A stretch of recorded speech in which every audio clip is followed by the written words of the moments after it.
I just got a DM on here from a girl that said, "Good morning, James. I know you'll probably never see this, but I'm really struggling right now. Here's a GoFundMe link. Any donations help." You know what else would help you? Getting another job. Imagine like what he's saying like behind closed doors with other rich influencers. It is just so fake and so plastic and so gay.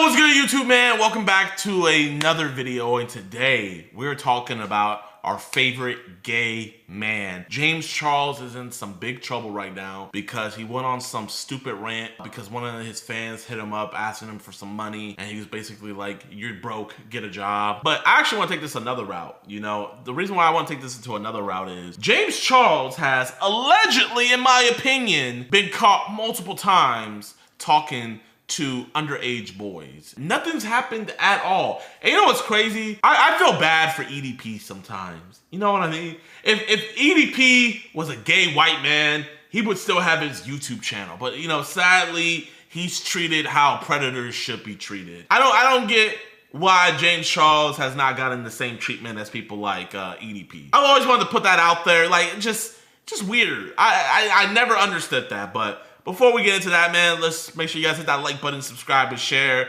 And let's see what Mr. Charles has gotten himself into. We're gonna watch Charlie's video of this. I've never reacted to a moist critical video that didn't have anything to do with me. So it's gonna be weird, but I'm gonna do it. I heard a name today that I haven't heard in many moons. Had me feeling like Robin Williams when he crawled out of Jumanji asking what year it is. That name? James Charles. I just got a DM on here from a girl that said, "Good morning, James. I know you'll probably never see this, but if you could just take 1 minute to read it, would really mean a lot to me. I'm really struggling right now because Spirit Airlines just filed for bankruptcy and I have lost my job. Here's a GoFundMe link. Any donations help." I'm sure they do, sweetheart. I'm sure they do. You know what else would help you? Getting another job.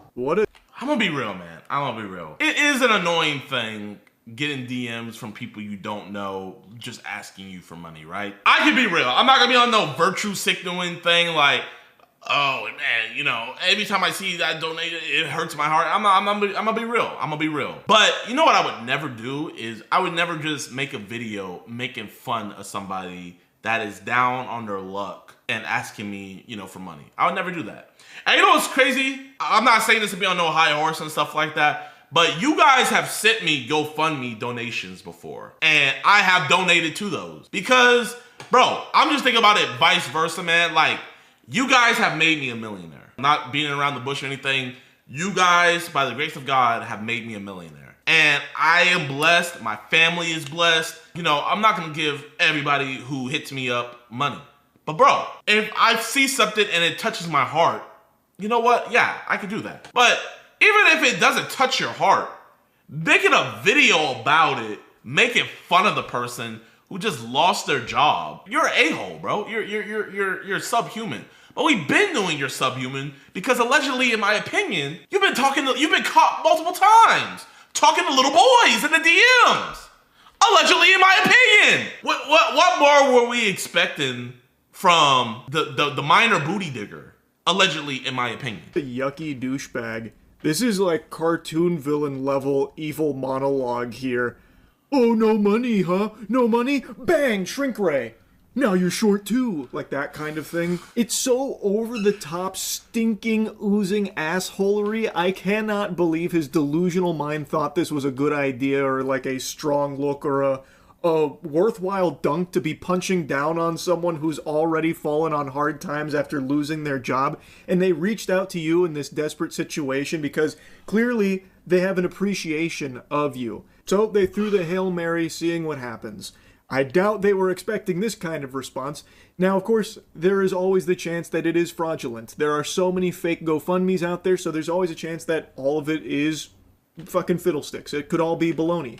I have no way of knowing that. I only have James Charles fucking Gangnam styling on this person and insulting them for it to go on, which leads me to believe that it might be real, because if it was just fake, obviously just a sham, why would he even be bothering to crash out for over 2 minutes about it? So I'm going to work under the assumption that this is a real person that has reached out about it. You could have just not responded. Facts. Like, that was also an option. You didn't need to come over here and start, like, spitting and dunking on him. Like, bro, but it's like, if he's coming out to his fans talking like this, imagine, like, what he's saying, like, behind closed doors with other rich influencers and stuff like that. You feel me?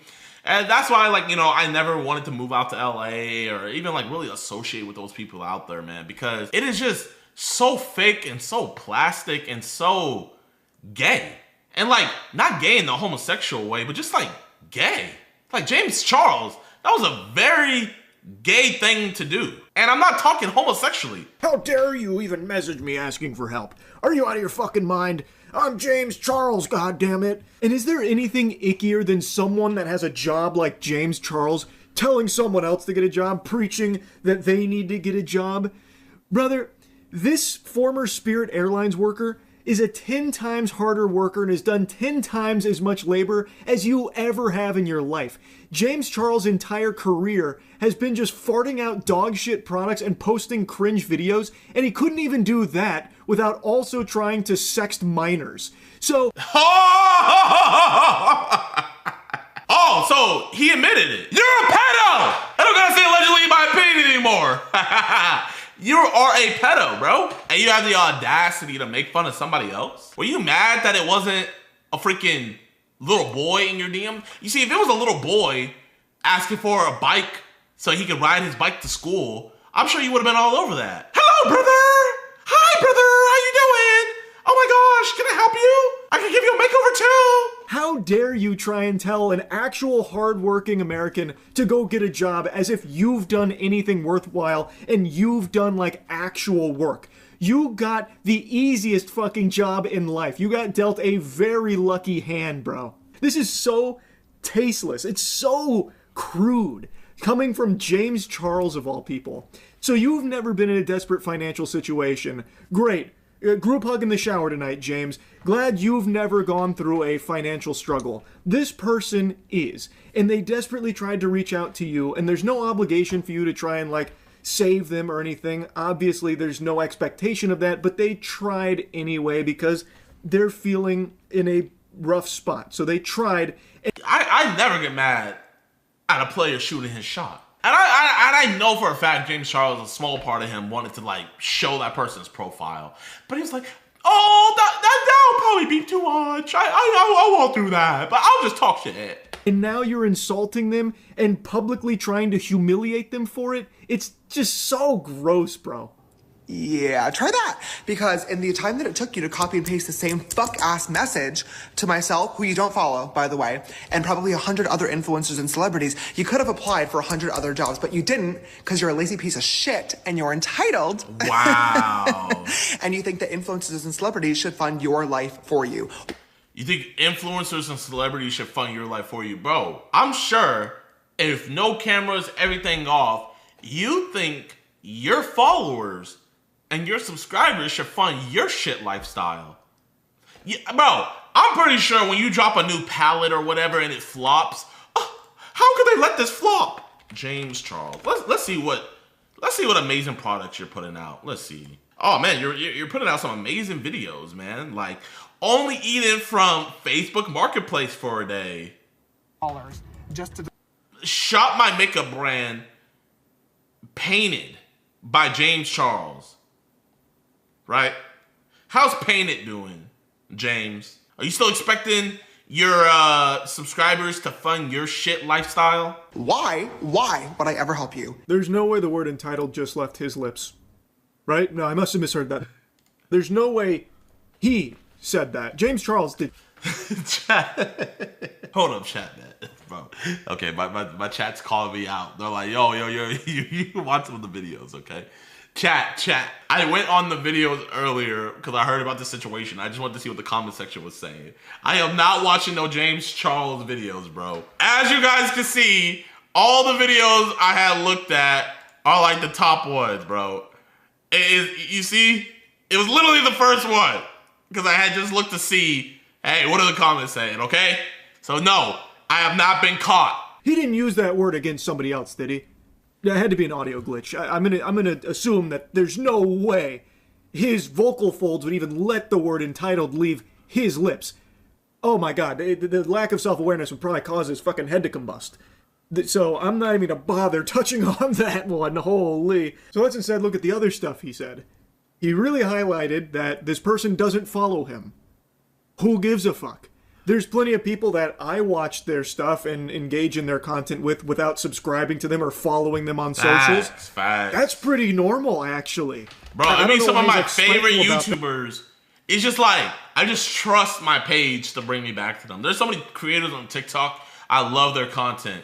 I've never hit the follow button. And it's just like, fate just has it be where they just come back to me.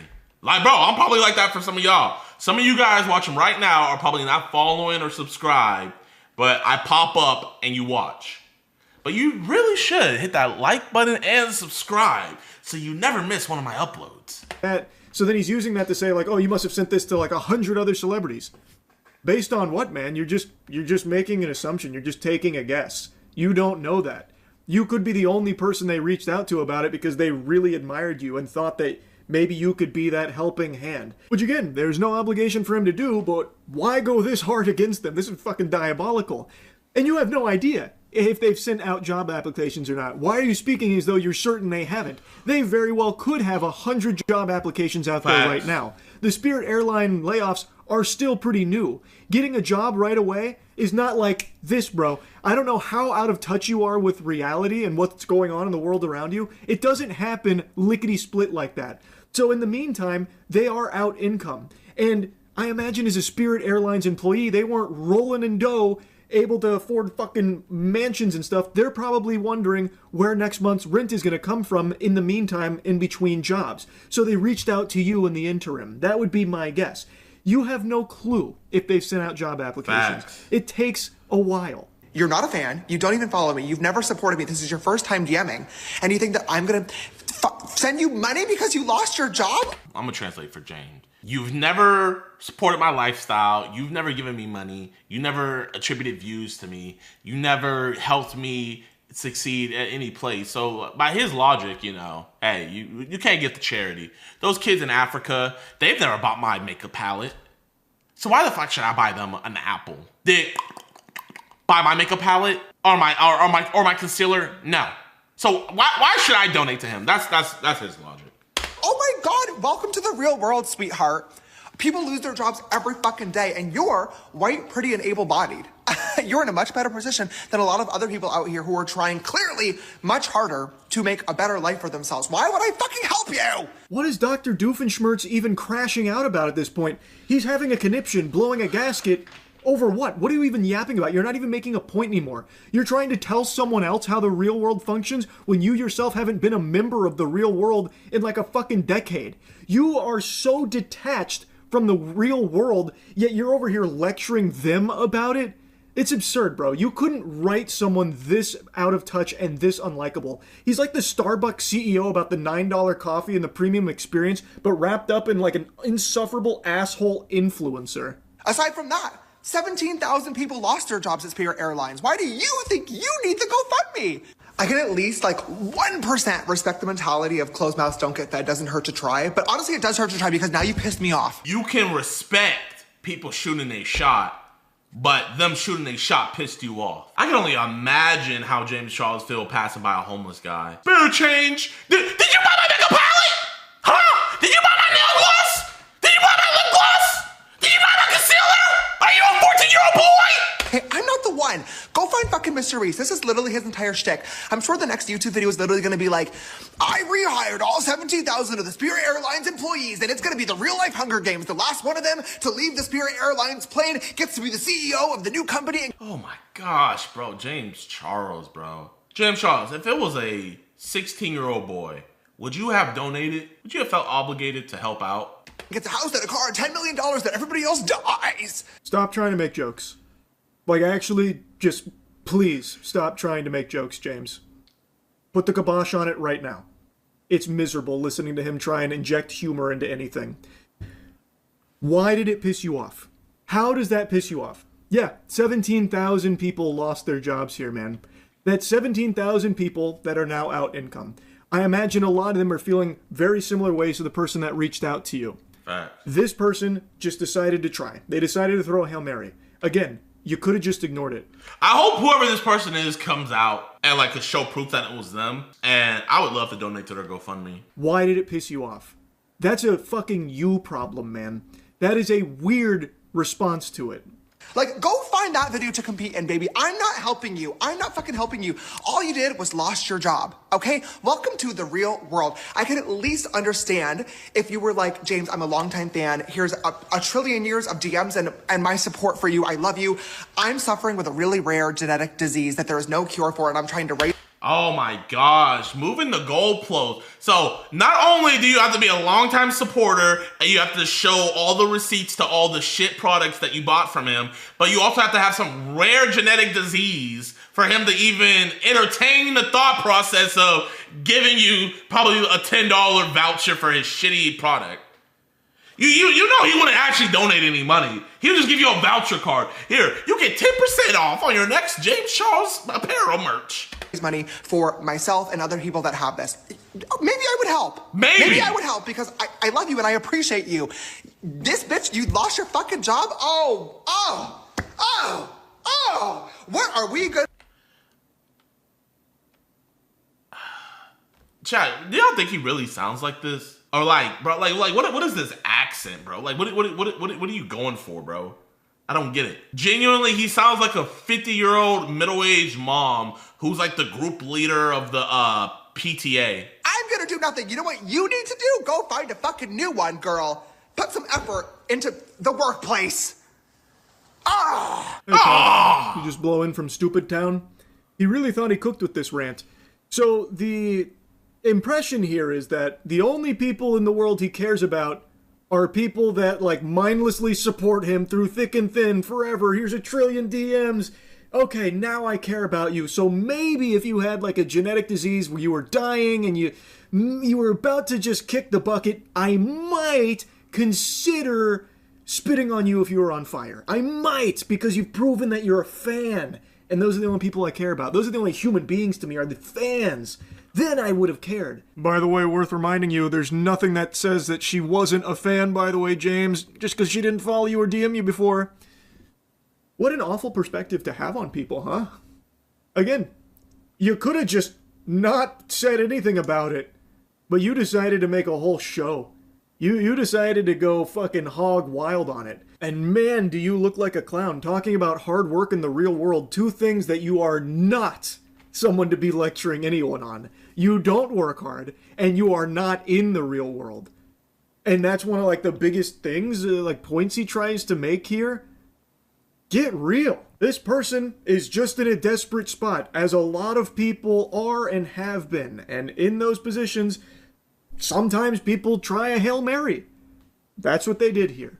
It clearly didn't resonate with you in any way, and for some reason really brought the demon out of you, James, for some reason. But I don't think they did anything wrong. Again, you could have just not said anything about it. And you have no idea if they are applying for jobs. It rarely happens overnight, especially currently. So in the meantime, having no income is scary and detrimental to actual working people, James. Most average workers can't just coast off of poop they shat out years ago. Yeah, James, bro. Your peak, you were averaging, 50, 40 million views, right? The average American isn't going to have the capital to survive whenever their YouTube channel goes to shit and, barely getting even a tenth of the views that they were getting before. And, their products not selling, at least you have the capital to survive. You feel me? You have the capital to survive your lifestyle, all of that, and also taking care of the 16-year-old boys you like to where, you'll be fine. But a lot of Americans, they can't do that. Like you can, just collecting paychecks off of the trash that you've peddled over the years passively.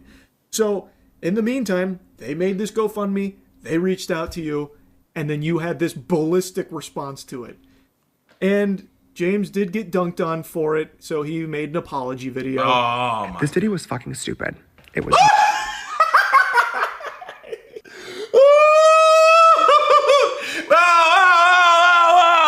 Where's that energy? I'm not seeing no nail clicking. I'm not hearing the slay in your voice anymore. What happened? On for it, so he made an apology video. This video was fucking stupid. It was rude, it was obnoxious, it was privileged, and most importantly, it was completely fucking unnecessary. When I saw that DM, I absolutely had the choice to ignore it and say absolutely nothing at all and move on with my day. But instead, I couldn't even tell you why. Her message just triggered me, and You couldn't tell. We could tell you why, bro. Is because you're a bitch. It's just that simple, man. You're you are literally a bitch. decided instead to make a video about it. Put a shirt on. You don't need to get into formal attire, not asking you to put a suit and tie on, but could you do the bare minimum of at least putting on clothes? Why are you filming this video half awake? Because he just got done sending dick pics to a little boy. Damn, Charlie. Fuck. Your name is Moist Critical. You should understand he was moist, right? You don't want to put on clothes when you're still moist. In your hotel bed after a night of binge drinking and meth smoking. Like, you couldn't just do at least a tad bit more? Why do I have to watch you shirtless here fucking like sleepwalk through your response? And I bashed her, and it was obnoxious, and I shamed her for asking for help in a situation where she was clearly really struggling, and this could have been her absolute last resort. I have no idea what was going on in her life, and I should have never assumed that she was just copying and pasting this DM as an easy way out. I don't know. I just don't know. Ooh, I know. Pick me. I've got my hand raised. I know. It's because you are an egomaniac. It's because you are a self-centered, self-absorbed, narcissistic piece of shit, bro. That's why you did it. You thought that you were above this person, and you thought you could actually convince your audience that what they are doing is wrong. Yes. And worthy of being shamed. Yes. And you tried to even spin it in a way like hard work, when you yourself are not the product of hard work. Fact. So you tried to puff out your chest about how much it takes to get back out there with the elbow grease, pulling yourself up by your bootstraps, but the message falls flat because you, the messenger, are not that person. I feel like influencers, we should not be the messengers of hard work. We should be the messengers of perseverance and believing in yourself. It is not hard work to make YouTube videos, you know what I mean? Like, granted, a lot of people put a lot of passion and stuff into there, but like, it's just, there's too many levels to this, you feel me? If you want to be a message to people, be the message of, hey, believe in yourself. I believed in myself to where I knew I can make it big. I believed in this YouTube stuff. I stuck with it. If I can do it, you can do it too. That should be the message that content creators and influencers should put out. Not this message of, oh, bro, you just need to work hard like me. Because did we really work hard when we went viral? You feel me? Yeah, you might have worked hard for the video. You feel me? But for it to go into the algorithm and everything, you didn't do anything, bro. We all got lucky. Charlie had a video pop off. You had a video pop off. I had a video pop off, right? And we just built on that momentum, staying consistent, staying on top of it. Da-da-da-da-da, That should be the message we as content creators are pushing to our audience. Not this message of hard work. It is hard work to work a job that you don't want to do, to support your loved ones and yourself. You know, that is hard work. It's not hard work to do something you love. Because when you're doing something you love, it's not work. James Charles, you painting your face, making yourself look like a clown, you love doing that. You love making yourself look like an idiotic clown, right? So you would never sit up here and say that that's hard work, because it's not. It is not hard work for me to go out here and catch a predator, or sit down here and stream, or go out and make prank videos and do all that. That is not hard work. That is what I love to do. It's not hard work for LeBron James to run up and down the court and score a goal. It's hard when you have to do something you don't want to do. That girl probably does not want to work at Spirit Airlines, but now she doesn't even have a choice on whether she wants to work there or not because she lost her job. And she was asking you to bless her if it felt on your heart. But the only thing that was on your heart was just blackness and tar. And you just want to spew hate and nastiness on her. When, like you said, you could have just ignored it. And you like children, allegedly, in my opinion. And you're also choosing someone who is going through a very real grievance, again, assuming all of this is a legitimate story and a legitimate person, which I have no reason to believe it's not based on everything he's said. So, really, it was all a pile of dog shit, and you let your mask slip so people get to see even more about the real you, James. This is the real you. My intention behind making this video in the first place was I get a lot of messages like this every single day. And for me personally, it definitely sucks to receive messages from people that don't follow you and don't support you. Bro, just ignore it. It sucks to receive messages from people who don't follow. Okay, that's bullshit. Because if you have a video go viral, are you gonna be mad that someone not following you said, "Yo, this is an amazing video"? Would you be mad if someone said, "Oh, James Charles, your makeup looks amazing," and they didn't follow you? Would you be mad? No. You're mad that somebody didn't follow you and had the audacity to ask you for something. In your mind, you didn't even do the bare minimum of supporting my content, supporting my livelihood, but yet you want me to sponsor your livelihood? That is literally the mindset that you had, and it's a disgusting mindset to have. Truly. Bro, when I get those DMs too of people asking me to donate and different things like that. And bro, if it's not on my heart to, I'm not going to. But why would I ever shame them? Treating you like our personal ATM or bank account. But what I'm sure sucks even fucking more is not knowing where your next paycheck is coming from and not being sure whether or not you're going to be able to put food on the table for yourself and your family.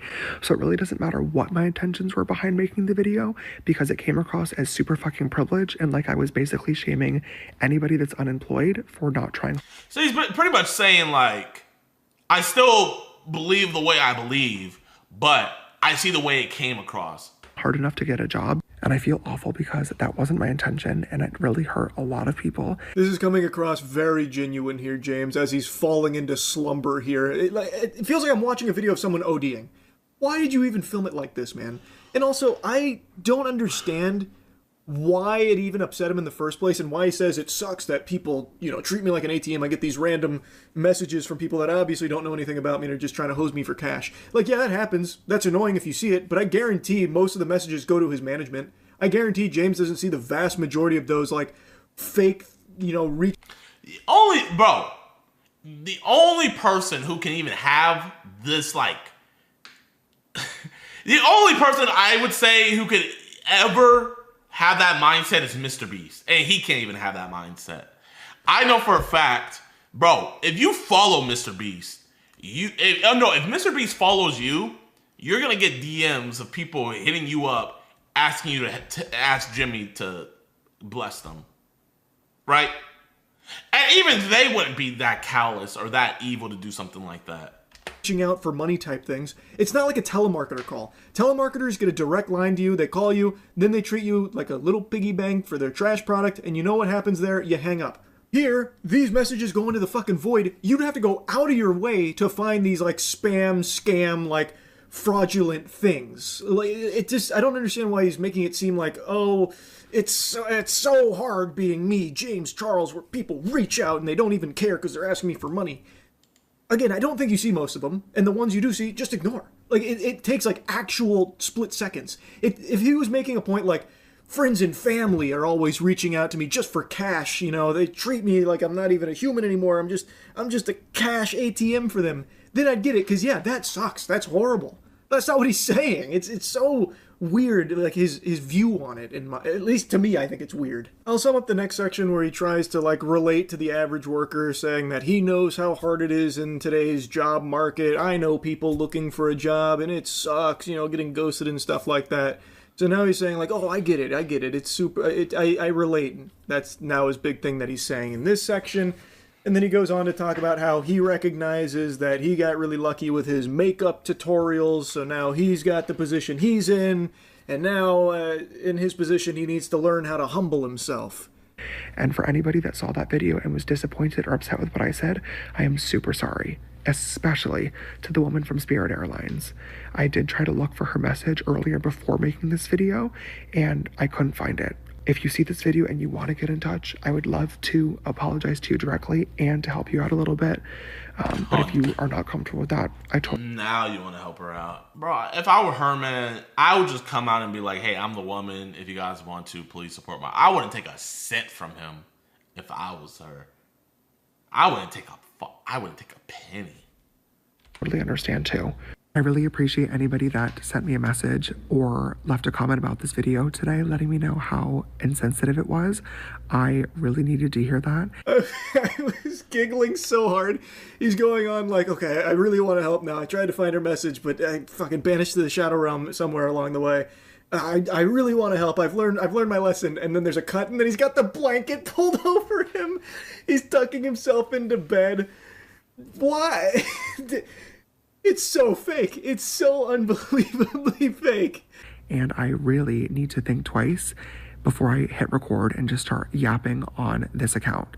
I genuinely treat this spam page like I'm on FaceTime with you guys. I love to laugh and tell you stories and rant and scream at the camera and joke around with y'all, but sometimes I genuinely forget how many people are watching, and it was completely inappropriate to make just told on himself. Sometimes I forget how many people are genuinely watching. So meaning these are my true colors.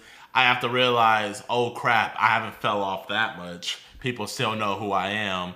Okay, let me tone it back, and from now on, this is just gonna go into the influencer group chat. You know, this won't make it to the spam ever again. I promise you guys.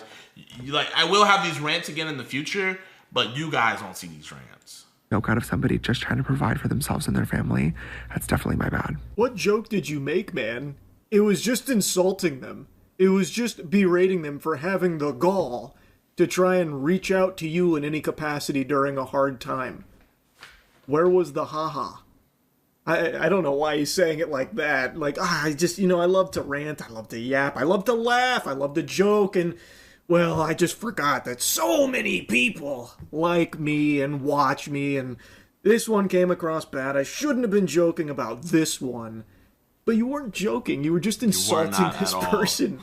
What are you talking about? And it wouldn't have changed even if you had, like, a fraction of the people watching. You'd still be an asshole. Yeah, it'd still be fucking weird to have that response to it. So yeah, that's the James Charles stuff going on in a nutshell. The James Charles situation, man. W. Charlie, bro. W. Charlie. Let me see. What is James Charles' net worth?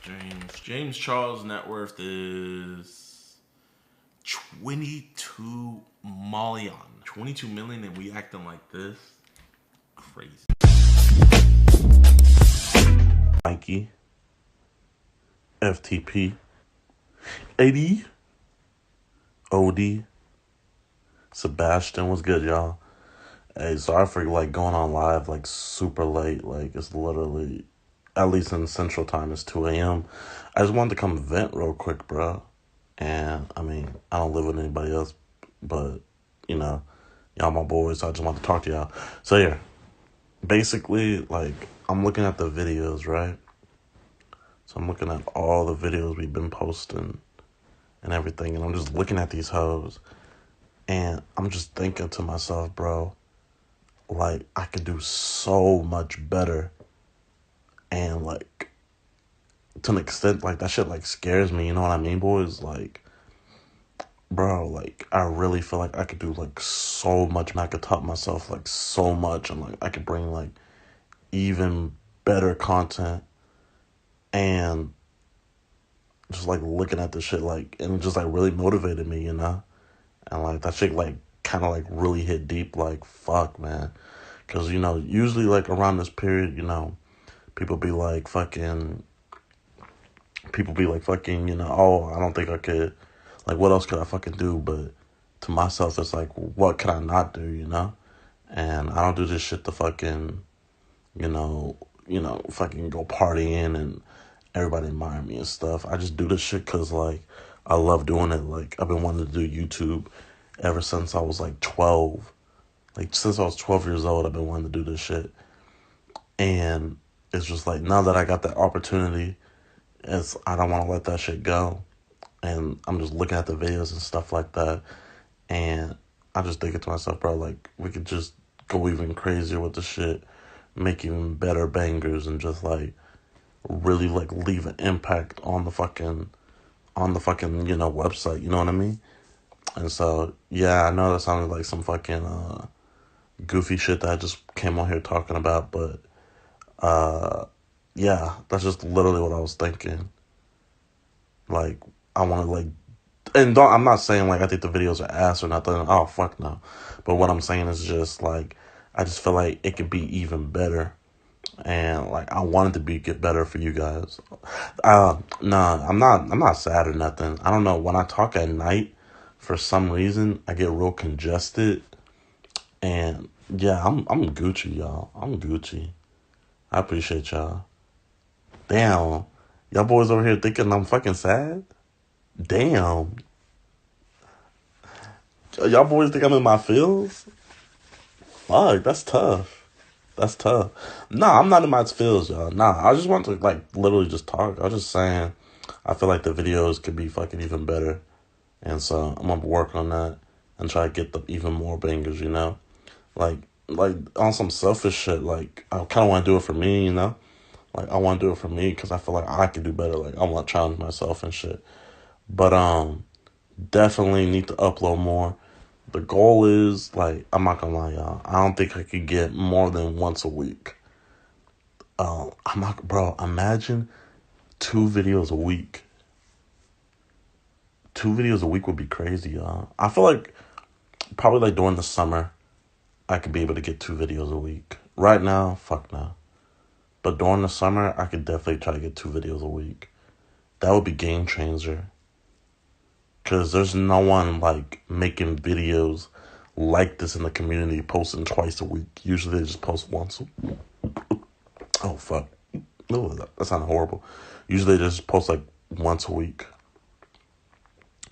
But fuck yeah, boys. Let's take this shit to the next level and go even crazier.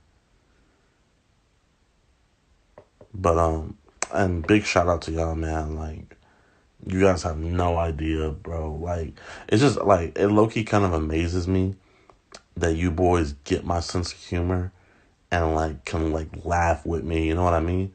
Like, a lot of people, like, they would be like, like, bro, who the fuck would watch someone taking a bath during a college exam or fucking go pick up pizza in their underwear or fucking, like, you know what I mean? Like, or literally show their shit, like, literally show their shit at an IHOP, you know? Like, bro, look at this shit, bro. I know that shit, but... And, like, it's just crazy that you guys, like, fuck with my sense of humor and just fuck with me and fuck with my friends and stuff. Maybe I am in my feelings. No cap. Maybe I am in my feelings, but I'm not sad. I'm not nothing. I'm just, like, grateful. Like, I don't know. When you start talking about it, like, that shit, like, really puts into perspective. Oh. That shit really puts into perspective about everything. But, that shit was funny. That's funny. But, yeah, boys, man. I fucking love each and every one of you. Thank you so much. Like, literally, like, thank you so, like, fuck, bro. Like, thank you so much, man. Thank you so much. Y'all boys fucking, y'all my, like, y'all, it's like, man. Bro, let me get the fuck off here. Let me get the fuck up out of here before I could be a meme. But really appreciate y'all boys. Definitely, I'm gonna try my best to like be even better for y'all, get even better content for y'all, and yeah, boys. Fuck. We gotta say, we gotta give a fuck Tyrone. Do we need a fuck Tyrone? I think we need a fuck Tyrone. I don't even smoke weed, but I feel high when I'm next to you, babe. Used to be my girl, used to be my boo thing. Now I'm telling everybody you my boo thing, you my boo thing.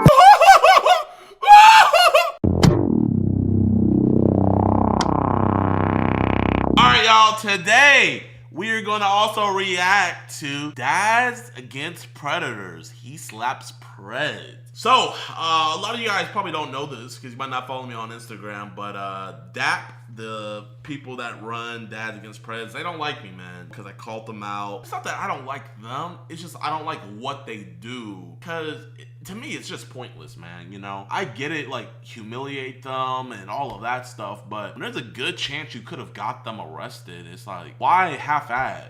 You know? And they say things like, you know, slapping a predator is the most humiliating thing that they can go through since they want to do this humiliating thing to a child. Slapping them is just as equal. Nope. I think them going to prison. Listen, there's dogs in prison that will do way worse to them than neither him nor I can do to them on the outside. You know what I mean? There's some real Frank Castles in prison. You try to make it sound like it's a cakewalk for a chomo in prison or in jail. They let everybody know chomo on cell block 1.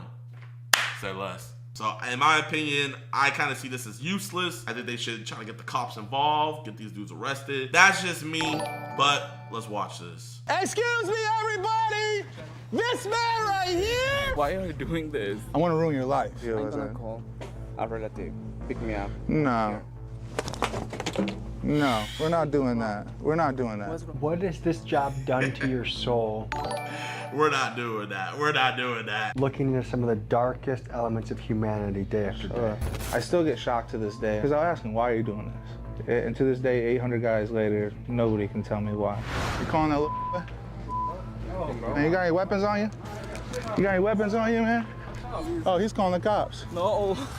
Folks, unfortunately, we live in a world with child predators. However, today we meet a man who is dedicated to hunting them down. This is Joshua, and he leads a group called Dads Against Predators. For the last 6 years, he has made it his life's mission to go to cities all around the United States and target the pieces of shit that are targeting our children. And due to his controversial methods that include extreme public humiliation and physical violence, he has been banned from controversial methods. I like this. They got an arrest. Hey! Woo! Let's go.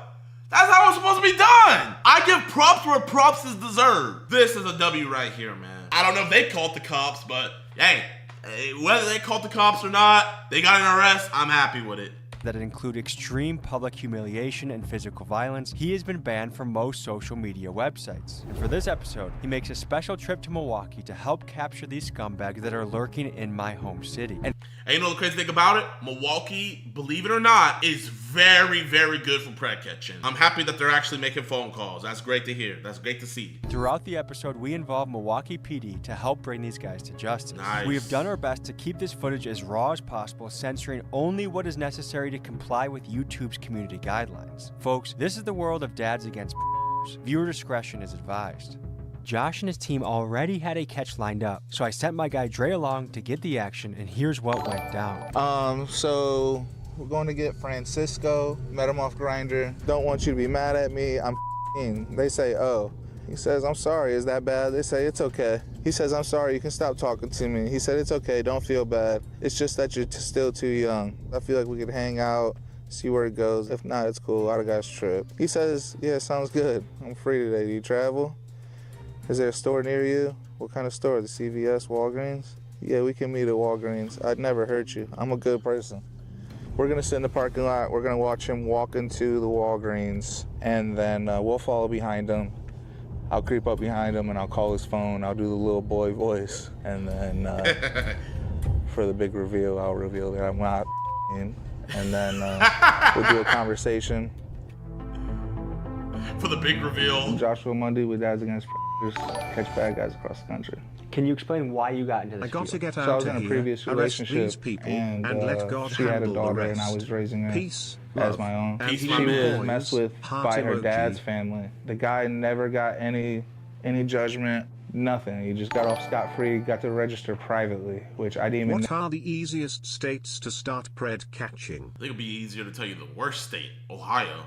know was a thing. I was in college to try to be a teacher. He walked into my classroom, and it was like the first day of the semester. We're doing statistics, and walks this guy, to my stepdaughter. And I tell the dean, she was like, you know, I understand, but you can't cause a scene. From then on, I got so frustrated of like, not only the police cover this shit up, like this, I was in class with minors, because there's minors that take like college courses and get college credits in there. So he's in there with kids. And I'm like, you know what? I already do this with this guy. I already go to his job. I You already ever make think a scene. one day you will Let's have see a if I can moment like catch Alex and it, catch you know what I mean? someone It didn't famous? take long, man. And That'll that be the first guy, dream. and then I think we got like 4 guys at 24 hours. News and everything picked it up, and it's just been crazy ever since.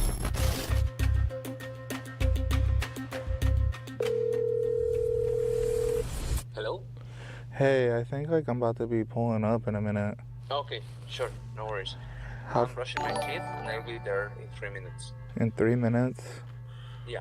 So we're just gonna like meet and bat by the milk and then just like talk, or are we just gonna like meet and like go out separately? Like, how do you want to do this?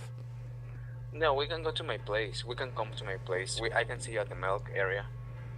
And I'll greet you, and then we can walk here. Okay, I just don't want you to be like weird or try to kidnap me or anything. Oh, no, absolutely not. Absolutely not. Like, you're probably like tough. Like, I'm not tough. I'm just a little boy. Yeah. I'm a good person. All right, bye, Francisco. Got his ass. 3 minutes, he says.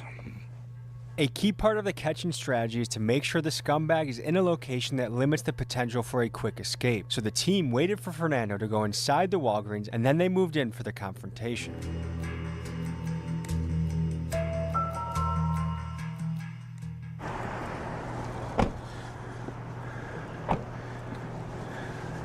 Let's just keep the cameras. He's pretty shy.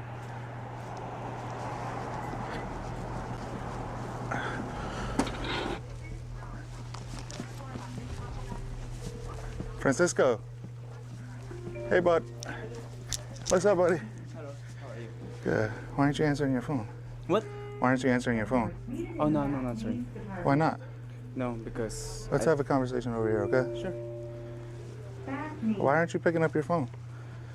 No, I just wanted to know if that guy was real. But I just wanted to know if it was real or not. Like, so okay, if it's real, then what's gonna happen? Oh, then I would have said no. Why can't you just say no over the messages? Well, I just want to find out if it like. Oh my gosh, I hate these excuses. how you gonna know if he's real if you don't pick up your phone? How you gonna know if he's I was real? not planning to do anything. And So why you walking around here being sneaky, man? sneaky, what do you mean? You're being sneaky. You know it's sneaky. You know surrounded by sneaky. people. I'm surrounded by people. It's a bad situation for you. Is it? Yeah. I'm not doing anything. You wanted to give him. You were gonna bottom. Did I? Remember you said. No. No, listen. I remember what you said. No, I'm gonna speak and then you can speak. If I remember right, you said, "I'm just gonna give you because I just ate lunch and I'm not ready to bottom yet." Ugh. But did I do it? Did I? Wait, hold up. Okay, I don't really know like how it works in the LGBTQRS TVWXYZ community. So like, if you just had like a hefty meal, like, is there like a refresh period where like, oh man, you know, I just had Chipotle for dinner. I can't, you know, we gotta switch. Like, I didn't know all that. Is there any like experts in the chat? You got a douche? Alexa, what is douche? A douche is a device or method used to introduce a stream of water into the body for medical or hygienic reasons.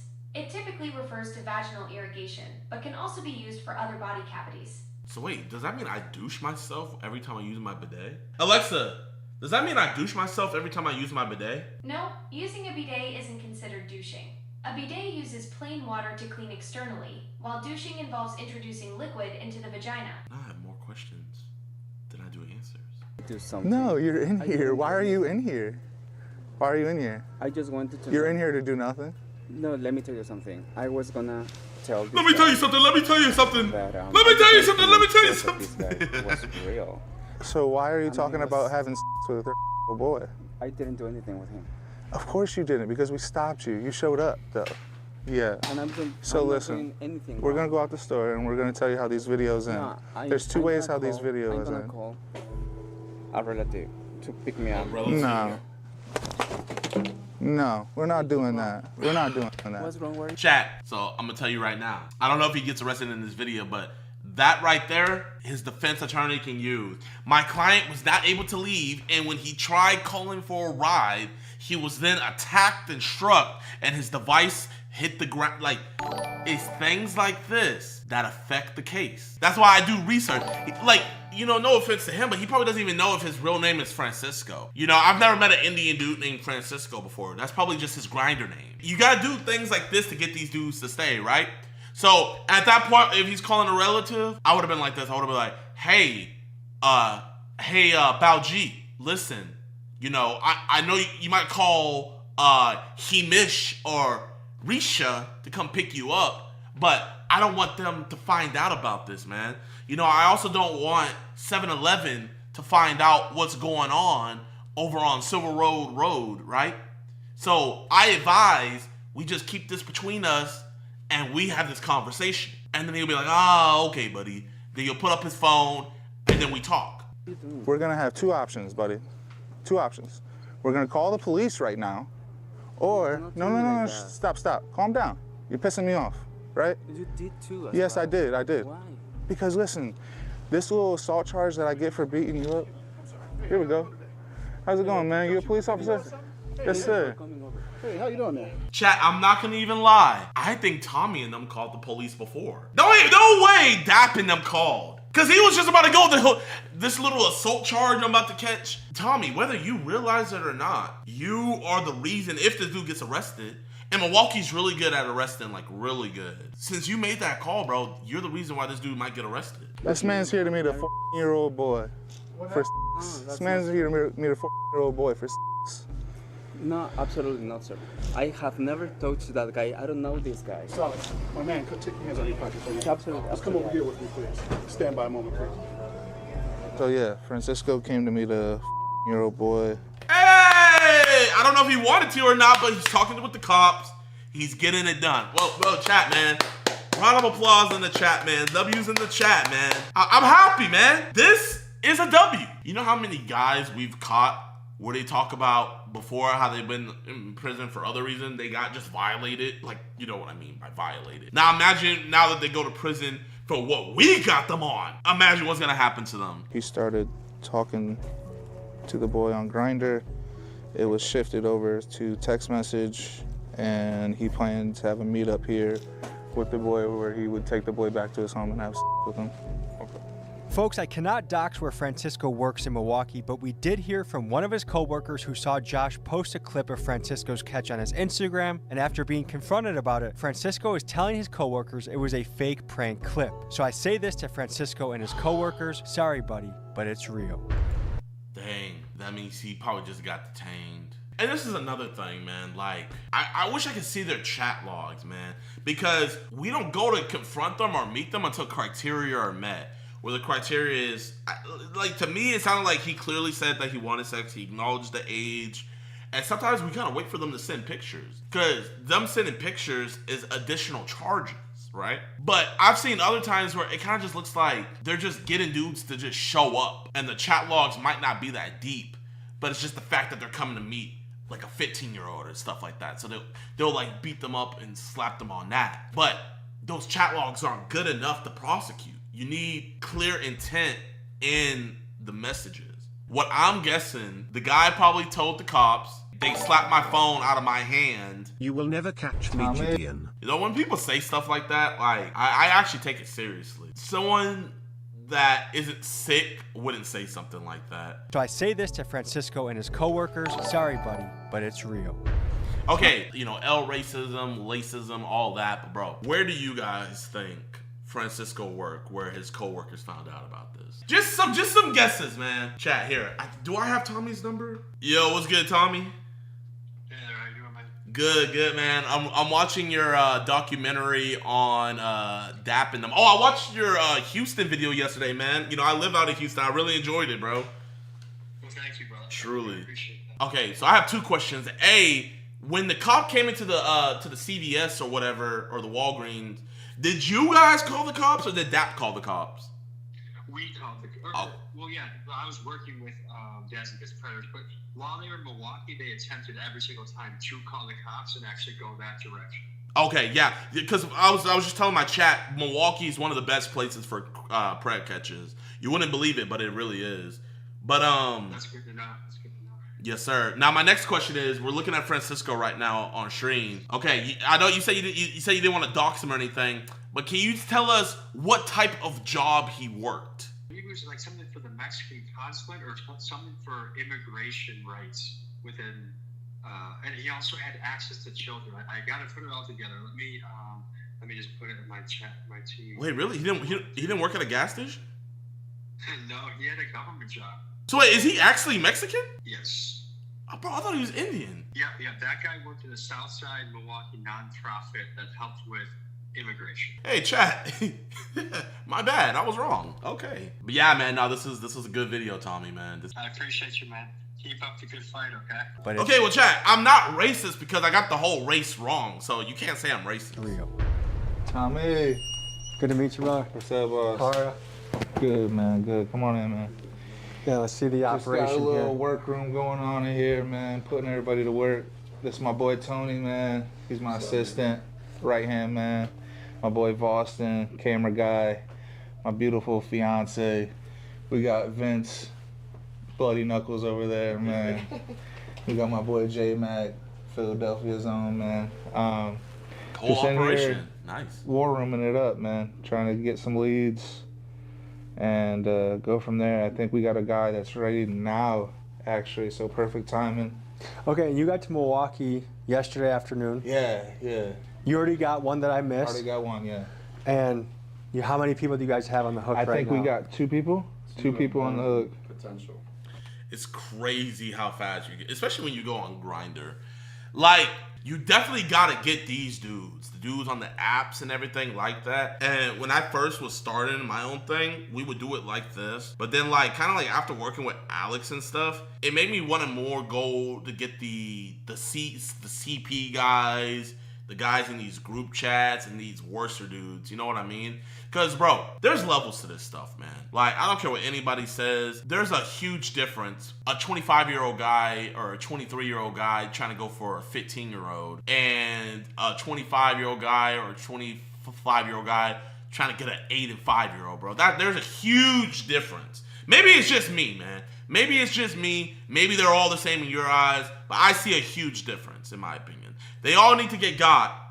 But me personally, I'm going to go for the guys going for the kids, the younger kids first, me personally. But you need to get them all, man. So I respect it. The thing with Grindr, though, is like, we've gotten some good dudes. Like, that's where we got the dude, the volleyball coach from Grindr, man. There's obviously monsters on there, bro, you know, genuinely speaking. All I would say is, from my opinion to DAP, I would just advise that they would go for the worser fish of the barrel. But the thing I would also hate to see is the worser fish of the barrel get out of the barrel when they're caught by little things like them being slapped or them phones being taken away, things like that, man. Adam, he's 27. But facts, gotta catch them all. Yeah.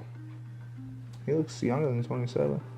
So basically, is the strategy just to message people on Grindr? Oh, really? The Harry Potter show? I'll check it out. Never wrote them first. I've always had them write me first.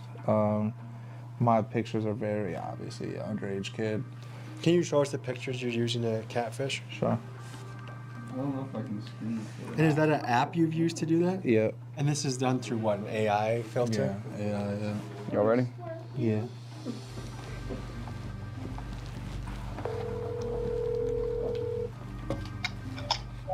Hey, what's up? Hola. So, I just booked the Uber, and it says it's gonna be like 20 minutes. How long is it gonna take you to walk there?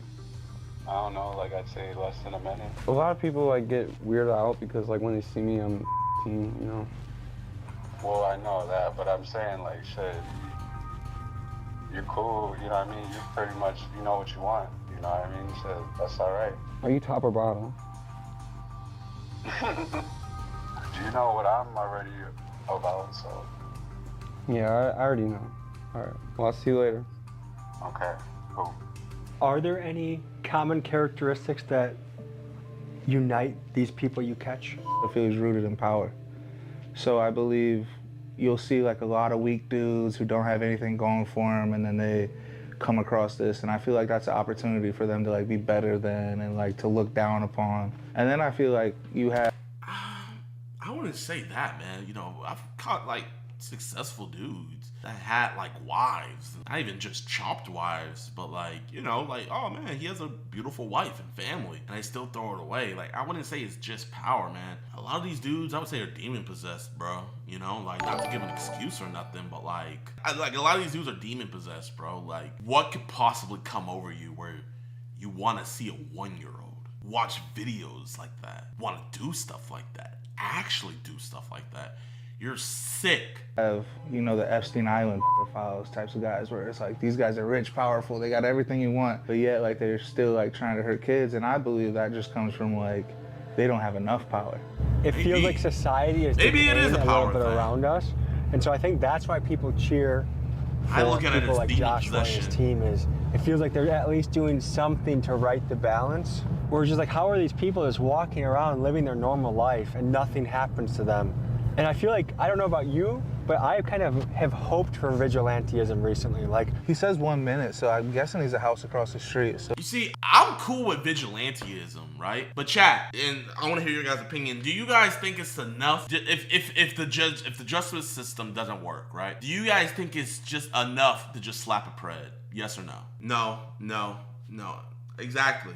I don't think it's enough just to slap them. And I've had a conversation with that before. It's like, if you're gonna be a full-blown vigilante and not get law enforcement involved, and I'm not just talking about them, I'm just talking about in general, you need to go full Frank Castle mode. There was a dude, he would literally look up dudes on the sex registry, I forget his name, he would look up dudes on the sex registry, and he would pull up to them, and he would kill them. Now, am I telling anybody to go and do that? No, I'm not. If you think the justice system isn't working, and you don't want to go through the cops or anything like that, and you want to take care of yourself, don't do no half measures. we want to be able to... He said it was right down the alley. He said he's here. he's here. That's definitely him. What's your message? Yo, Adam Turner Jr. How you doing, man? Huh? Adam Turner Jr. You calling that little boy? Oh, bro, watch out. Hey, what you doing, man? You got any weapons on you? You got any weapons on you, man? We're gonna have a conversation, man. Shit's gonna get rough for you, bro. All right, what's up? So get your hands out your pockets. Don't make me get in on it, man. You got any weapons, man? What's this, man? That's just my shit. You feeling really aggressive, bro. No, you good. You're making me nervous, bro. You startled me, bro. I get this what you do for living. That shit startled me, though. Let's go over here. Let's get out the way, Don't man. run up on me and who, you know? Well, you should be expecting somebody to run up on you, right? You should be expecting somebody. And again, man, you get in your pockets, man. You're gonna have to make me get in mine. Nobody wants to get this place all messy, bro. This whole guy. You wanna put that down for everybody? It's like, you know, saying things like that can affect the case. You know, you reach your mind, I'm gonna have to reach your mind. We don't want this place to get messy. This defense lawyer could say, my client Predators felt rather threatened. take 3-week slaps than to go to jail. Look at Vitaly, they'll take humiliation than go to jail. Oh man, I've had so many predators say they would want me to slap them, spit on them. Bro, that's what they want. Do that to me if that could keep me from going to jail. I'm just kind of saying this from a pred catcher standpoint. Like, these are little things that I know can affect the case to where the DA will drop the case later on. Safety, bro. God damn. Brought a knife to a meeting of kids. All right, man. What we doing here? Shit, bro. Honestly, I'm broke, bro. So I had to try to go get somewhere and, you know what I'm saying, grab some bread off something. Whether it was, you know what I'm saying, whether it was somebody younger, older. So you was about to rob the little kid? I mean, that's really what I was on. I see y'all got intentions too. I got intentions too, and I'm being real, you know? Ooh, I've never heard this excuse before. Chat, we believe in him? We've just unlocked a new excuse. But this is clever. And I'm not gonna lie though, that could work in court. Whether he realizes or not, his lawyer could play with that heavy. My client never had any intention to have sexual intercourse with the whoever showed up. His full intentions were to steal his phone and leave. So if you was trying to rob him, why would you tell him exactly what you're wearing to the T? Well, I mean, you're not a very smart criminal, right? I know, but I'm saying at that point, it's like, shit, you're a mean, cool motherfucker, and you get to go be around him and shit, and go wherever they stay type shit, and that's what that is. So you was gonna get to his house and rob him? Basically, shit. Hey, so at what point was you gonna eat his ass? Yeah, okay. This is some good interrogation. Well, that shit wasn't even in the, that was just to, you know what I'm saying, go along. Are you gay? Go along with what was going down. Are you gay? Not really. Shit, I was trying to grab the bread, shit. Not really. No. You were trying to grab the avocados. You were trying to grab the eggplant. You gay? No. No, hell no, I'm not. But I'm saying, whatever. You said not really, bro. Not really, You said yeah. not really. So what you're doing on Grindr? What we can do right now is we can call the police. Boom. Call the police. I give them what I got. You give them the story that you just came to rob the kid. Or number two, we're gonna Because you better call the police. You touched me, bro. I'm telling you, don't. This is what I don't like, bro. You got two options. Either we call the cops and you go to jail and you go to prison and you can get violated by a bunch of inmates in there and your life is tarnished and everybody knows and it's going to be on your record forever. Or we slap you and we let you go. Chat, what option are you taking? Slap, slap, slap me. Slap me. Someone said both. The hell? Slap me 10,000 times. Exactly, bro. Who wouldn't? Every time he says those options, this is all I'm seeing. He might as well, after he slaps them, he might as well just hand them one of those. Do that shit, bro. They ain't gotta get you. You wanna call the boys and do what you well, that's why you got the option. Well, then do that, bro, because I ain't trying to sit here and have motherfuckers that put hands on me and I'm not supposed to do shit. So I do got a question. Have you robbed an underage boy before? No. This is gonna be your first one? That's not what it is, bro, you know? You said you were gonna set him up to rob him, and I feel like having with the guy or robbing him is pretty bad both ways. Right. Shit, that's my intention. Y'all asked, that's what I was on. What percentage of these guys that you encounter would you say this guy is a total loser in real life? 65%. So some of these guys are regular corporate people. They're a basketball coach. Uncles, Boy Scouts leaders, driving school instructors, doctors. What is your emergency? Hi, we're Hey. here right now at this They calling the cops, man. I respect it, bro. I respect it. They're calling, that's his fiance, calling the cops. This is a W move. Now, this is another issue though. You put your hands on him, what can they do with that case? Hold up. You know what? Let me make a call real quick. I'm gonna call that boy Jayoma. Hey, what's up, John? Yo, Jay, I'm on stream right now, but I got a quick question. Yeah, what's going on?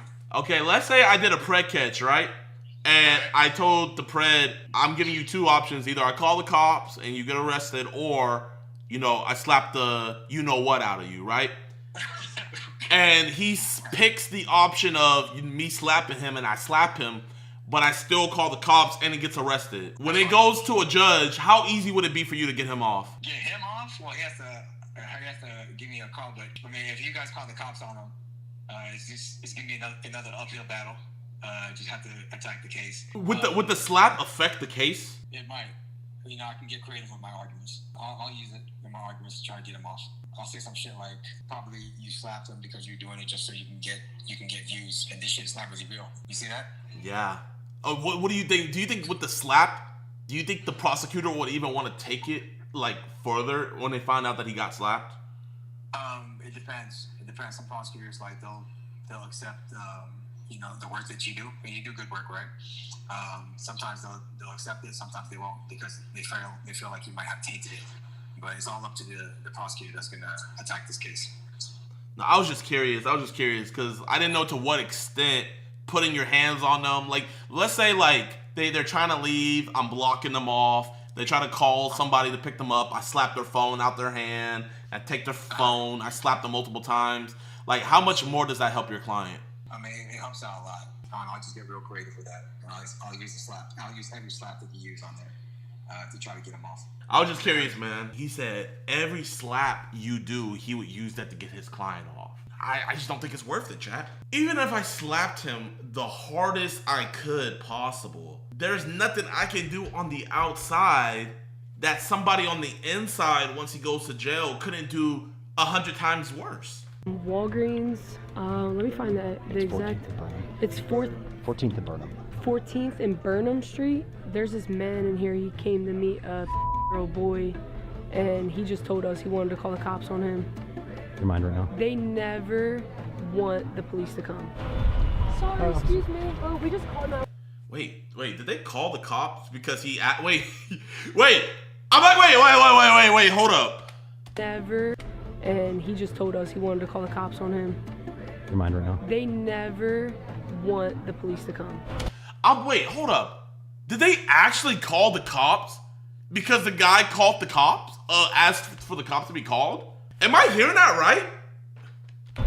Sorry, excuse me. Oh, we just called 911. A guy in there, he messaged a child like on a dating app with his boy, and then he tried to like meet with him here. But then he like claimed he was here to like rob him. Still here? Yeah, they're in there talking to him. It's on the board here. Okay. It's on the spot. All right. Well, thank you. I appreciate it. No problem. I'm not gonna lie. Yeah, it's on the board, I guess. But if I'm being honest with you, for something like this, they don't see this as urgent because there's not an immediate threat. That is which fast. I understand, but like this guy's like car is getting towed, and then there's like a dude in here that was like gonna rob or like a child. So like I don't know, but we'll see. So this is an interesting question about policing. Cities that have not enough police officers. Yeah. A call like this can take 20 minutes, 40 minutes, an hour. And like you were saying, people classify this as a top 3 crime. Yeah. Yet the response time is not. I don't think it's the police's fault. I think they're overloaded. It's how ironic that there's 2 police out there handling a car crash, and all they have to do is walk in here to stop a car. Or even send one of them If over. I said somebody's getting murdered in here, I'm sure they're going to leave the car crash. If you have evidence, you I have the agree. guy in front Yeah. of you, and you call the police, what is generally their response? Generally, the response is it's going to be like an hour response time, and they're going to give us an email to write to a sex detective because a regular police officer usually can't do much with the information. We have now been waiting here. That's not true, man. That's not true. Here, I'm gonna just go through my videos, right? Okay, this one was some BS, right? But he was arrested, but I'm not gonna even count that one, okay? He wasn't arrested on scene. Okay, so that's 2. I'll give him 2. He was arrested. He was arrested on scene, facing life. He was arrested. He wasn't arrested on scene, though. But they at least took his phone and everything, and now he's in jail. This was a big city, so that didn't count, you know. But I mean, it does count. So, okay, it's 3-2 right now. He was arrested on scene. He was arrested. He wasn't arrested on scene, but they did take it seriously. He got arrested. He wasn't arrested. He was arrested on scene. He wasn't arrested. He was arrested on scene. He was arrested on scene. He wasn't arrested on scene, but he eventually got arrested. He was arrested on scene. He was arrested on scene. He was arrested on scene. I think he's about to get arrested. He was arrested on scene. Didn't get arrested. He was arrested on scene. He was arrested on scene. He was arrested the next day. He was arrested on scene. He was arrested on scene. He was arrested later on. Didn't get arrested. He was arrested on scene. He was arrested on scene. He was arrested on scene. He was arrested on scene. He was arrested on scene. He was arrested on scene. He was arrested on scene. He was arrested like 2 days later. He was arrested on scene. Percentage-wise, you guys can do the math on that, but I feel like that's... So it's like a 75% chance to get arrested. Okay, yeah, someone did the math on it, you know? Not too bad. Here for an hour, and I think this highlights to what you've been speaking to about the problem of people get mad at you for not getting them arrested, but then we even said, and we even put on a call, the guy has a knife, yeah. Armed robbery, suspect. And we have a guy waiting for us to come get him right now. So like this process, like could possibly make us miss the next guy. Police are here. All right, guys. How are ya? What is going on? So this guy in the red jacket was. Oh all right, guys. Gosh. How are ya? Bro, what the heck? Bro, Kevin Hart, man. There gotta be a height limit, bro. Like. So this guy in the red jacket was here to meet a 14-year-old boy for sex and to rob him. One of the two. Okay, you guys are stepping back from me. I know you guys are doing your thing, but just give us some space. Yeah. Okay, so they detained him right now, but you see, this is where the vouch comes in. Hey, what's going on? Oh, this is my friend Mario. Mario, you're not gonna, ever come to meet a 13-year-old boy again, right? No. And this is your last time doing it? Yeah. And you did come to meet a 13-year-old boy, right? Yeah. And you were saying you wanted to rob him, but before that, you said that you wanted to have sex with him, right? Okay, you tell this officer right here that you'll never talk sexual to a 13-year-old boy again. Officer, I promise I'll never blah, blah, blah, blah, blah. That's why the vouch is so important. Bro, you guys have no idea, but like the vouch is almost undefeated. Like, I think the vouch has like a 90%, 95%, bro. It's like automatic. We're 16 subs for today, praise God. Excuse me, everybody! This man right here came to meet a 13-year-old boy for sex off the app Grindr and to rob him. This man is a pedo demon in your city. Pedo shop right next to you at Walgreens. He told us he meets people to rob them. He goes on Grindr, the gay dating site. He knew he was 14 years old. He told he was going to eat ass. He told he was going to do all sorts of sexual heinous things. And then he covered that with saying he just robs people in that position. Either way, he's having sex with, trying to have sex with minors or rob minors. No, but this is the first time I stated that I was 14. And like it went on after that, so like obviously he didn't really care. So we're gonna send you a link via like text message or whatever. No, you see, I don't mess with that link stuff. Yo, that man, strong suggestion. Bring flash drives with you, or bring burner phones that you can give to the cops. So that way they have it with them. They can file it in evidence. You don't have to worry about like something not going through, all of that. I give it all to them on scene. I don't want none of that like, oh, send it through the link, blah, blah, blah. Put it all in the flash drive. Give them all the raw footage. Do all that, man. You know, you got a bunch of people donating to you guys on your locals and stuff like that. Invest in some cheap hard drives, man. Have a laptop with you so that way you can put the footage. You gotta just upload them and stuff. And the same's gonna go to you for that video. Sure. How are you feeling right now? Pretty good, man. I wasn't feeling too good about the Wisconsin police because of my prior experiences, but after 2 catches here, like, it's looking pretty good. So we got the van pulled up, the transfer van, so hopefully it goes the way we want it. All right. Looks like... Bro, I gotta give props for props is due, man. You gotta get props and get an arrest. You can't let previous experiences deter you from doing it the right way. You gotta always just do it the right way, man. Like, we had a catch in Houston where you guys remember what happened last time in Houston. I was like, oh my gosh, I'm not gonna do anything. But I was like, you know what? I'm gonna still do it the right way. And bro got arrested. I was shocked. I was literally shocked that he got arrested, but he got arrested. So far, so good. We got some heavy muscle. I mean, look at this. 1, 2, 3, 4 squad cars. Okay. So you get another? Yeah, let's go get a guy at, Yeehaw! Where are we going, man? I forget. Target. All right, we are getting our target. Is this him right here? At the target. Garage one. Is he talking sexual? Yeah. The whole reason, he called me an Uber yesterday, but you went to sleep, so I was like, oh, can't do it no more. And then he just called me an Uber. He called me 2 Ubers. It's just nuts that in any city lurking are these people. That's a black puffer. Yep, that's him. That's him. All right. The anticipation, I feel like it's like doing a SWAT raid. It never goes away. Hey! What's up, man? How you doing, man? Let's have a conversation about what you're doing here, boss. Come on. Let's just have a conversation, man. Let's just have a conversation. You want to call the police or you want to talk? I want to talk. Yeah, that's what I thought. You're an engineer, you ain't got nothing on you? Please. What? Motherfucker, you're pissing me off, dog. You're pissing me off. Now, and you can call the cops. I'm gonna show them what you got. No, I don't have anything. No, we got all your messages of you're talking sexual with a little boy. So I'll and we can call the cops. No, I'm sorry. I'm really sorry. That wasn't my intention. Don't touch my phone. I promise you. You want right? No, I don't want to. Please, I'm on a visa. That's so ironic that they're like in the baby aisle. Please. What? Help me. You're on a visa? Please. I want to go back. You want to go back to India? No, I want to. Pakistan? Where you from? Start from the beginning, huh? But why are you doing this? I want to ruin your life. Why are you doing this? You're a pedophile. I need you now, very badly. I'll buy you a cookie. I'm getting a cookie for you. You got a cookie for him, didn't you? I didn't know that. You didn't know what? Don't say it. You didn't know what? Lie. Please, I'm sorry. Because if you didn't know, why would you be sorry? You're a sociopath. You think this little fucking fake ass, please help, works on me, bro? I do this for a living. You're a rat. I'm gonna give you 3 options, all right? 3? I'm a nice guy. I'm a man of What are the 3? options. Let's hear it. Number 1. You ready for number 1?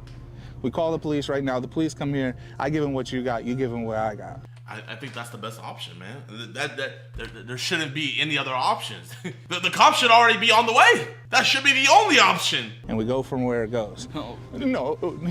Number 2. Yeah, that would be better. Whoa. He said that would. I'm guessing he said something like, I'm gonna slap you or blah, blah, blah, blah, blah. And what was the first thing he said? That would be better. So, this is what I'm trying to figure.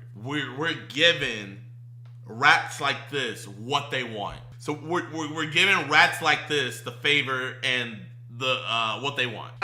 Yeah, what you mean, baby? Excuse me, everybody! This man right here We're doing a pizza. is a he can't even get a year old boy for sex. He is a monster and demons. They shop right next to you at Target. This is the real life. And this is a real life pedophile right next to you. Round him up. This man right here came to be the 3-year-old boy. Get your fucking dumbass out there. We're gonna go to the right. Tell me, what is your intention when you're actually in person with these people? You might be slapping them. You might be making a very loud announcement to the store. Yeah. Is there an end result you're looking for by the end of that experience? As plain old as like, I want to ruin their life and have nightmare moments for them.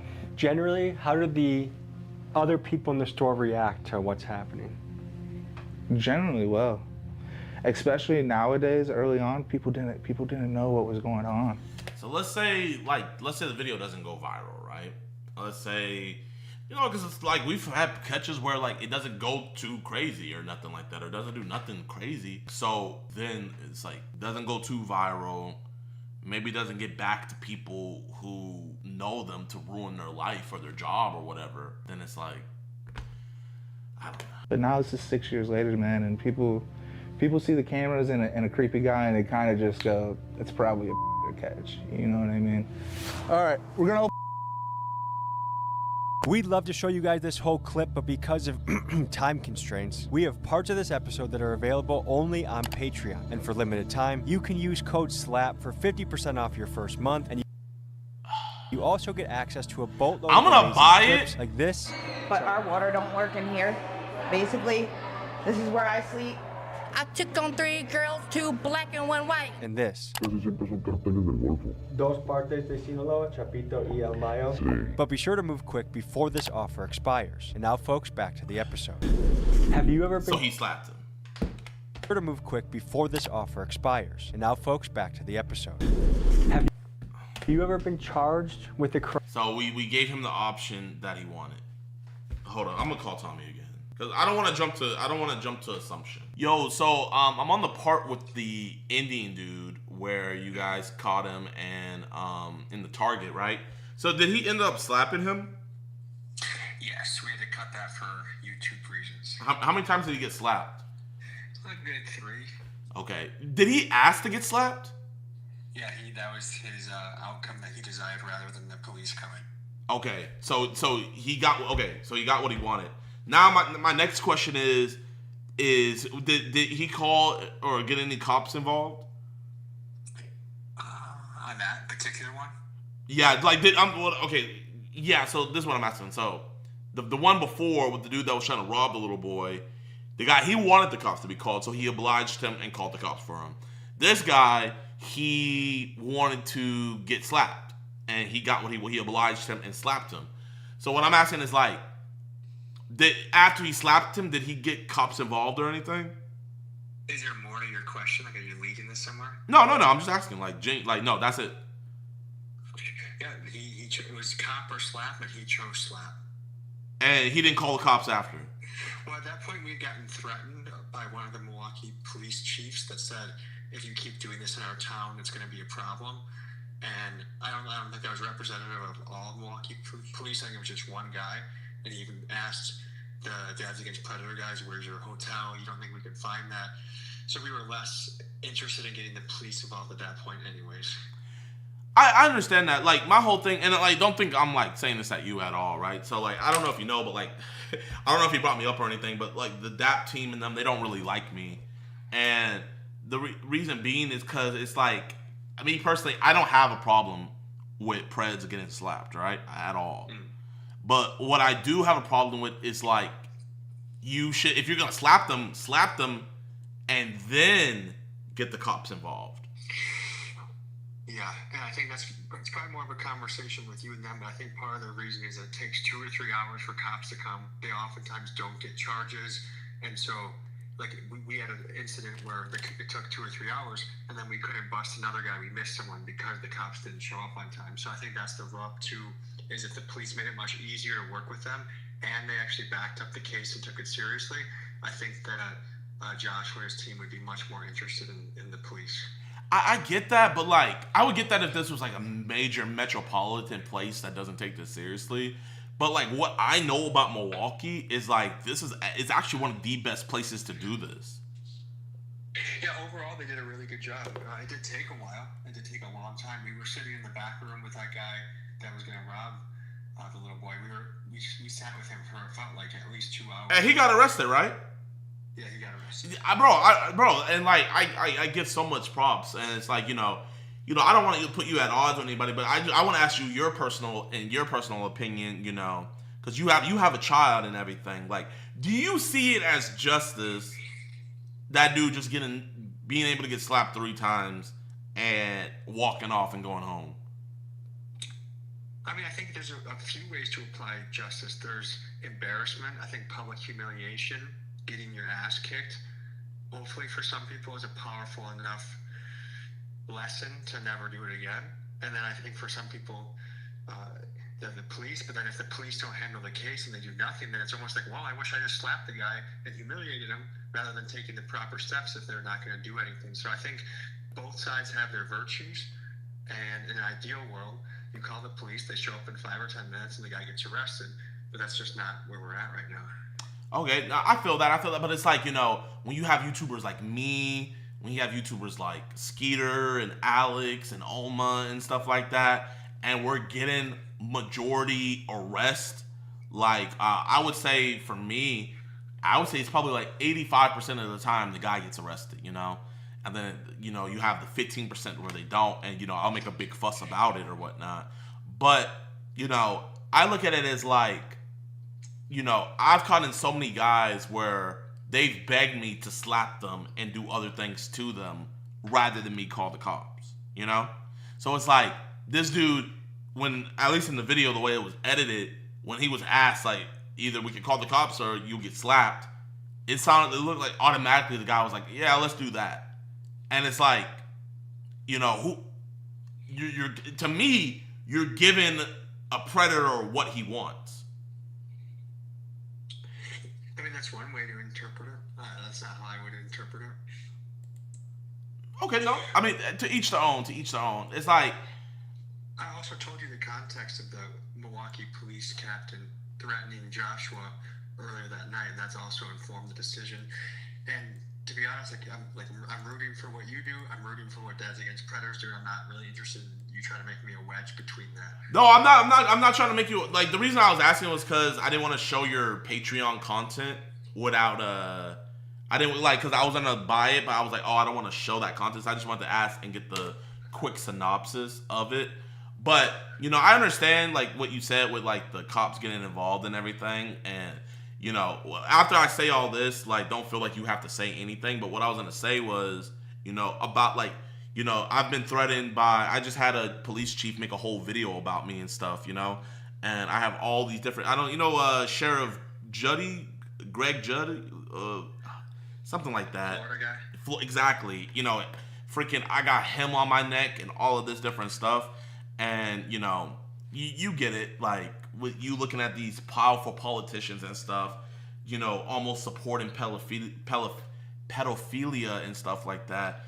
It's like, whatever they could do to me, it'll be better to make a better stand. But I genuinely am not, I genuinely do see where you're coming from, and I see that. I was just curious about that. You have more stuff. That's just my opinion, and you have yours. The way I look at it is this, the beauty of it is you guys each get to do your own approach, and I think it's badass when you get people arrested. I also think it's pretty awesome when these guys get the shit kicked out of them.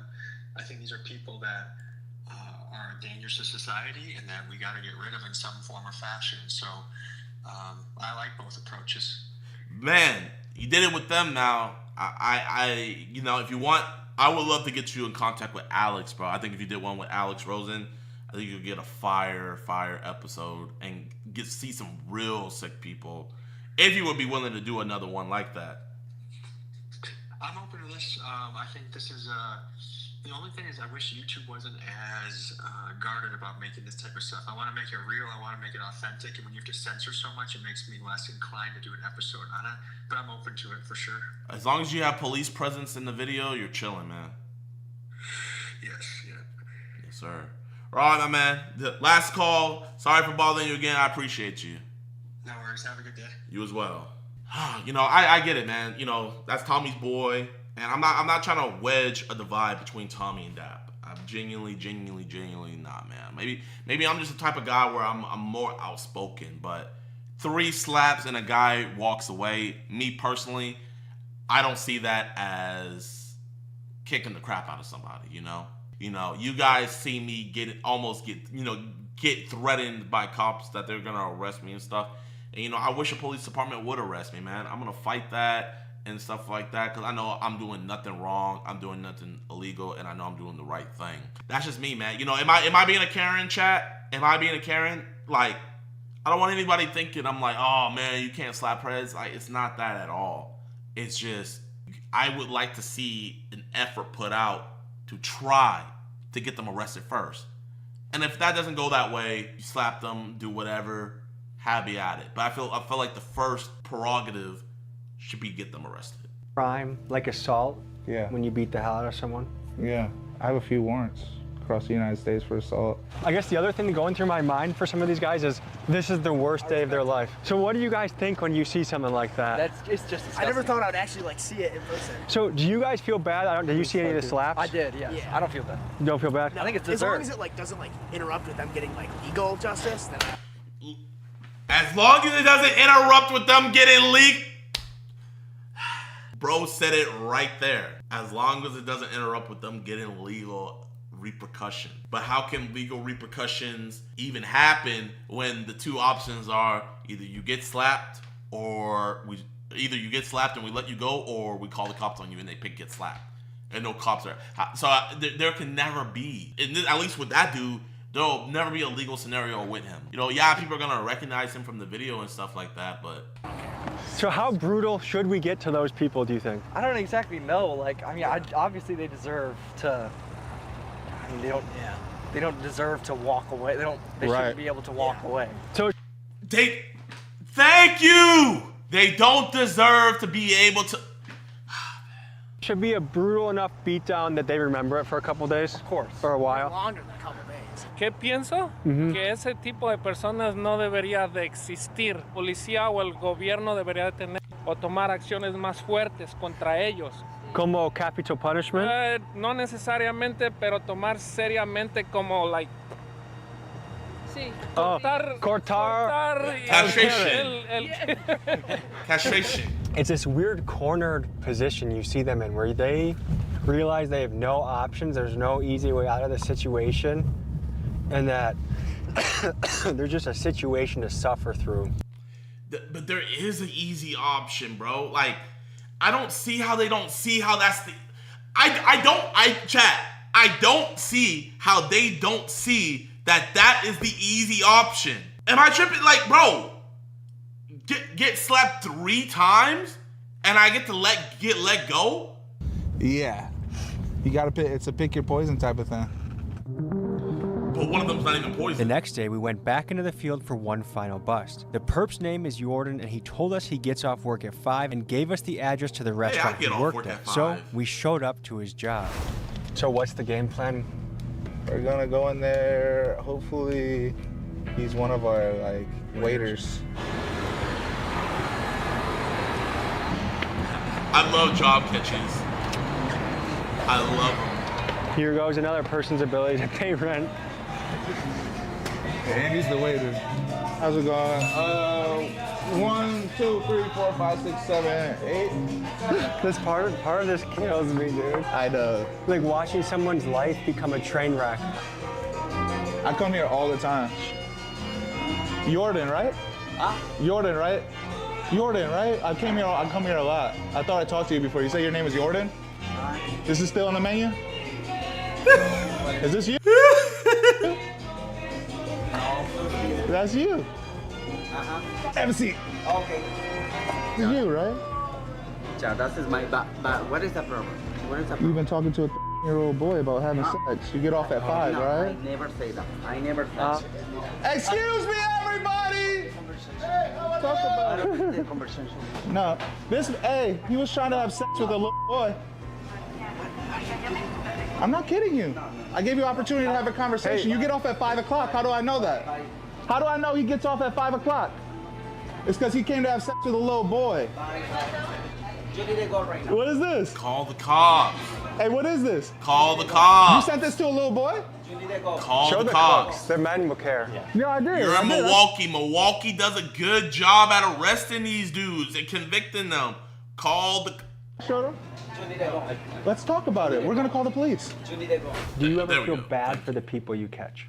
For a second, it's like you see the weakness in them, and just as a human being, you know what I mean? Like once somebody like has that white flag, it's hard to kind of continue to be like, ugh, you know. But there's no white flag for this. You know what I mean? There's no white flag for the kids. There's no white flag for the family after. You got a phone? You call the police. No, I don't have phone. What'd you send those naked pictures on? Call the police. Oh, okay, bro, okay. He doesn't want to get slapped. He wants the police. I want to see some police now. He's saying, call the police. He's standing his ground. I want to see some police. No, we're just Policia. So what is that? What is happened that? You need to make money for the life. What is that? For the life. I noticed a Milwaukee police officer in traffic, so I ran over to flag him down and bring this turd to justice. Hey, esperar. La policía, esperar aquí. Nah, he don't want to wait. We got a crew of. I don't have right now. But I know his guy told me. But yeah, maybe that's my problem when I text with him. I never meet with him, you know, because on the apps, everybody's fake, you know. It was real enough for you to send pictures of your ball sack to him. I know because I meet that person on the app for the same, you know. Okay. I'm just waiting for another officer to get here. Let's go. I like this. So you saw I like this, though, right? You saw he said 14. I like this. Why did you even entertain the conversation from there? You about to shine, man. You about to shine. I like this. Hang out here 1 second. Okay.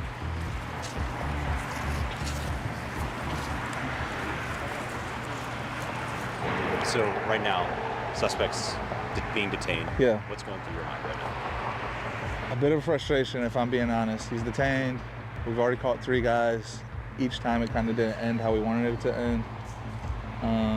I have a feeling we're just going to be standing out here in the cold and the guy's going to get to walk away. Maybe they find porn. Maybe they find something in there. I don't know. So he's a little sassy, and I feel like he didn't learn his lesson, and he's going to walk away. And it's going to be a little bit frustrating, but. Okay, now the cops do their thing. And they don't want to take it, and they go off. By all means, bro, beat the living crap out of him. For all I care. But now, it's not in your hands anymore. It's in the cops' hands. Like, in my opinion, I feel like we have a 100% success rate. Reason being is because we catch them, and we let the law enforcement know. After that, there's nothing else we can do. What else can I do? There's nothing else, you know? So whether the cops do their job, or the DA do their job, or what else, we have a 100% catch rate. We have a 100%. I have a 100% conviction rate in my mind. We'll see where it goes. Damn, more cops. Look, another cop's coming. This is getting kind of sketchy. They just pulled stuff out of his pockets. Okay, so he got searched. We're about to shut the door. All right, detectives are on their way out, okay? Okay, let's go. Requested that you guys all stay put for me. Okay. I don't know exactly if they want to interview everybody or let's just go. I like this. Person. I can't. Okay. Now this is where we should have all the evidence ready to go on a flash drive. Detective, I am blah blah blah from Dads Against Predators. We had Jordan. He was trying to meet what he thought was a blah blah blah Euro boy. He sent these pictures of himself. We have everything documented. Here he acknowledged the age. We also have the raw footage from when we first confronted him until you guys showed up. It's all on his hard drive. Here, take this. You can borrow my phone while you go and question him so you can have the chat logs with you. Boom, bada boom. So that's what makes it smooth. For me, they're coming from like 6 and Walnuts. We'll probably like 15, 20 minutes maybe for them to get here, okay? He's detained. He's going to be getting arrested, but we're going to wait till detectives get here to do that, okay? You see? Looks great. If it was easy to work with the police, would you? What was that hard? Proof is in the pudding. It worked. Bro is off the streets. Great job. Sure. It's so hard to work with the police that I call them and it takes them 2 hours to work with them, you know what I mean? I don't. Okay, I feel that. I feel that. I feel that. But that's where you have to get better. I've dealt with it. Alex dealt with it. Where we had to stall for 2 hours. Bro, I've had preds where I literally had to stall for 3 hours. And then I had to convince him to just, like, hey, man, you want to just go to the police station and get this situated?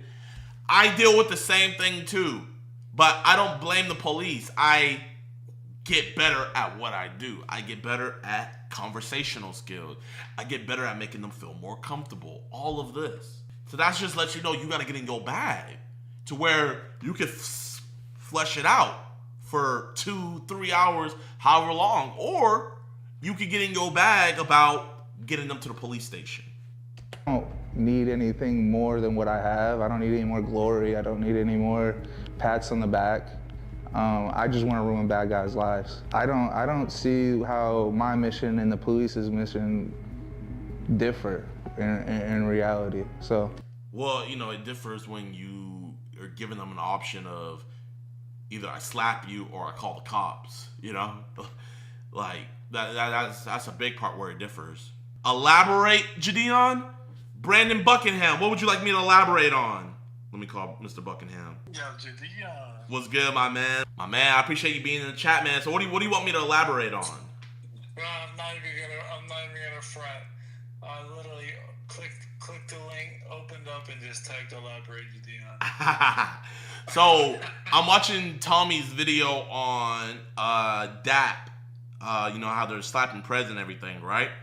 And yeah, that was against predators. Yeah, so like, you know, there's a beef. Like, I personally don't have any beef with them, but you know, some of the people in the squad, they don't like me because like I'm like, bro, what is the point in doing this if you're not trying to get cops involved? You know what I mean?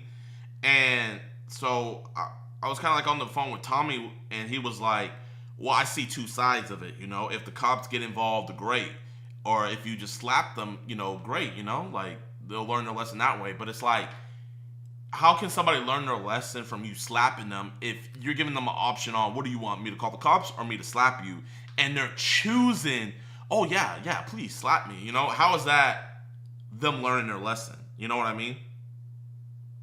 It isn't, because that's them saying it's worth molesting kids over getting my ass beat. Like, I'm down to get my ass beat as long as I get to, you know, violate children.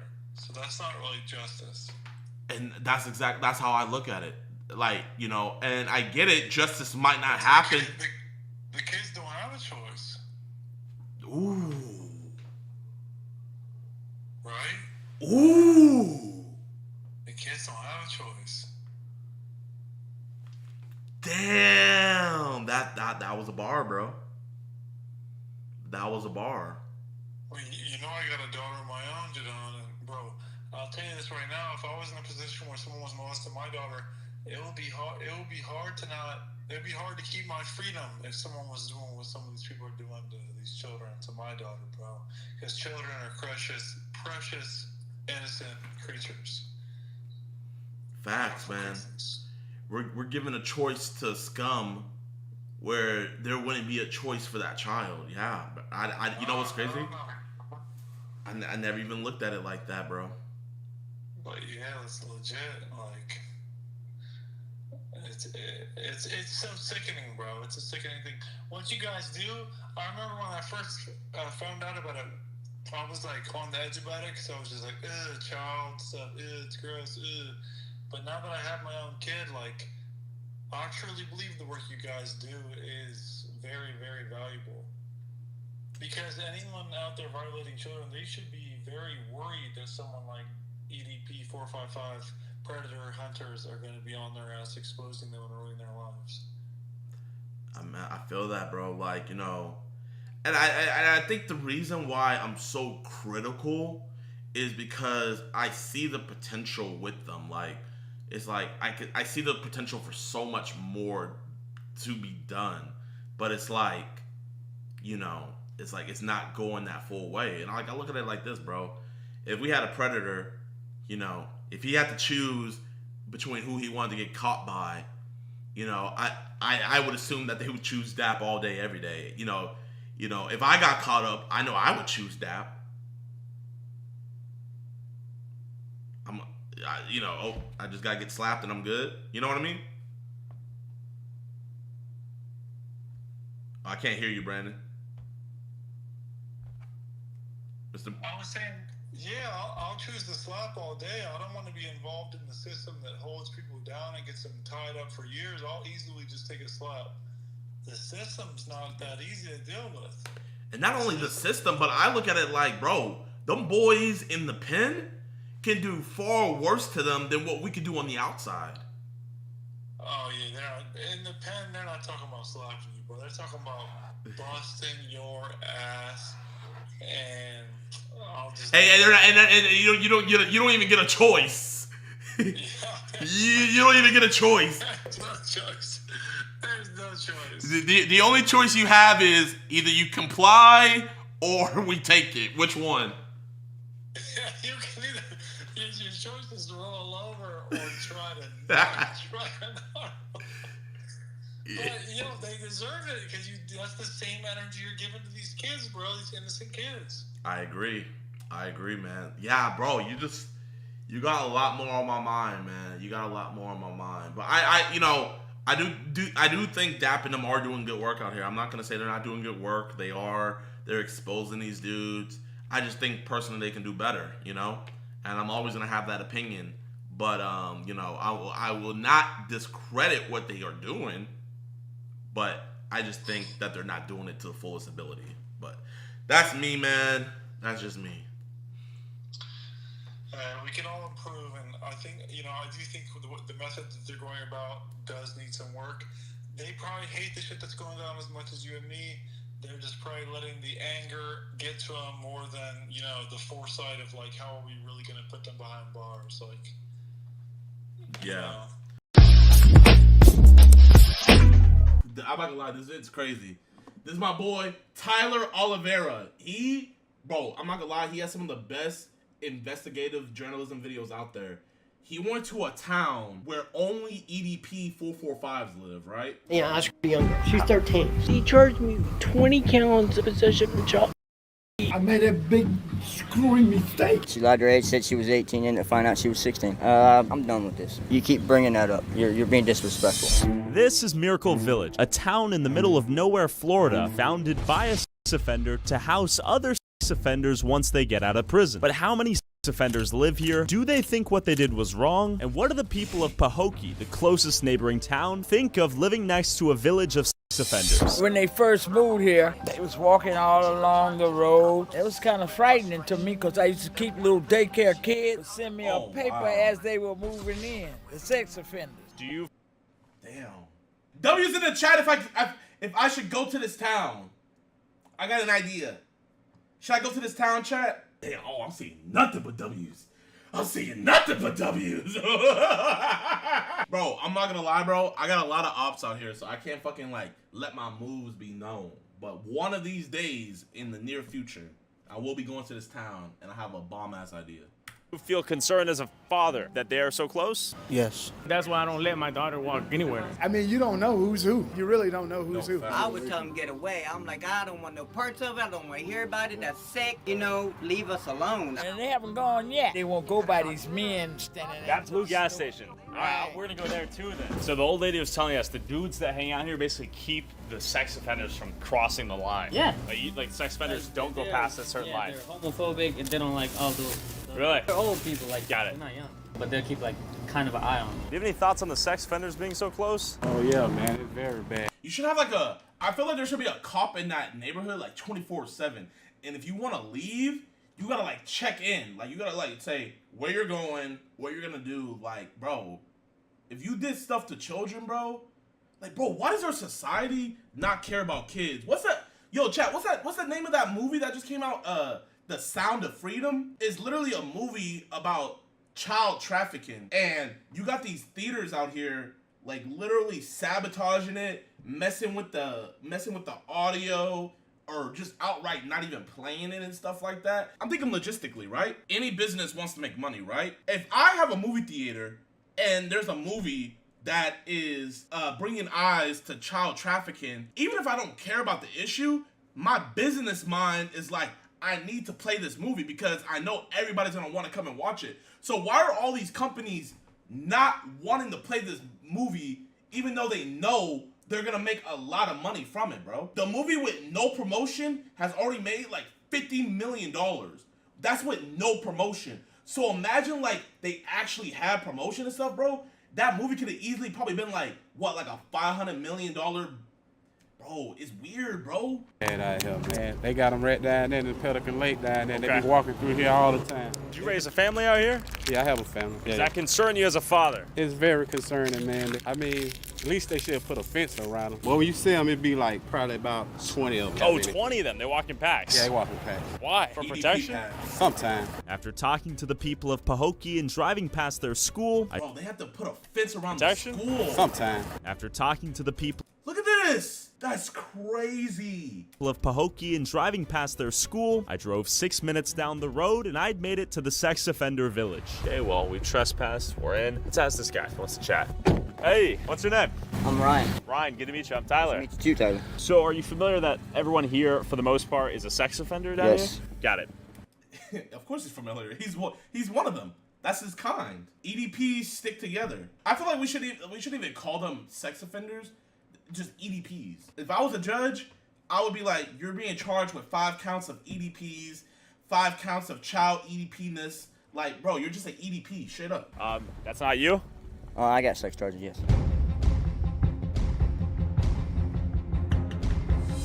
Do you want to share how you ended up here? Yeah, I can share a little bit. Tell me about it. What happened? Well, I was about 24. I met someone, lied to me about her age. Okay. And I did 5 years. Then I ended up finding out about this place. My mom talked to him, and I moved down here to get closer to her. So the girl. I'm gonna be honest, bro. You know how I know he's bullshitting? Let's say an underage girl did lie to you, right? You had no idea, and then you got charged for that shit, right? Why would you move to a whole ass community where other EDPs live? Because you would be against that shit if you really didn't mean to do it. So why would you go live with them? And he probably didn't even give his real name, but probably we could easily find his file, bro. I did hear about a story that was real where this dude, he met this girl at a bar because she had a fake ID and she lied to him, right? And then he got arrested for it, but the girl and her parents literally came forward and they should have told the judge. They were like, "Judge, our daughter lied." And the girl, shout out to the girl, even though she shouldn't have lied, she even said, "Judge, I lied. Like, he didn't know that I was underage." And they still put him on the registry, bro. Like, how dumb of... Bro, you're a fucking judge. Oh, my God. Judges have too much power, I swear. And they have ego trips. Girl lied about her age, and then Yeah. you went to prison for that? Yeah. Do you talk to any of your neighbors out here? Do they have similar stories, or is it all pretty different? It's all different, pretty much. Different. And how old are you now? 32. 32. Do you think you got dealt a wrong hand, or you were in the wrong? I got dealt a wrong hand. I was taken advantage of. I didn't have a lawyer, and they seen me as an easy target to put in prison. So, how old was the person? She lied her age, said she was 18, and to find out she was 16. And you were 24? Yes. How long after that event did you end up at trial? It was probably about 4 or 5 months. How long did the trial take? A few hours. Really? Yeah, they scared me. Few hours. So the evidence was so damning that these niggas just needed a couple hours to get your ass out of there, bro. Me to sign it. So explain that. What do you mean? Pretty much accusing me of something that I didn't do. I've never been in trouble. I have no juvie record, and they seen me as an easy target. You pled guilty? Yes. Have you lost work opportunities since that event? Yeah, there are some out there that won't let you get jobs. In prison, do sex offenders have it much worse? I'm done with this. Okay. Oh, that boy had flashbacks. That boy have flashbacks. They split his wig open. They call them, what do they call them in prison chat? They call them chomos. They call them chomos, and that's the only thing I like about prison, is that if you're an R-worder or you're an EDP, they will mess your life up in there. Like, even though the people in there done fucked up things, they even know that R-wording and being an EDP is off limits. That's crazy. That's crazy that even criminals know that that's the, like bro, like that's just like the untouchable. You don't do that. Okay. I'm really done with this because You keep bringing that up. You're being disrespectful. That boy had I mean, flashbacks! how so? Oh, I was more so interested. That boy in having how that's flashbacks! affected. That's kind of, I guess, the point of focus. What we're interested in, how that's affected people's lives. Turn that off now, please. Yeah. You see, nah. You see, chat, like, bro, like, the reason he's doing him like that is because they're around the same size, bro. Like, I can't fight, but I look like a big-ass nigga. That nigga's not gonna tell me and Vito to, bro, Vito himself would fuck him up. Vito would set up the camera in a perfect angle and fuck him up. Bro, I promise you that nigga would not do all that shit to me, bro. I promise you.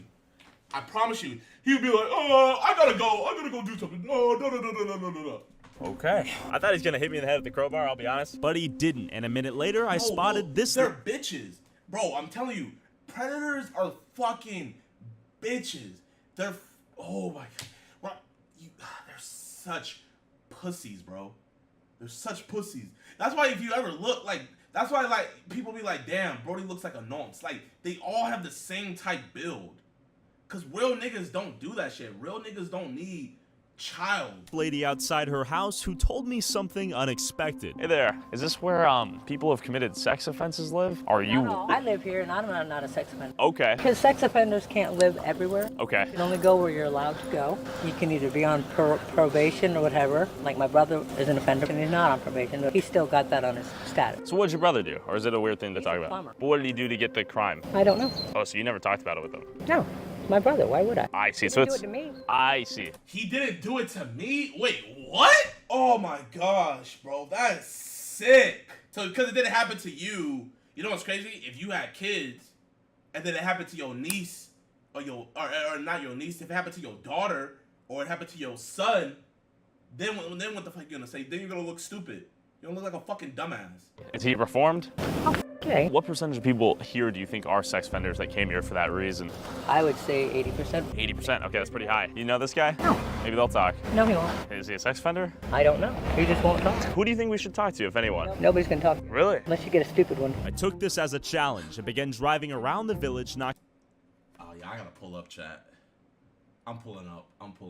No weird shit, but why do these niggas low-key got a nice-ass neighborhood? Yeah. Like, bro, like, why can't we have these niggas move into the slums? If it wasn't EDPs that lived here, I would... I'm fucking dead. Someone said 445 Street. Oh! That's the title. I went to 445 Street. Oh my gosh. Who the fuck said that shit? That's so funny. That's so funny. Nightmare on 445 Street. You niggas fucking eating. Why y'all niggas eating? EDP Drive. Knocking door to door until someone talked to me. Hello. We were wondering if any of you guys would like to chat and tell us about your story. No. I was wondering if you'd be down to talk for this video we're making, trying to hear the stories of the people here, how they ended up here, and... Okay, I'm on the phone right now. No, I'm sorry, I'm working. I don't have time. As you know, it's a sensitive issue. This is a great place, so that's really all I can. Okay. You wouldn't want to share anything else? I don't think so. I'm not. You know the crazy thing about it though? All he has to do is find their address, and he can look it up and see exactly what they fucking did. Imagine just pulling up to their crib like you're a mailman. I'm like, yeah, we got some of your mail, you know, we got your magazine, we got your EDP 445 issue, and is this you right here? Yeah, is that your mugshot? Sure what the upside would be. I know what the downside would be, though. Finally, this guy talked. Hey there. Yeah, hi. Is this Pelican Lake? Yeah. Okay, and do you have to be a sex offender to live here? No. Okay, got it. For everybody. Are you a sex offender? Yeah. Oh, you are?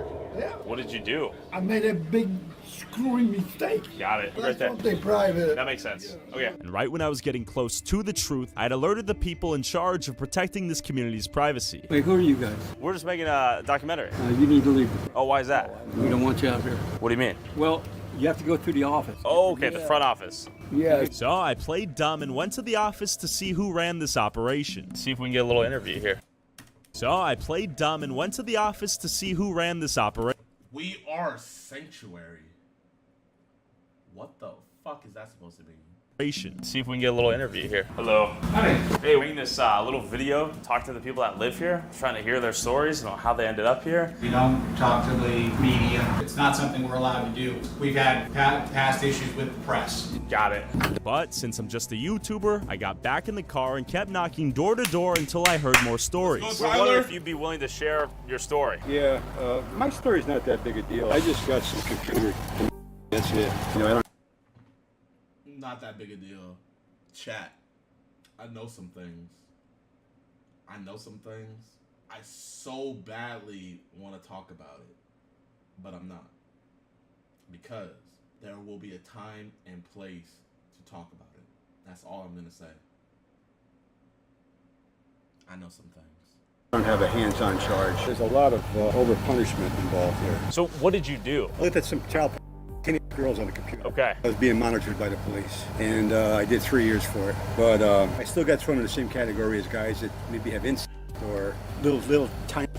Like hands-on stuff, right? Yeah, exactly. This is one of the few places in South Florida you can actually live. Most people are homeless because of this. So it's life-ruining, would you say? Yeah, absolutely. It'd be better off if you killed somebody. But I was inserted in an open bay dorm, which means the beds are all in the open floor. A guy to my right was there on a 12-year sentence for assault. The guy to my left stabbed someone to death. I'm in between those two guys, and I got a third-degree felony. I'm wondering to myself, how did I get in between a murderer and someone that put someone in the hospital? We're looking at some videos on a computer one evening in my home. Because I was looking at some videos. You were looking at some videos of children, bro. Some children. Bro, you see, like, they don't care.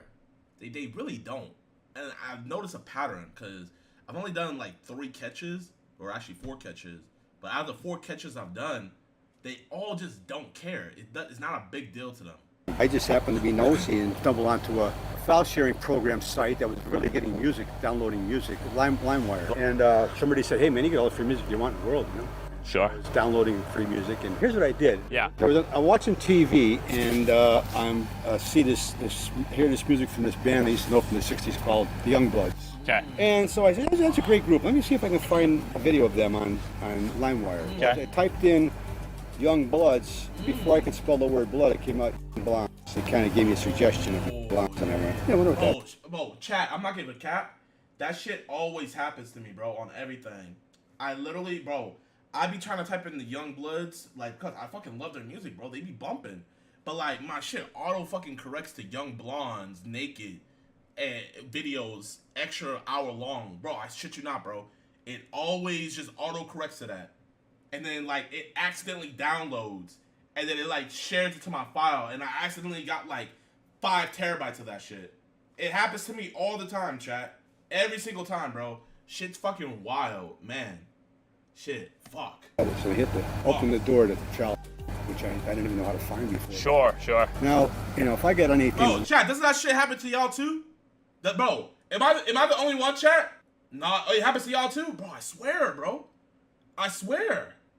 It looked like it was a little tiny little or something. It made me disgusting. Yeah. That's when disgusting. I saw teenage girls, I looked at it. But some of the were under 18. Sure. You know, that's my story, really, basically. And I go to a group meeting every Tuesday with a bunch of other guys from here.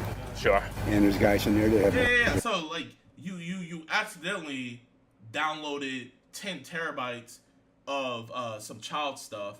So, the next logical conclusion is, you know what?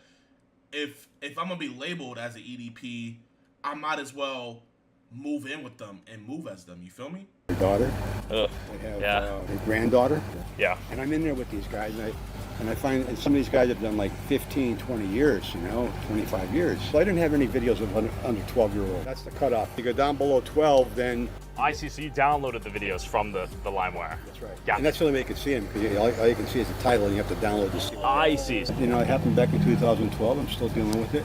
Would you say it's ruined your life? Absolutely. And I'm just happy it didn't happen when I was 25. I didn't have like another 50 years to deal with it. There's a guy right there you could talk to who is, his name is Cass. He has a position in the ministry. And out of nowhere, this angry old man hopped off a golf cart and started storming towards me. Hey there. How are you? What's your motivation in coming out here and asking? Yeah. So, Oh, that's the founder. That's the fucking founder. Oh my gosh. That's the EDP general. Yo, you think like if EDP were to like move into that neighborhood, do you think they would like idolize him? Like would they like just like get down on the knee and fucking just like bow to him? Yeah, I just asked what your motivation is. Oh, okay, well, there's no animosity. But you are on private property. Okay. There's a process where you can petition to come on board. Okay. We've been here 14 years, helping men who get out of prison, and there's just a procedure because there are a lot of people who want to do hatchet jobs. Okay, You know, that either makes you're sense. here to help the situation or just please stay the hell away and make your own opinions. Okay. It's not a regular community. Let's halt it for today. Sounds like a plan. Yeah, sorry guys. So I did just that. Stopped filming, went to sleep, and drove right back in the morning and stumbled upon this guy going for a walk. Hey, I have a question for you. Would you be down to share your story of how you ended up here? Personally, I'm not attracted to kids. I think I'm smart as fuck. He's like, the thing is smart as fuck. Wait, you're not attracted to kids? Yeah, me neither, bro. I'm definitely not attracted to kids. Yeah. Bro. Would you be down to share? That's literally the first thing I say whenever I get into a conversation. I say I'm not attracted to kids. That's bro, like, you know, I'm not. Personally, I'm not attracted to kids. Yeah. Florida's laws are so damn stupid. Yeah. There are about 80% of the people out here who are sex offenders. Okay. So did you get on some false charges or what? No, well, kind of. I got charged with possession of child pornography. I was using a file sharing program. It was a LimeWire network. Oh my, bro! That happened to a friend of mine! Bro! Chat, it can't be a coincidence, bro. Bro, LimeWire, fix y'all shit. Y'all niggas are ruining our lives, bro. Wait, were you looking up the young bloods too? And it autocorrected to young blondes? Happened to a nigga of mine, bro. Fuck, this might be bad, but like, what is Lime? What the fuck is this? How the fuck is something with Soulja Boy? I refuse to believe that something that Soulja Boy endorses would house child porn. I refuse. Because the government uses them as spyware. Like a sting operation? Pretty much. I remember this real well, even though it was years ago. I was looking at a porn video, typed in actress's name, and it was a bunch of kids, so I deleted it automatically. So the file names were lies, but Broward County, one of the worst counties in the country, they're the ones who arrested me for possession of child pornography, even though I have a mental injury. What's your mental injury? I was in a car accident. They charged me with 20 counts of possession of child pornography, and my lawyer got it all the way down to 5, but he said he couldn't get it any farther down. Wait, who the fuck was this nigga's lawyer? Saul! Saul! Why the fuck are you representing white EDP? Wait, how the fuck we go from 20 to 5? So we just gonna pretend like 15 child booties didn't exist on video? Like what the? What? Down. They also lied and said they caught me with recording equipment and other crap like that. Oh, for the kid? Yeah. That's not the case. But I couldn't do that. My lawyer got that erased. So how long did you end up in prison? A year and 10 months. Okay. And you've been here for how many years? 8 years. Got it. Florida is so damn stupid. I'm a sex offender for life. Okay, and you're not attracted to kids? God, no. Got it. Just you downloaded files on accident? On accident, yeah. Okay. Like 20 times? Originally, they charged me with 20. My lawyer got it down to 6. That's a good lawyer. So how was... Whoa! 20, wait, you just said 5. Now his lawyer got it down to 6? Wait! Hold up! Wait a minute! Something adding up! Bro, I'm not good at math, chat. I am not good at math.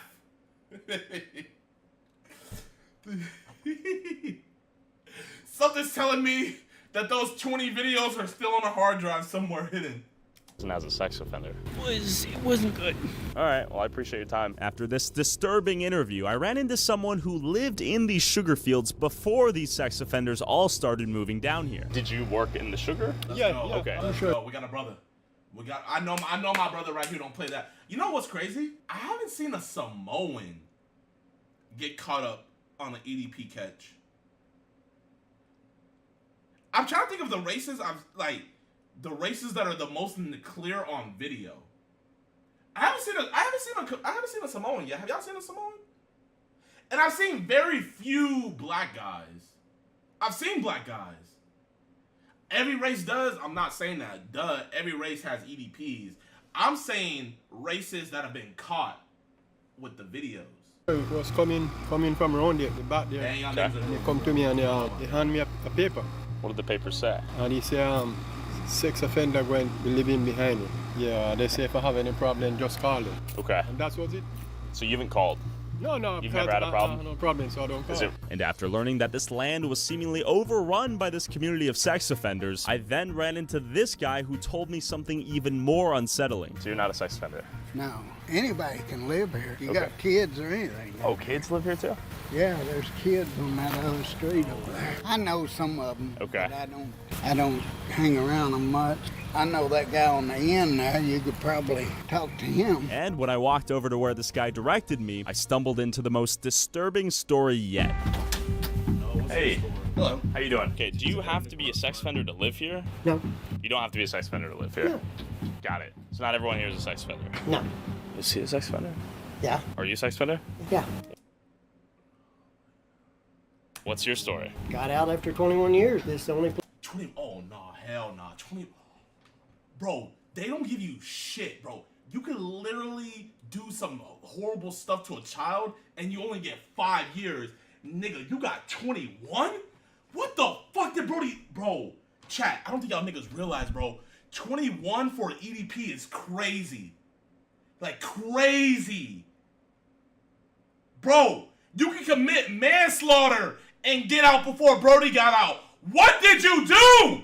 Place that would give me a chance. Oh, okay. Does everyone have crazy stories out here, or it's just strange? No, there's everything from guys that have got drunk, downloaded a little porn, Yeah. and there being someone that was underage in it. Yeah. You know, I know one guy, 2 months later, the sheriff's office came in, busted his door down, his computer. Another month later, they came back and arrested him because they found 8 pictures that were porn. Just 8 downloads. Yeah, he got 8.5 years. But I'll tell you what, Yeah. whether a person's guilty or innocent, Yeah. and I'm guilty, I'm not gonna lie to you. Okay, got it. You know, I was young.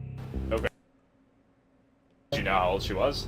Yeah, I knew. I see. Now, she was underage, don't get me Yeah. wrong. And Yeah. I knew what was going on. Okay. And I was for a sexual act. Okay. Well, she got mad because I went and let my wife come back. Oh. And my wife had I left. see. How old were you at the time? 40. So, okay, when that happens, is that like your life's ruined after that? Yeah? Yeah. Did you lose job opportunities and stuff? I lost everything. Okay. I lost my job. I lost people who I thought were friends. Sure. And family. Okay. We're more of a family. Okay. Through here. You know, we try to watch out for each other, Yeah. take care of each other. And you get out of jail with nothing. Sure. I was 40. Okay. When I came out, I was 60, almost 62. The only people that helped me when I got out were guys that I met in prison. Okay, if you could go back in time, you obviously wouldn't do it, I imagine, right? Of course not. Sure. That'd be really stupid. Sure. You know? Did you know the consequences going? You know what? I bet you, instead of him being, I'll be really stupid, I bet you his mindset is, I wouldn't have got caught. But the fact that he said screwed, bro, like, that shit just, like, turned something in my stomach, bro.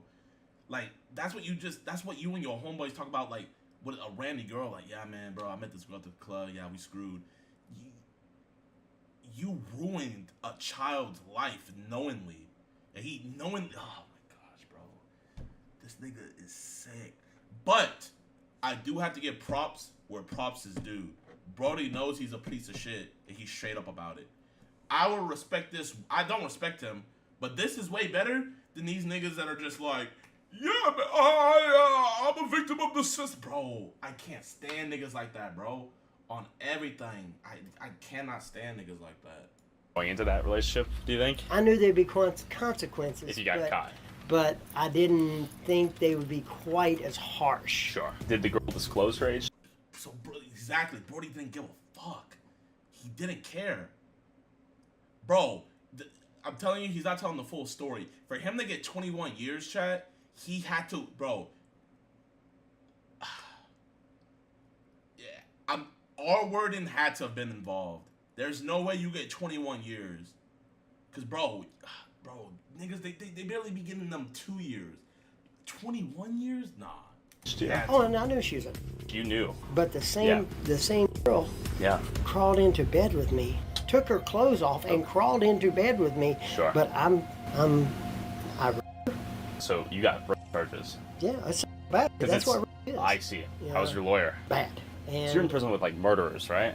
Sure. See, I had good friends that were murdered. So this chick crawls into bed with you naked. How old is she? She's 13. She's 13. But the problem was, I wasn't the first. She wasn't a, she got in my bed. Got it. So, okay, let me ask you this. How did you meet the 13-year-old? She lived in the neighborhood I was in. Oh, okay. And I had a daughter. Okay. Did the daughter know her? Yeah, the daughter knew. That's the reason she Who's came your over the daughter's house. friend? No. Oh my gosh. Oh my gosh. Oh my gosh. Oh my gosh, bro. What the fuck? What the actual fuck? This nigga's sick. Bro, this nigga's sick. No. Bro, you know what's crazy, chat? My mom, she wouldn't even... We had a next door neighbor. He had a kid and everything. His kid was like 4 years younger than me, but like we were friends. We would always play outside. She would let me go over to her house. She would let me stay there until like 10, 11. But my mom never let me sleep over, bro. Never. She would let his son sleep over whenever because his dad would work nights.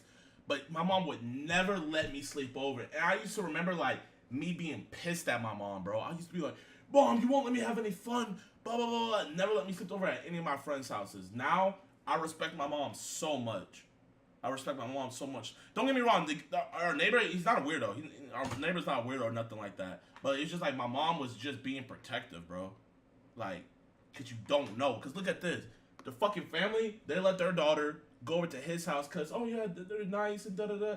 And he's grooming this girl to get in bed with him. Bro, I gotta give my mom a thank you. I gotta give my mom a huge shout out, man. My mom, she would not let me sleep over at nobody's house. Nobody's house. Yeah, but my daughter was gone. She was with other friends. Your daughter's friend gets in bed with you. Yeah. You guys have sex? Yeah. Like more than once? Like a month and a half. Got it. This is a continued affair. I don't want to see my wife in that. Got it. Okay. But she's from the neighborhood, and she came over all the time, and I was just at home alone one day. I see. But she had already made installations. Sure. So have you spoken to that girl after prison? She wrote me for the first 3 years in prison. Really? Wow. Okay. But I can't get a hold of her. Legally, if you're on probation, you cannot get a hold of your victim. So let me ask you this. Did you ever talk to your daughter again after that? Sure. Yeah? You guys have a decent relationship? Yeah. My daughter, my son. Got it. Of course, my ex-wife. No. Sure. It really does destroy your life. It's written right on your license. Got it. So what are you actually going to be doing? And ideally, any chance Yeah. that you're recording anything?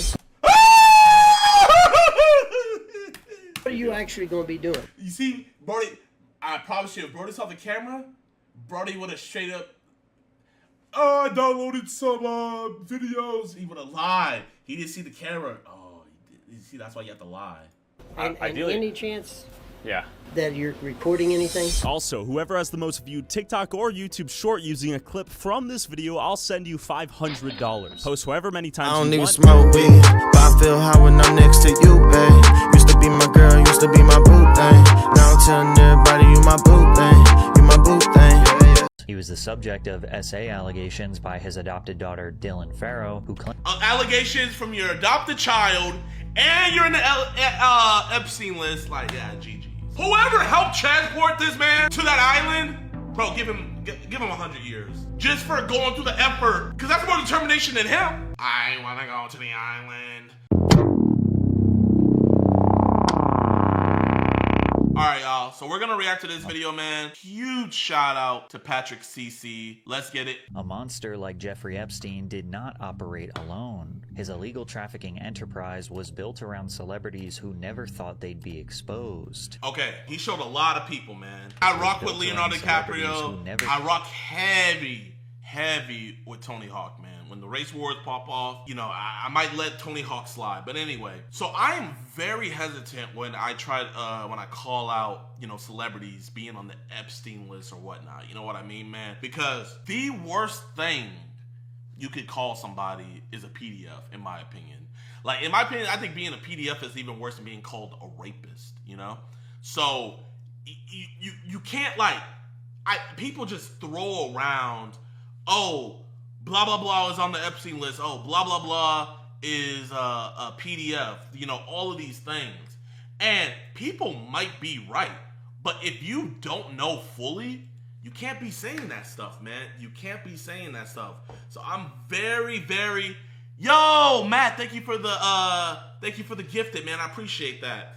I'm very hesitant when I say who's on the Epstein list. Like, unless I'm seeing in the email files where they're saying this cryptic coding and stuff, then yeah, they're most likely a PDF. But you know, we'll have to see. Thought they'd be exposed, and after 3.5 million documents were publicized revealing the inner workings of the most disturbing criminal operation in modern history, celebrities are praying they won't be mentioned in this video, but nobody's safe. While names like Elon Musk, Bill Clinton, and President Donald Trump were expected to be in the files, there were a ton of shocking names that nobody expected. So in this video, I want to focus on the celebs that were connected to Jeffrey Epstein that nobody seems to be talking about. I'm not saying Mick Jagger is in it, but I wouldn't be shocked. Now, the one I was the most shocked with was Chris Tucker, man. Like, bro, I love Friday. I love Rush Hour. It's like, bro, what you doing on that island, man? From the ones that claimed they did nothing more than take a picture, to others that were deeply entangled in his secret network. The first is not a politician, not a CEO, but a magician, David Copperfield. Perhaps he wasn't your first guess, but David Copperfield certainly isn't a stranger to controversy. I've heard his name, but I've never In 2007, he made headlines after being accused of essaying a woman named Lacey L. Carroll. She claimed that Copperfield had lured her to his private Caribbean island under the false pretense of helping her jumpstart a modeling career and then assaulted her. A federal investigation was conducted for 2 years until early 2010 when the case was dropped by the courts. Copperfield not only proclaimed that the allegations were false, but that he was actually the victim. Finally, things,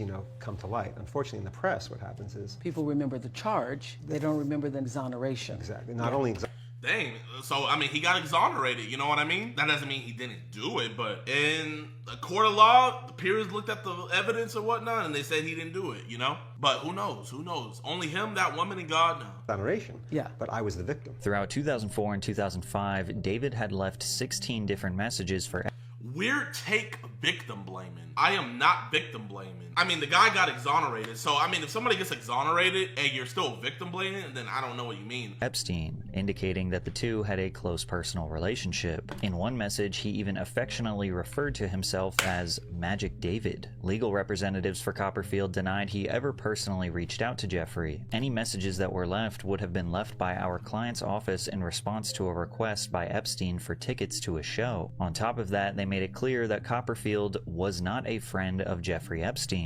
However, the recent file dump paints a much different picture. It is true that Epstein frequently purchased tickets for David Copperfield's shows. However, it's also made clear that the two had a close personal relationship, with Copperfield being directly referred to as a friend of Jeffrey's. However, this was just the tip of the iceberg, as the details of Copperfield's 2007 investigation found their way into the released Epstein files. During the investigation, multiple alleged victims and witnesses were interviewed by the FBI.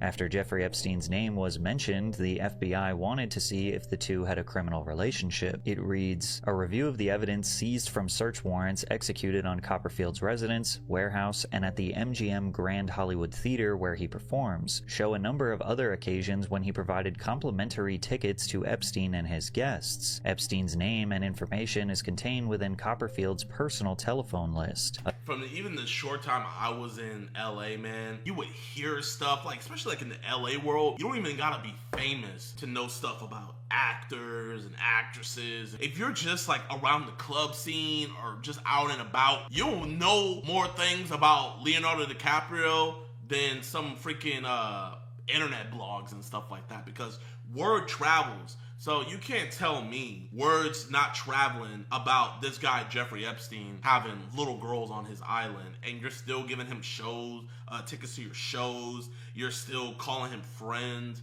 and wanting to hang out with him and stuff. It's one thing if you hear something from one person, but if I'm hearing like from a bunch of different people the same type stuff that you're on, not everybody can be lying, especially if all these people don't know each other and they're coming to the same conclusion. So it's like, bro, even if you're not doing weird stuff with this person, you just associating with this person is in of itself weird, man, and wrong. A clear connection between Copperfield and Epstein exists that requires further investigation to determine if they both shared a predilection for minors. In addition, the investigation needs to determine if they engage in referring possible victims to each other. Shortly after his name was revealed to be in the files, The Guardian published an article revealing that 16 different women had accused him of SA over the span of nearly 4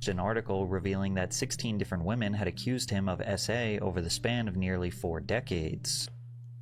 16 women over 4 decades, man. Come on, man. When we're starting to get into the double digits of allegations, it's like one allegation and you beat it, and you might not do it. Two, you know, we might still give you the benefit of the doubt. But when we're putting up the Deshaun Watson numbers, it's like, come on. Are we really going to say that all these women are lying? Like, can we really say that? More than half are alleged to have been teenagers, with one of them being as young as 15 years old. One of the girls supposedly was also a victim of Epstein and claimed that Copperfield asked if she was, quote, aware that girls were getting paid to find other girls for Epstein. If this was true, that would heavily imply that David was well aware of the trafficking operation and was potentially a part of it, but David vehemently denies any wrongdoing. His lawyer said, "Our client did not know about Epstein's horrific crimes. Like the rest of the world, he learned about it from the press. But when people saw this photo of Copperfield cozied up in a bathroom robe hugging on Ghislaine Maxwell, Jeffrey's second-in-command, they doubted that David had no idea what was going on." Additionally, an FBI memo sent from an agent who investigated Copperfield in 2007 claimed that he and Epstein had a, quote, very close relationship. In August of 2007, the Seattle FBI opened an investigation on David Copperfield in a relationship to a R-word of a young female. The investigation showed that Copperfield trained his employees to identify young females, teens to early 20s, in the audience of his shows. The females were separated from their boyfriends, families, and husbands and were brought backstage. Copperfield's employees were given access to a notebook that instructed them on how to provide Copperfield with females. He kept a notebook with the females he was with, included in the notebook that contained contact information, whether he had X with them, and a photograph. I don't know if any of his victims were underage. There were allegations that he drugged some of the females. Considering Copperfield's history of allegations, the multiple FBI investigations on him, and the fact that he seems to have blatantly lied about his ties to Epstein, David Copperfield finds himself at the center of a PR nightmare. And in spite of his expertise as a world-famous illusionist, there's nothing he can do to make this scandal disappear. But if you thought... Hey, Patrick, I know you were proud of that one. That was a bar, man. That was a bar. What a bar, exactly. Epstein rubbing shoulders with magicians was weird, you'll be suspicious of his relationship with NASCAR driver Brian Vickers. But before we dive deeper, at this point in my life, the most important... Nope. No. Hey, man, get your bag, man. Get your bag. But we want to know who's on this list, man. Man, the thing I don't get, if you're at that upper echelon, like, bro, I mean, I'm not gonna sit up here and say, oh man, you know, I was like them. No, man, I was nowhere near these dudes with the amount of influence and pull they probably had. But bro, when you have that much influence and pull, man, you can get any girl you want without having to do something horrible to them, man. And like, what it comes down to is it's the same thing with these predators that we catch, man. It's power. It's like what's his face, Jeffrey Dahmer. It's like, bro, all those dudes that he was bringing back to his apartment and stuff, it's like they weren't all drugged when he brought them back to his apartment. Some of them were just coming over for a booty call. But like his debauchery and his just, it just got too much to where he wanted more and more and more control, to where he would make them zombies, and by drugging them, drilling holes in them, it just gets worse and worse and worse. And that's why you shouldn't be, in my opinion, you shouldn't be out here just, you know, laying with a bunch of women. Because it could happen to you where those urges where it's like, it's not good enough that you're getting just any girl you want. And that's what these dudes fall into, man. It's sick. In 2015, Brian married a woman named Sarah Kellen, who is accused of assisting Epstein in his ex-trafficking operation all the way back to 2003. Sarah's name can be found multiple times inside of Jeffrey Epstein's 2008 indictment, where she was listed as a co-conspirator. When Epstein was arrested a second time in 2019, her name began making the rounds in articles discussing the many behind-the-scenes faces who kept his operation afloat. Sarah publicly challenged the narrative that she played a part in Epstein's trafficking ring, actually framing herself as a victim of his, and claimed to have been frequently subjected to abuse at his hands. However, the filings tell a different story. Sarah was found to have scheduled flights for Epstein and his victims, as well as facilitating those same victims to perform massages for Epstein. One victim, under the pseudonym of Carolyn, alleged that Kellen took nude photos of her when she was underage. Sarah Kellen is accused of serving as Ghislaine Maxwell's second-in-command, taking over many of her responsibilities and directly facilitating the abuse. So why is she not in jail with her? Like, you know, we got Cash Patel coming up here every day looking like he just snorted 5 lines saying, you know, if I would have found anybody that was implicated in this, don't you think we would have arrested them? Well, obviously, why do we have all these internet detectives with the files you at least released that were redacted? Why are we finding so many people that are helping this stuff? Because, bro, you know, a pimp can't do everything by himself, man. Like, a pimp, he'll have multiple girls helping him arrange everything, getting them the meats, getting them to meet Johns, making sure they're out on the streets and stuff like that. Once a pimp catalog gets over like 3 girls, he starts getting more people to help, man. And it's like the pyramid scheme. You're trying to say that Epstein ran the island, ran the transportation, ran the meetups, ran all of this stuff with just Gazelle, and there was nobody else helping. And then you're gonna say also he's doing all these things, but there's no people to be charged with who are coming over to come and do these things to women, man. Nobody's just collecting a bunch of girls. He's not just collecting a bunch of girls from himself, man. He's out here giving them the Johns. I know a lot of people think like, man, you know, why is prostitution wrong? Like, you know, someone wants to pay for it and the prostitutes wants to do it, they should do it. Bro, at least here in Houston, they got girls as young as 11 out there, bro. And these Johns, they go for the younger looking girls. Like, there will be women who are prostitutes that are like 25, 26, 27, and they'll lie and say, oh, I'm 15, I'm 14. Because if they say how old they really are, the John is gonna just drive by and go to somebody younger. Of countless numbers of victims. By the time Brian Vickers married Sarah, she had allegedly moved on from her role in the operation, avoiding jail time as a part of Epstein's non-prosecution agreement, cutting her losses, and starting off a new life as an interior designer. However, the ties to Epstein don't stop there. Brian also had a personal relationship with the Predator, which both predates and overlaps with his marriage to Sarah. In 2012, Brian forwarded an email to Epstein titled Male Fairy Tale, which I recommend that you pause and read because it is hilariously pathetic. But since the email itself is romantic... Okay, hold on, let's read it. Once upon a time, a prince asked a beautiful princess, will you marry me? The princess said no, and the prince lived happily ever after and rode motorcycles and effing skinny big titty broads and hunted and raced cars and went to naked bars and dated women half his age and drank whiskey, beer, and Captain Morgan and never heard... I have no idea what that is. And never paid child support or alimony and ate the ussy and the booty cheerleaders and kept his house and guns and never got cheated on while he was at work. And all his friends and family thought he was so effing cool as hell and had tons of money in the bank and left the toilet seat up. The end. Is this what like old geezers are like emailing each other like oh my gosh, that's so cringe.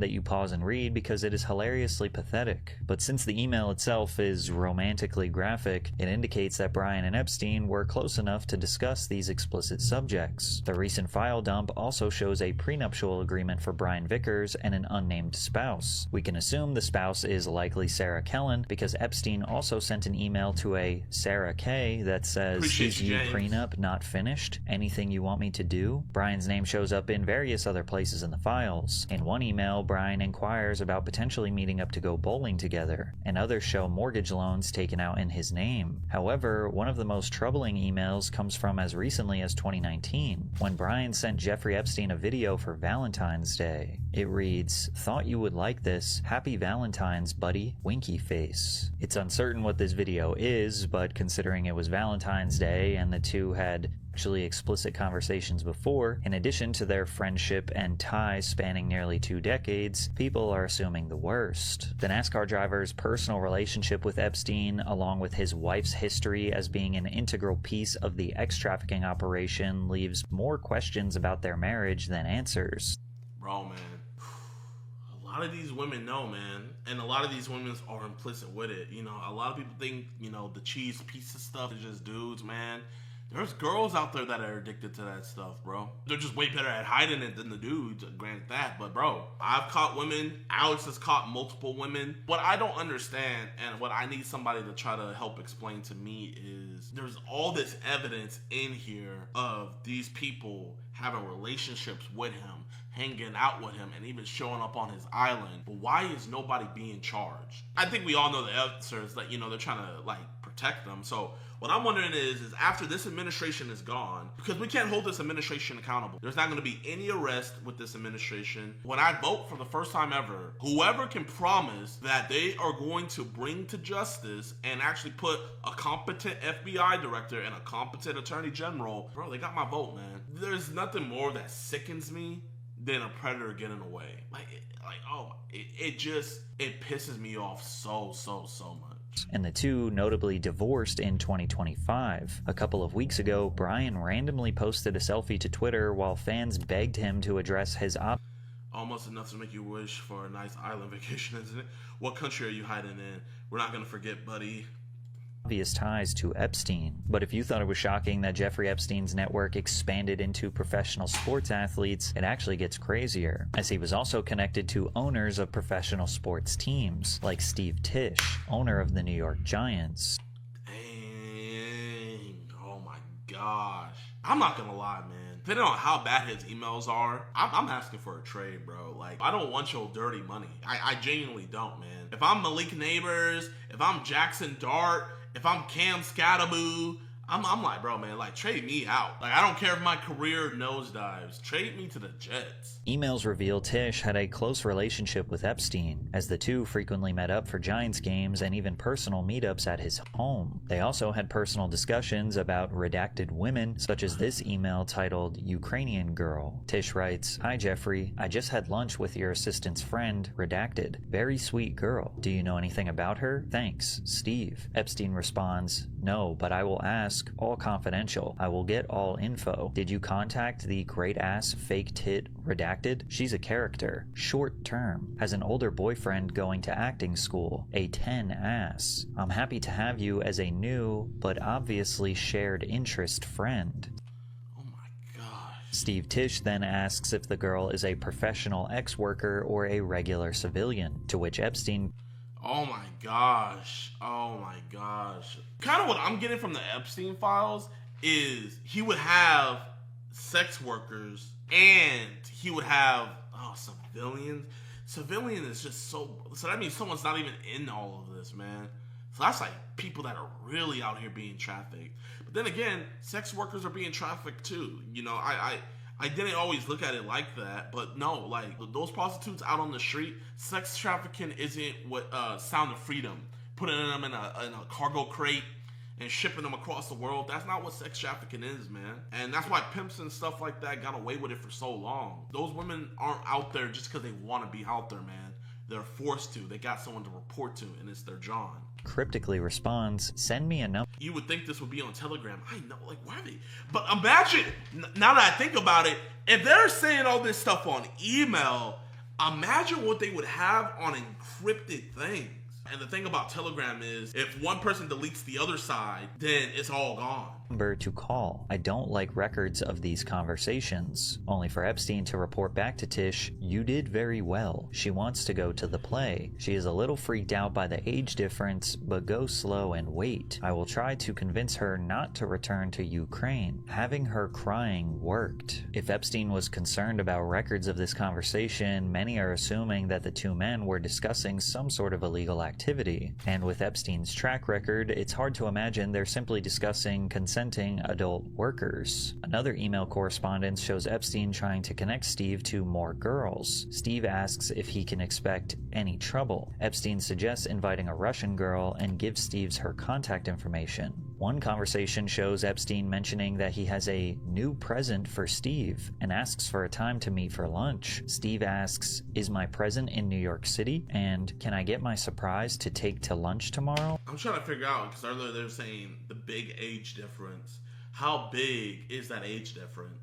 While the two are attempting to speak in coded language, it's hard to see this as anything other than discussing a human being, specifically a girl. We also see a correspondence between Steve and an anonymous girl. "Hi, redacted. How are you today? Jeffrey Epstein is very excited about you and I meeting each other. I like that idea. Do you?" After not hearing back from the girl, Steve forwarded the email chain to Epstein, informing him that the girl he had set her up with had fallen through. Not only were Steve and Epstein close, it was very clear that their relationship relationship was heavily predicated around Jeffrey introducing him to much younger women. Now, there is no direct confirmation that any of these girls were under the age of consent, which is a fact that Steve used to his advantage in his official response. We had a brief association where we exchanged emails about adult women, and in addition, we discussed movies, philanthropy, and investments. I'm not saying no discussion about no movie, no philanthropy, no investments. I did not take him up on any of his invitations and never went to his island. Bro, who cares if you didn't go to his island? Didn't Jeffrey have a ranch? And bro, like, you're over here horn dogged out, bro. Like, you didn't hit me back, man. Like, oh my God. As we all know, he was a terrible person and someone I deeply regret associating with. No, you don't deeply regret associating with him because you got your nuts off. You deeply regret now that you're being caught from it. You know, and bro, Roger Goodell, do your job, bro. Most of the women discussed in these emails appear to be college students. As you can see Epstein writing things like, oh, she's still in class. However, the possibility of other individuals being underage is not entirely off the table. Steve claims to not have been aware of the terrible person that Epstein was, yet most of his interactions take place well after Jeffrey was imprisoned in 2008, leaving many to speculate that more sinister behavior lies beneath the surface. Now, I have to mention that not everyone found in the Epstein files is inherently guilty of wrongdoing, and even some found themselves in headlines for what appears to be a complete misunderstanding, such as the legendary professional skateboarder Tony Hawk. Tony Hawk has been a frequent No, when I was scared, man. Like, this is the dude I was like, you know, rooting for. You know, like, I'm not gonna lie. I would be heartbroken if Tony Hawk was in there. Target of tabloids, as his 3 divorces in 20 years was perfect for gossip and unfounded rumors in the media. After the release of the Epstein files, people were shocked to see his love life has become the subject of media attention once again. An email sent by a threat intake officer at the FBI details an anonymous tip provided by an anonymous victim of Jeffrey Epstein. The girl claims to have been abducted at the age of 5 and was trafficked for 8 years straight, enduring unspeakable crimes at the hands of various powerful men. At age 13, she found herself on Little St. James Island, and supposedly witnessed Tony Hawk getting married to one of his wives during her time on Epstein's island. Images of Tony's 2006 wedding ceremony were discovered, visibly taking place on a tropical island with beaches and palm trees. Plus, the photographer credited for capturing the ceremony was a man named Mark Epstein, coincidentally the same name of Jeffrey Epstein's brother. For many, this was all the proof they needed for the allegations to be credible. However, others see this whole thing as a misunderstanding. The wedding from 2006 was actually held in Fiji, thousands of miles away from Little St. James. And the Mark Epstein who photographed the event has no blood relation to the— Bro, I've been thinking about that. Okay, like, it's bad enough if your last name is Epstein. And imagine your name is Jeff Epstein. Is Epstein a Jewish name? Yes, Epstein is a well-known Ashkenazi Jewish surname. Mossad agent. I've been seeing that. I don't know how true that is. If anybody has any videos that can maybe connect some dots to that, because bro, I don't want to get too political, but I just find it weird how Israel has always wanted a president to attack Iran. And, you know, Clinton didn't do it, Bush didn't do it, Obama didn't do it, Trump didn't do it in his first term, Biden didn't do it. But now, the second term, Epstein files out, everything like that. Now we're bombing people. Now we're anti-Semitic. You can't even say anything without being called anti-Semitic. And I'm being called anti-Semitic by Anti-J. Like, bro, man, I am... You know what? Let me just stop where I'm headed. I can't even talk about stuff, man. The infamous human trafficker. Tony Hawk personally clarified in a post made to his Instagram that his first 2 weddings were held in California, his third in Fiji, and his most recent in 2015 was... That's ridiculous that he even has to acknowledge all this. At the Adair Manor in Limerick, Ireland, a prestigious 5-star luxury hotel. The key to solving this mix-up is written in this report. She flew to Ireland for politicians and notable men. They would have sex with the young woman, and she was taken from Ireland and brought to Jeffrey Epstein's island when she was 13 years old. It's likely that the powerful men took advantage of the young girl during her stay at the hotel in Ireland, which happened to be at the exact same time that Tony Hawk was being married, and she potentially witnessed the wedding ceremony when it occurred. But since she was immediately taken to Epstein's island right after, she potentially mixed up the two events since they were in such close proximity to each other. Plus, she submitted this report 10 years after this happened. It's extremely common for victims of prolonged abuse to misremember key details, especially considering she was a child. And while Tony Hawk's situation seems to be a misunderstanding, Woody Allen's connections to Epstein are far more suspicious. Woody Allen has been controversial long before his relationship with Jeffrey Epstein was revealed. He was the subject of SA allegations by his adopted daughter Dylan Farrow, who claimed allegations from your adopted child, and you're in the Epstein list. Like, yeah, GG's. I'm not the type of guy that says a dude looks like a pred, but bro, I've been around enough preds to know when a dude looks like a pred, man. If I was in charge of the adoption center and I seen bro come up in there, I'm gonna hey, we have no kids here, man. There's no kids. No, you gotta go, man. You gotta go. Claims he had abused her at only 7 years old. Oh my gosh, man. These allegations were corroborated by his now ex-wife, Mia Farrow, alleging that he had also abused their son Satchel at only 5 years old. These allegations have never been proven accurate in a court of law. However, Woody's behavior with other adoptive children makes them difficult to doubt. In 1997, Woody married Mia Farrow's other adopted daughter, Sunyi Previn, who was— Wait, I might be slow of hearing. Wait, hold up. Can someone break this down for me? Because I'm not good with family tree.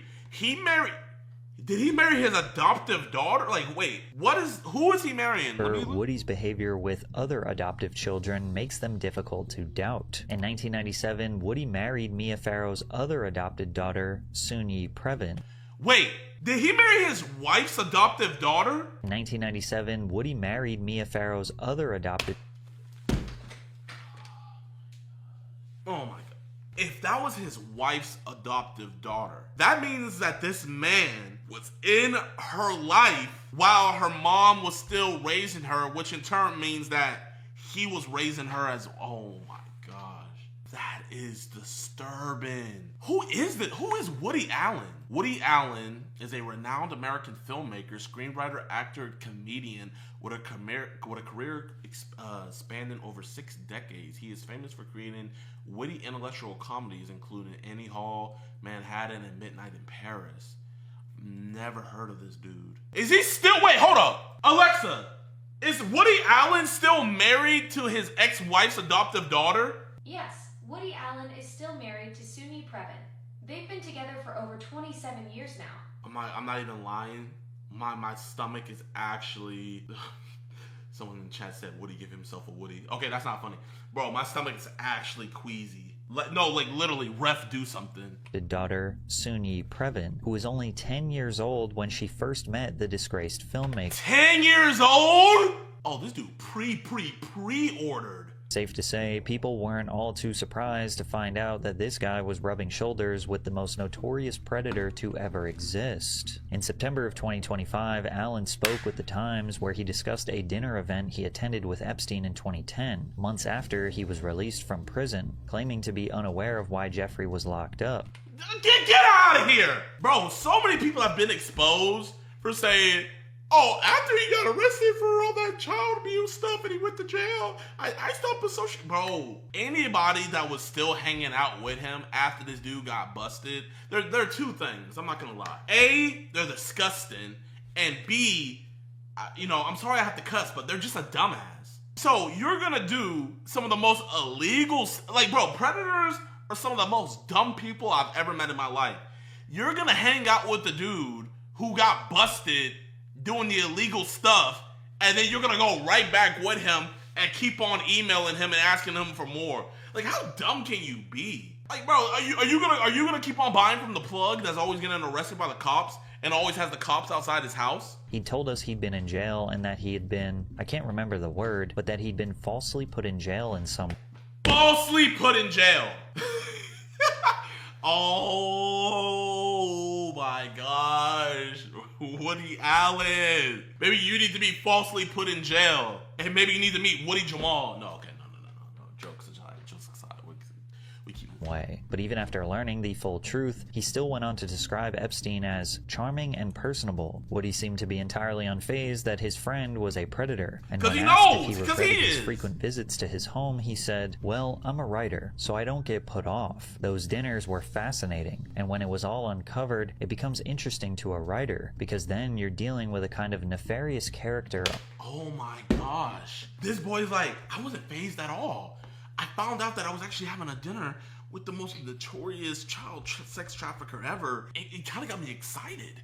You know, actually, I'm gonna make a movie character about this. James Bond runs into Jeffrey Epstein. Yo, yeah, that would be a great character name. Bro, this dude was looking at it like it was a source material. If anything, he should have just wrote about his own life. On your doorstep. So basically, he thought Jeffrey was an interesting character for a story instead of what he actually was, a horrible, disgusting criminal. Hundreds of pages of text conversations between Allen and Epstein have been made public. Some show the two setting up dinner plans, and others show discussions about an article that was released talking about his alleged assaults on his stepchildren. Emails between Epstein and Woody's wife talking about his alleged... I have no reservoir of goodwill. He and you do. Even when I speak out, this is what happens. A tepid article. Very disappointing. Even when I speak up. assaults on his stepchildren. Emails between Epstein and Woody's wife, Soon Yi, show Epstein referring to Woody's scandal as a witch hunt. He writes, "Have to be careful. The crowd needs a witch to burn, and there are not many left." It also appears that Epstein pulled a few favors for Allen. In one text message, we see Woody thanking him for supposedly assisting his daughter in getting accepted to Bard College. President of Bard, Leon Botstein, rejected Epstein's involvement in her acceptance, calling him a serial liar who apparently took credit for the sun rising each day. Epstein also seemed to take credit for facilitating a tour of the White House for Woody and his wife in 2015, with the help of former White House counsel Kathy Rumler. While there does... Oh my god, man, this runs deep. Why was this not in the news cycle for that long? It's like America doesn't even care about this anymore. Like, when I hear people say they care about pedophiles, I'm like, you really don't. You care more about, look what Trump is doing in Iran and all this stuff. And like, you know what? You know, we should be worried about that because that's our American troops. And I want all of our American troops to be safe and live long, prosperous lives and not have to have PTSD. So I get why people are upset with that. But if there's problems inside the country, we got to deal with the domestic problems first before we start worrying about foreign problems. This domestic problem of our country seemingly being ran by a bunch of pedophiles, that's so alarming, bro. That's scary. And none of these pedophiles are being held accountable. The allegations have been put on him about multiple of his children. This man's not in jail. I've seen it from my own. Bro, these judges, we caught a dude dead to right. Dude was saying how much he wanted to do things to his daughter, all this stuff. Dude had CP on his devices, all this. Judge gives this dude probation and lifetime sex registry, bro. It's not a problem until it happens to their kids. Now, if that judge's kid had got touched, or if that judge's kid was being talked to, what do you think would happen? Oh, the book, or probably freaking the electric chair. But, you know, it's some YouTuber's imaginary decoy, even though he really wanted to even do stuff to his own daughter. Yeah, 5 years probation, lifetime registry, doom bada boom. You got your conviction. Be happy about it. I'm not happy about it, bro. Doesn't appear to be any direct evidence of them committing crimes together. Woody Allen's personal scandals and him clearly being friends with Epstein don't make him look any less guilty. And what you'll notice is that Epstein frequently associated with men who had their own ex-scandals, such as Brett Ratner. Brett Ratner is best known for his role as director of the Rush Hour trilogy. No! Oh my damn! That's one of my favorite movies, man. Bro, I literally just got done rewatching Rush Hour. However, he most recently got attention as the director of Melania, a documentary following the life of the First Lady, Melania Trump. Okay, bro. If you're MAGA, be honest, man. Like, bro, did anybody in MAGA watch this? Like, let me see how much Melania made.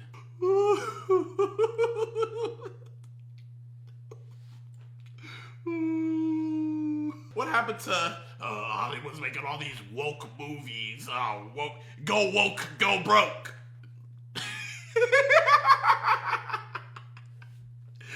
Go woke, go Melania, go broke. Pictures released by the Department of Justice show Ratner, Epstein, and 2 anonymous women all cozied up together, Ratner sporting a devious and unsettling look on his face. He responded to the photos immediately. "About 20 years ago, I had a girlfriend. I was in love with her. We were engaged. She was my fiance. We went to an event and we were sitting on the couch and the photo was taken at that event. I didn't have a personal relationship with him. I didn't know him. And that's where the picture was taken. I didn't even remember because I'd been asked in the past, 'Do you know him?' And I'm like, 'I don't think so,' because I didn't have a personal relationship with him." While Brett chalks up the photo to a chance encounter, it appears to be far from the case. In an email from 2012, a woman named Peggy said to Jeffrey Epstein, "Sitting next to Brett Ratner, he produced Woody's 3-hour documentary that was just shown at Cannes. We are about to see the Roman Polanski documentary. Brett says hi and he loves you." We also see emails sent to Ratner directly, in which Epstein is trying to call him about something that has been redacted. Epstein also discussed Ratner's contact information with one of his aides, Leslie Groff, establishing a line of connection between the two. The two seemed to remain close throughout the 2010s, as a meeting with Brett Ratner was found in Epstein's personal calendar in 2018. However, Ratner continues to claim that he A meeting with Brett Ratner, 2018. What, that's 8 years post him being arrested? never spoke to Epstein before or after the image was taken. And I was never been in contact with Jeffrey. You know, this is what I would do. I would be like, have you ever had a conversation or have you ever met Jeffrey Epstein before? And don't show them any of the images, nothing like that, right? And then when they say, no, I've never met this man before in my life. No, never. Like, are you 100% sure? I am 1,000% sure. You're like, you've never even been in the same room with him? No. Then boom, you pull out the image that like that. You got to do that, man. Cause then, you got to do it like, that's what I do with the Preds. I hit them with the, did you ever send her like any pictures of your dingling? Did you ever send, did the Willie ever like get sent from the camera roll? No. Are you sure? You sure a micro Punisher never got sent to Emily by any chance? No, I promise you, never. And then, okay, I'm like, okay, so whose penis is that? And bro, that's how you got to do it, but people like to work other ways around, but you gotta do it like that. Epstein before that photo, and I was never in contact with him after. So that's a picture of me and my fiance at some event. Ratner's history certainly doesn't. Okay, all we need to do is find the fiance, confirm, hey, is that you in that photo? Make him look any better. In 2017, he was accused of SA by 6 different women, as well as sexual harassment from an 18-year-old Elliot Page. Epstein certainly had a vested interest in associating with large names in the entertainment industry, but he also cared deeply about keeping close ties to those in the world of science and philosophy, such as Noam Chomsky. In 2023, Epstein's calendar became publicly available, revealing a scheduled meeting between himself and Noam Chomsky. When asked about his relationship with Epstein by the Wall Street Journal, Chomsky said in an email, "First response is that it is none of your business, or anyone's. Second is that I knew him and we met occasionally." This statement indicates that they were acquaintances at best. However, Noam himself has gone on record to clarify that they were much more than that. In a letter of support for Epstein, Noam writes, "The impact of Jeffrey's limitless curiosity, extensive knowledge, penetrating insights, and No, bro, gotta be trolling. A limitless curiosity, extensive knowledge, penetrating insights. Oh no. Oh, that's disgusting. Thoughtful appraisals is only heightened by his easy informality, without a trace of pretentiousness. He quickly became a highly valued friend and regular source of intellectual exchange and stimulation. A regular source of intellectual exchange and Show Epstein inviting Noam and his wife to hang out together. "Enjoyed today as always. Come to New York or the Caribbean?" Noam writes, "Valeria's always keen on New York. I'm really fantasizing about the Caribbean island. I have to figure out a way to work clear of endless commitments." His wife, Valeria, also directly communicated with Epstein, apologizing for missing his birthday and promising to have their own personal celebration the next time they meet up. However, Valeria has now publicly come out to defend herself and her husband, who is recovering from a stroke suffered in 2023. "Noam and I recognize the gravity of Jeffrey Epstein's crimes and the profound suffering of his victims. Nothing in..." Bro, but this is the thing, man. It's like, I feel like am I tripping and saying we don't really know what Jeffrey Epstein's done? Like, we know he's sex trafficked and all this stuff, but like, ages haven't been revealed. What's in the video, has it been stated that the videos that they seized from his properties have been CP? Has that been stated? Like, I feel like it's like we're left to our own imagination of what he's done. But to really think about it, I really don't think I've heard, like, Jeffrey Epstein did this.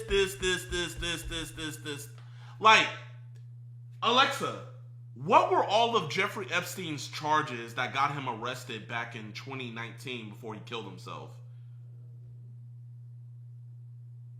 In 2019, Jeffrey Epstein was charged with sex trafficking of minors.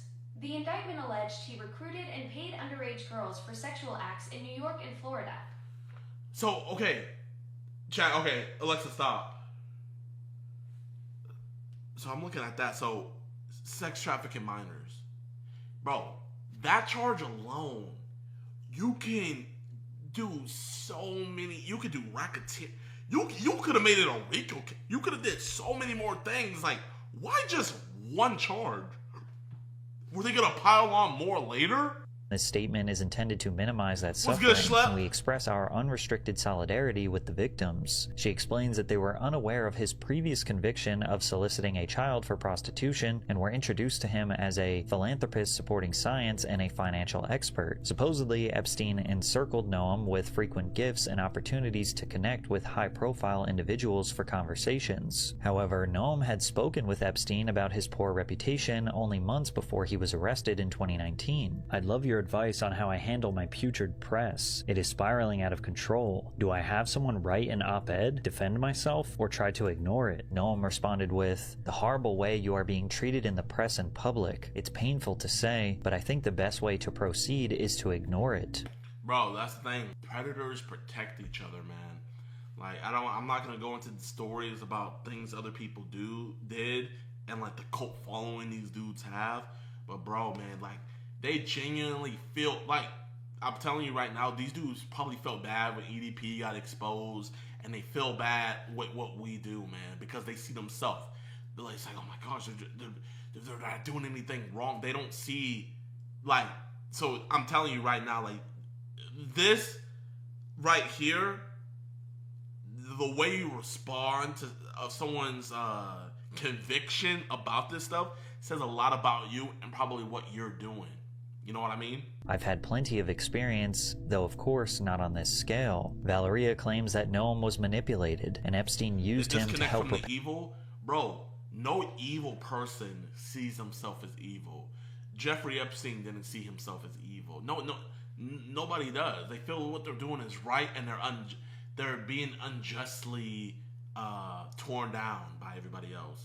Oh, these people just don't understand. They're like, they don't have our same interest. Like, this is how these people think. Repair his reputation through positive association, but she fails to explain the fact that Noam and Epstein were photographed together on his private jet. It's unknown where they were coming from or where they were headed, but people will only assume the worst with surrounding context. But Noam Chomsky was not the only academic to be seen associating with Epstein, such as the now deceased astrophysicist Stephen Hawking. Stephen Hawking's life stories. Didn't Stephen Hawking cheat on his wife?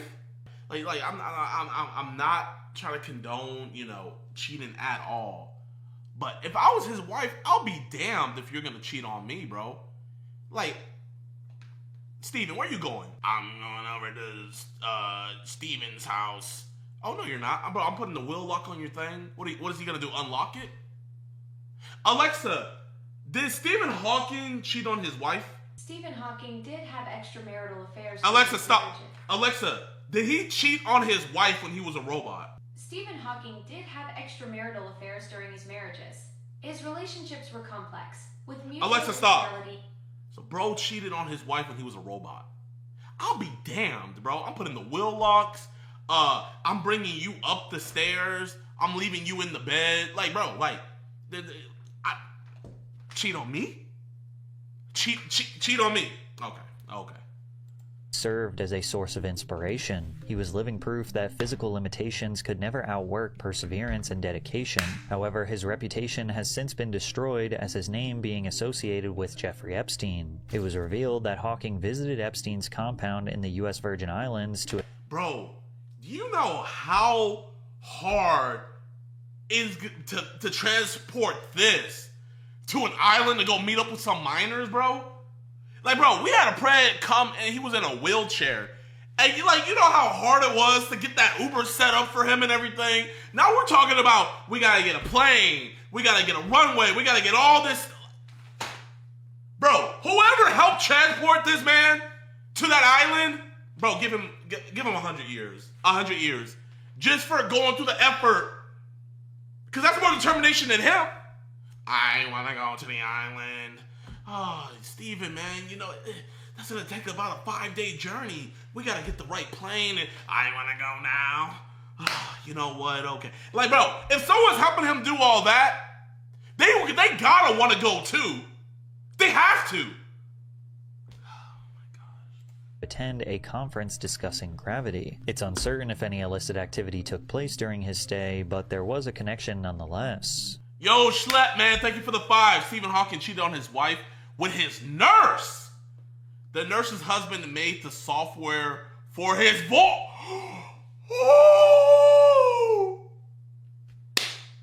Oh, wow. So the man that gave this man the ability to speak again, Stephen Hawking slept with his wife.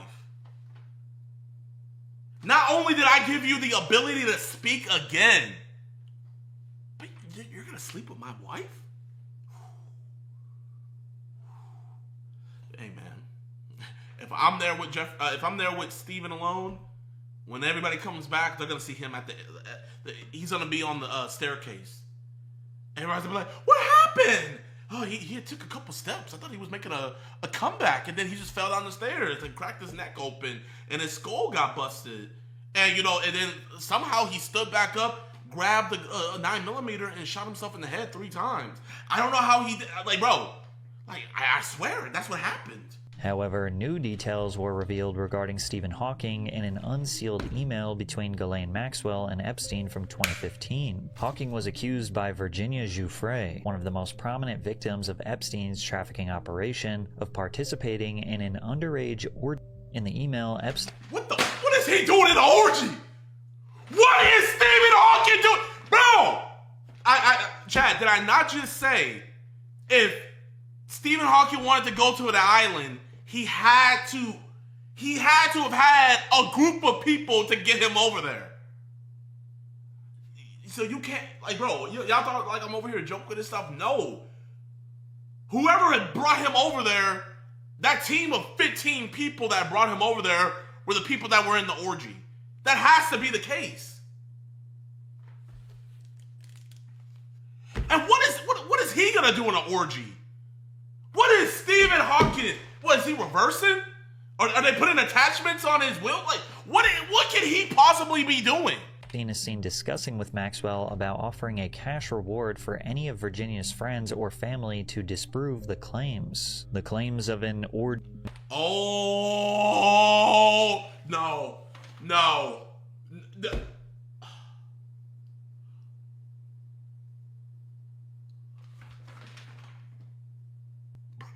Someone said bro was sitting in the corner. No. You think Steven came all the way out there to just observe? Come on, I was theoretically involved in this, or no. He wanted to make some big bangs happen. Involving Hawking only exist within this email exchange, and since now Hawking and Giuffre are both deceased, it's uncertain if there will ever be clarification regarding this allegation. The deeper we get into the list of names, the more vague and cryptic the stories become. The lack of concrete evidence is good for those involved, however, with less information, there is more room for speculation. Wait, how did she die? Who died? Did she die? Wait, she died. How'd she die?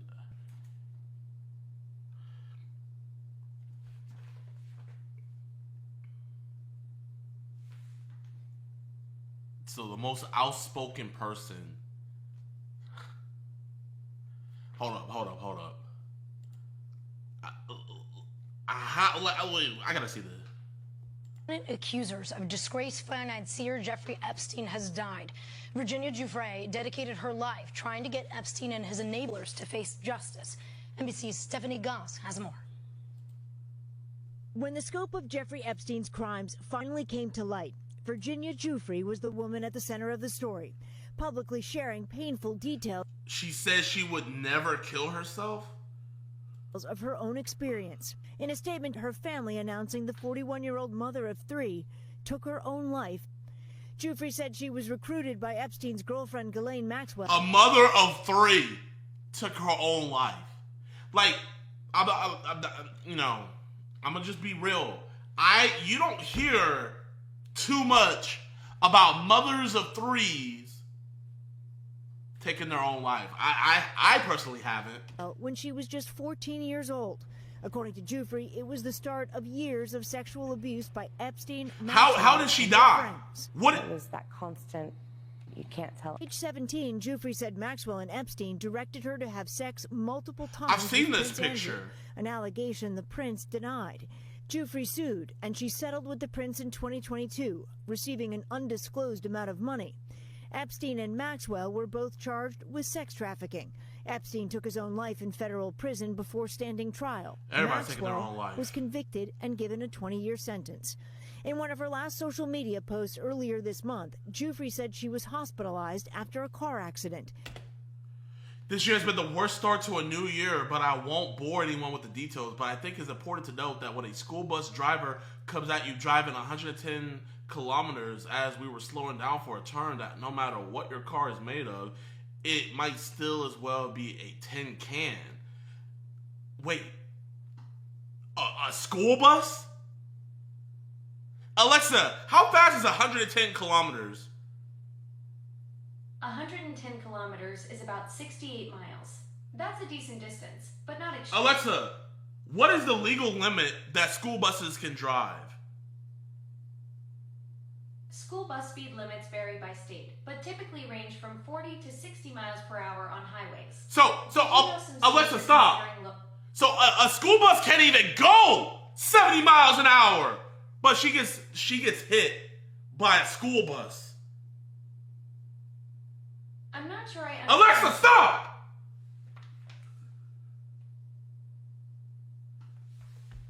Where do we leave off? I've gone into kidney renal failure. They've given me 4 days to live, transferring me to a specialist hospital in urology. I'm ready to go, just not until I see my babies one last time. But you know what they say about wishes.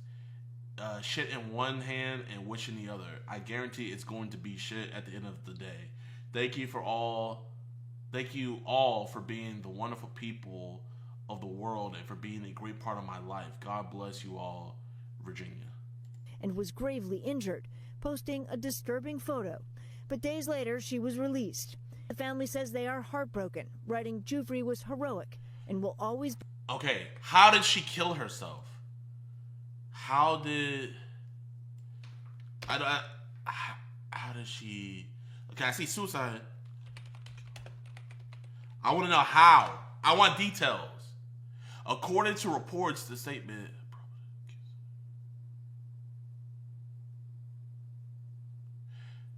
Her family indicated that the long-term unbearable toll of abuse she had suffered was the reason she took her own life. Alexa, how did Virginia Giuffre kill herself? Virginia Giuffre died by suicide on April 25th. Alexa, how? Like, what did she do to kill herself? The available information doesn't specify the exact method Virginia Giuffre used. It's important to approach this topic with sensitivity and respect. Alexa, I understand that, but is there any coroner's report about her? No official coroner's report. Alexa, stop. Publicly... No, man. Nah. So, okay, I want to find that quote.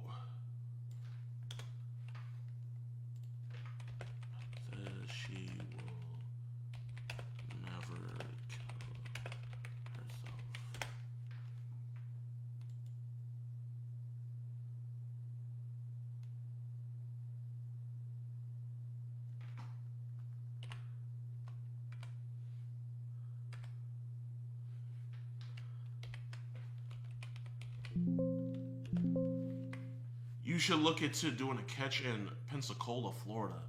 Maybe one day, man.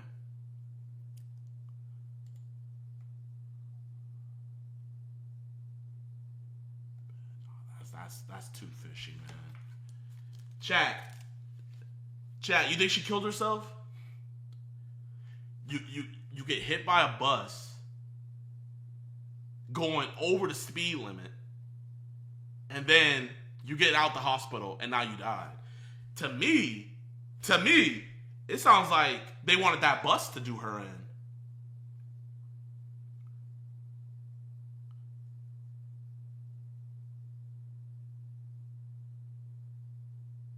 Netflix type of scenario, I agree.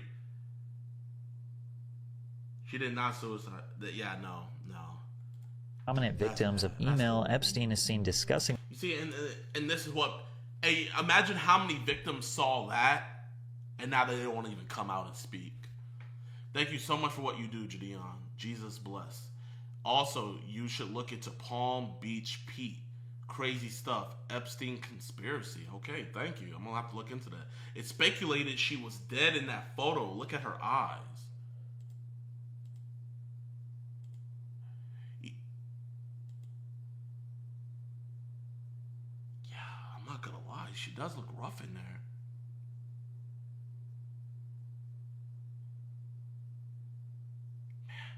You know, like, bro, because, you know, obviously her family's going through a hard time. But I'm not going to lie, man. For the most part, we know any person in the spotlight, if they kill themselves, we find out somehow how they killed themselves, right? Like, I think Robin Williams, you know, hung himself sadly. Rest in peace, Robin Williams. We know Kurt Cobain. We know how he did himself in. So why do we have all these medical reports for all these other people, but coincidentally, there's no coroner's report, and we have to broach the topic, you know? So I'm not gonna even be mad at the family. I'm not at all, because I'm looking at it like this: if they did her in, imagine what they said to the family or her kids. Who has to take care of those kids now? That's a business decision, okay? Do I go out here and voice out loud, hey, she didn't do this, and then they come and hurt her children, all that's left on this world? Me personally, I'm not doing that. I'm not doing that.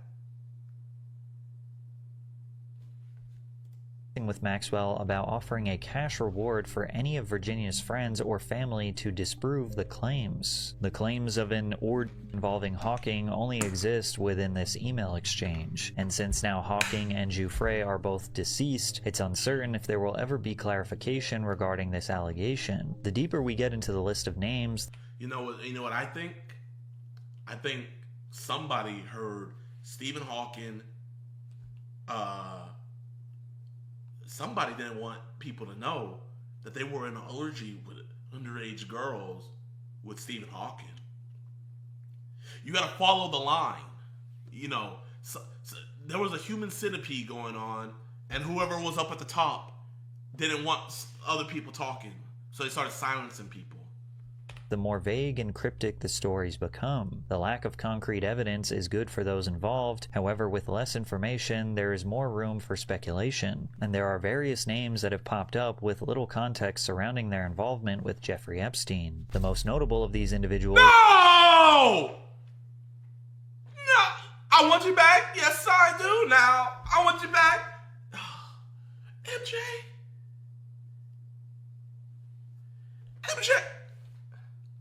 is Michael Jackson, who was photographed with Epstein. Oh, bro, man. Like, come on, bro. That guy, bro. The man is matching with the... Bro, if he didn't have hair, if this man was bald, I would literally think that if he was bald, didn't have red lips, and no glasses, I would think that he's just blended in with the wall, bro. That is not true. The King of Pop has a long history of scandals involving his relationship with young children. While he has never been formally proven of any misconduct, theories regarding his propensities still remain a topic of discussion to this day, and discourse began swirling once again with the release of this image. By all accounts, Michael Jackson's affiliation with Epstein appears to be extremely minimal. This singular photograph was taken during a film festival in Palm Beach. Okay, oh, okay. Woo! 3-1 comeback, man. 3-1 comeback. Even in the grave. And Jackson was supposedly house hunting in the area when Epstein asked for a photo. One of Epstein's victims... Dang, that just lets you know you can't even be taking pictures with everybody, man. You gotta be like, hey, what do you do? What's your name? Like... claims to have met Jackson in Epstein's mansion in Palm Beach, however stated that there was no wrongdoing to speak of. Justin Bieber is briefly mentioned in an email from a woman named Peggy Segal, who claims she attempted to set up a 17-year-old Bieber with a 14-year-old Haley Steinfeld. Haley Steinfeld? That sounds so... This Haley Steinfeld? Chat, is this... Josh Allen's wife? A particular interest in Justin, especially during his run-ins with the legal system. Justin Bieber also hired one of Epstein's attorneys for one of his DUI trials, leaving a vague but present connection between the two. Handfuls of other celebrities were seen photographed with Epstein, such as the lead singer of the Rolling Stones, Mick Jagger, and actor and comedian Chris Tucker, who explained that he had no idea who Epstein was, but was on his plane. That was a humanitarian trip to Africa. I met him on that trip because it was his plane. I didn't know who plane we was getting on, but it was a whole bunch of dignitary people. We was with a delegation. Yeah, I met him, and you know, you don't know people, what they do in their private lives, so. Chat, man. I gotta give Chris Tucker the benefit of the doubt. I got to, man. I got to. Cap at Chris is lying? No. We can't.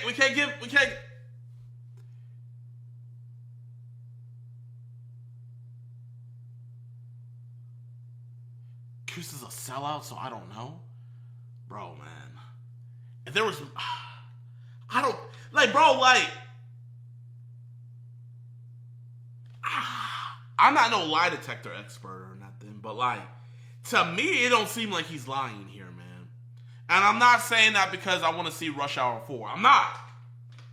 Yeah, I met him, and you know, you don't know people, what they do in their private lives. So This would explain why Chris Tucker was photographed with Ghislaine Maxwell. However, there are some more emails that indicate a potential closer relationship with Epstein. It reads, Chris Tucker will be stopping by to see J.E. sometime before his show tonight. No exact time was given. And Chris Tucker called to say he will be in New York this Monday and wondered if you could do dinner. Chris! Christmas? You doing that Christmas? That's not very Christmas-like Christmas. While his humanitarian trip to Africa took place in 2002, years before Epstein was even convicted, these emails were sent after his 2008 sentencing, meaning the two remained in contact. Oh, no. Hey, chat. I gotta keep that same energy, man. I can separate the art from the artist. I love his stand-up. I love his movies. But bro, man, if you're dealing with this dude post his conviction, I gotta keep the same energy. It's GG's. Jackie Chan, hit me up. I can make my voice high. I can do stunts, you know? Like, bro, hit me up. After the fact. Or you know what? Even better, get DC Young Fly. If we need Rush Hour 4, get DC Young Fly, put on some makeup to get rid of all those ugly tattoos, and we good. Other surprising names were found in the files, such as Leonardo DiCaprio, Cameron Diaz, and Bruce Willis. Okay, come on, bro. Patrick CC, man, you are a journalist. You can't just, like, put these people out there without giving the context, man. You can't do that. According to witness testimony, Epstein would frequently brag to his victims about being friends with high-profile celebrities, despite never meeting them personally. Leonardo DiCaprio seemed to attend dinners hosted by Epstein on multiple occasions. In spite of this, DiCaprio denied ever associating with Epstein in 2024. Other names like Cameron Diaz and Bruce Willis are far less certain, as they only appear in witness testimony as names that Epstein would brag about knowing. Heavyweight rappers like Jay-Z and Pusha T found themselves in the files for the same. Okay, I'm gonna be honest. What was Epstein a fan of the Arby's theme song? Arby's, what business does Pusha T have being in the Epstein's file, bro? Bro, I get it. I rock with Pusha T, but bro, let's be real. In the celebrity Hollywood space, Pusha T is C-list maximum. He is maximum C-list, bro. Reason, witness testimony, although they are more directly accused of committing crimes. And what? Pusha? Pusha. Anonymous tip given to the FBI alleged that a woman was frequently abducted and drugged, and claims that on one occasion she awoke in the presence of Harvey Weinstein and Sean Carter, aka Jay-Z, while Weinstein inserted his fingers into Redacted. Redacted believed she was in Epstein's mansion in Florida. The report also alleges that Weinstein and Pusha T also attended the party and drugged her before engaging in abuse. Bro,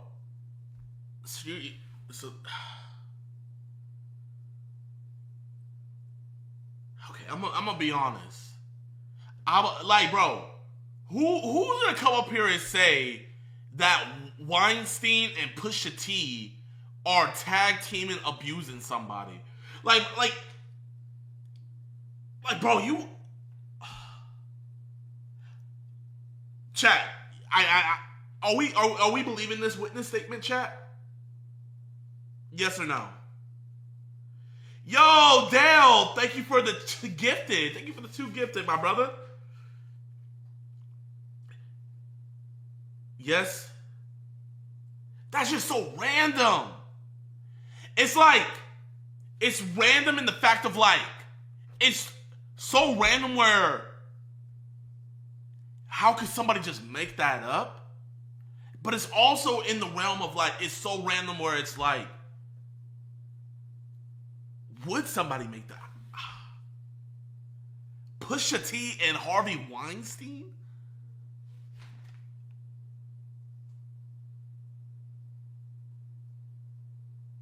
It's so random that it has to be true. However, considering this is an anonymous tip with very little factual information given to be able to cross-reference, it's hard to confirm, and surprisingly, considering Harvey Weinstein's history of allegations, this is one of the only places he is found in the files. Many demanded the Epstein files be released in hopes of receiving clarity, but it seems that all that's been revealed has only given us more questions that are left unanswered. One of the most cryptic discoveries in the files is a screenshot of a missed call from Rihanna. Is this the world-renowned pop star? And if so, who was she calling? What does this screenshot do other than distract us and leave? That's what I'm trying. Bro, okay. Well, we over here BS said, go look at the number. The FBI should have cross-examined it and been able to see. Alexa, is Rihanna a common name? Rihanna isn't super common. In 2024, it ranked 1,746 for girls' names in the U.S. Its popularity peaked in 2008 at 311th place. Hold up. We're going to go 347 397 4093.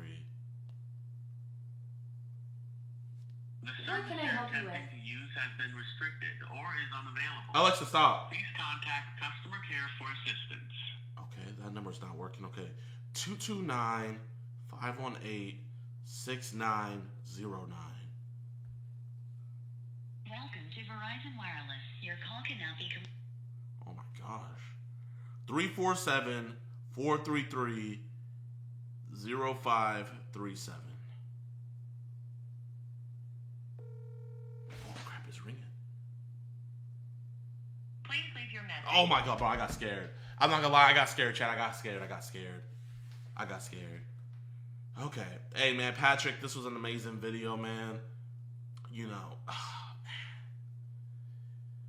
bro, I want justice. Whoever runs for president in 2028 and can promise that people implicated are going to be thoroughly investigated, that Kash Patel investigated, thoroughly investigated and prosecuted, they got my vote. I'll be a first-time voter in the year 2028. Socially awkward man they can find, who's super low IQ and super unattractive. Like, no shit, he's gonna fall for it. These guys are just taking advantage of the 63% army and then acting all high and mighty when doing it. So, if you catch someone low IQ that's doing some harm to a child, that is not a good thing. You should not be happy about that. Unless you're catching good-looking men with high status. So, I had seen this video on TikTok. It's by Looks Max TV. I caught a glimpse of it, but I don't know what too much of it's about. But he was basically saying that, like, the reason why we're doing prey catching. So let's just hear what he has to say. Catchers aren't the heroes they make themselves out to be. And these guys only catch these men because of hypergamy. Now you guys may be thinking, what is this schizo talking about? But I don't even know what. Alexa, what does hypergamy mean? Hypergamy is the practice of seeking a partner with higher social, economic, or educational status. It's often described as marrying up and historically has been associated with women seeking financial security and social mobility. However, it can apply to both genders and involves choosing a mate with superior traits or status. So is he saying these dudes that are coming for kids are looking for hypergamy? Like, what? What is he saying? What is this schizo talking about? But guys, just look at the men who all get caught. What do they all share in common? They are all sub-5 unattractive men. Guys, girls are probably terrified to be even in the same room as these men, let alone even— Bro, we've caught guys that are quote unquote like, you know, they could pull. I don't know where people get this notion where it's like, oh, we only catch dudes who look dusty and disgusting. Now, yeah, those dudes do look— a lot of them do look like that, but bro, we've caught a lot of normal looking dudes. Speak or talk to them. Guys, I'm not a betting man, but if I had to bet on these guys' females' interactions, I'm betting 0 across the board. But what does that have to do with predator catchers at all? Guys, it's actually all in your face. These men don't do it because they care about children, or even upholding the law at all. They do it because it's entertaining and it gets them clicks. If they actually cared about what they were doing, they would just call the police. They wouldn't do these big stunts, like buying a Rolls Royce just to expose someone. These guys just catch— Well, bro, I look at it like this. Like buying— You can say that all you want, you know, if they were really serious about this, they wouldn't do all these big stunts. You could say that, and that's a fair take to say, right? And I'm not gonna take away from him from saying that. But if Skeet, let's say for this example, Skeet, if he does the big stunt and get the arrest, I see no harm in that. I genuinely don't, bro. If you make a big stunt out of it and you get the arrest, what's the harm? Expose someone. These guys just catch low-hanging fruit, with that being just sub— These guys just catch low-hanging fruit. Okay. You know what? Let's see. Chat. Let's go through the list. Let's see. Let's look at our low-hanging fruit. You know what? I want to see. Okay. Was this dude low-hanging fruit? He had a girlfriend, everything, was doing horrible stuff to an 8-year-old. Was this dude low-hanging fruit? Black dude, just got out of jail, you know, hood card, all that, got caught. This dude came from India to Australia to study, all of that, got caught, arrested. This dude had a wife, had kids, had a life, had everything, bunch of CP, and he was already a registered sex offender, came to meet a kid, okay? So that low-hanging fruit, regular dude, was he low-hanging fruit?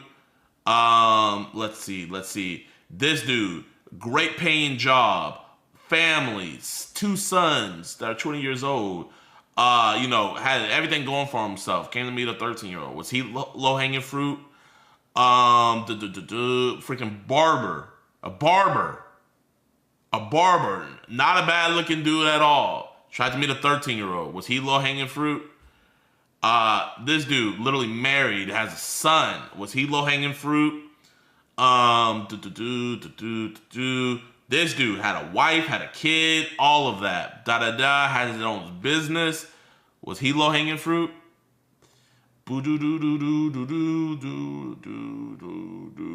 Freaking going to college, you know, doing all his stuff, blah, blah, blah. Worked at Apple, blah, blah, blah. Was he low hanging fruit?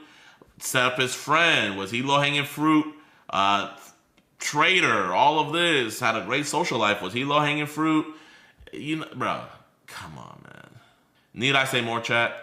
5 unattractive males who have no female attention, and then they act all high and mighty when they catch them. Now, obviously, I'm not in support of predators at all.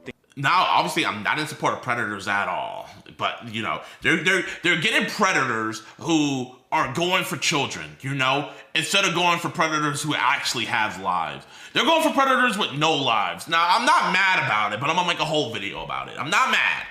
They all should be locked up and the key should be thrown away. I'm just saying, did these men act out of perversion or did they act out of desperation?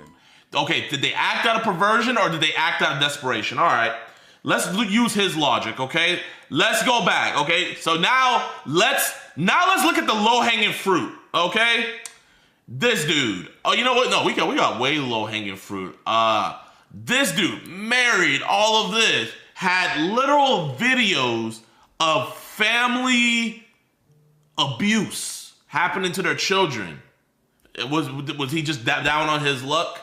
This dude literally traveled to Thailand and Asian countries to do horrible things to little children. Was he down on his luck? Bro, you're yapping. You are a yapper, please.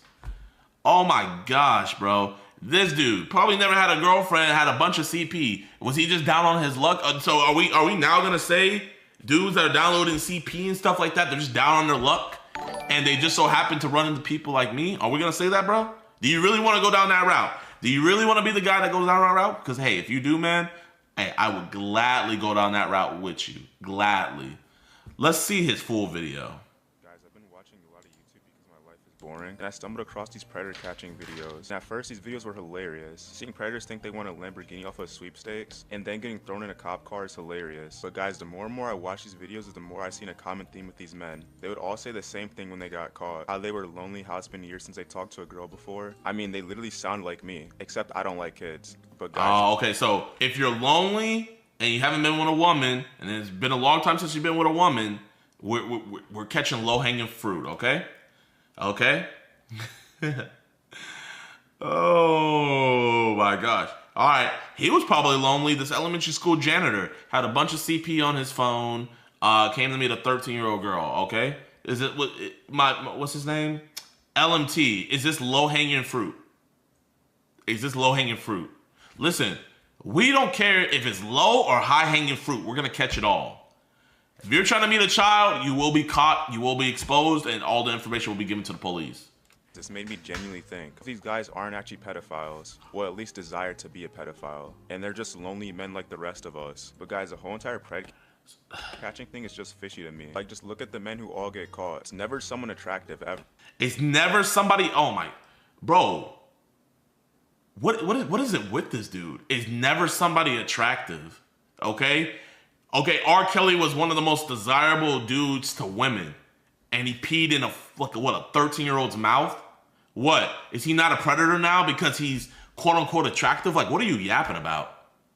Never someone tall. It's never someone with high social status. Always just like some sense. Never somebody of high social status. Okay. I'm just gonna use, I can use Alex or Skeet's stuff, for example, but I'm gonna just use my own. Here, hold up.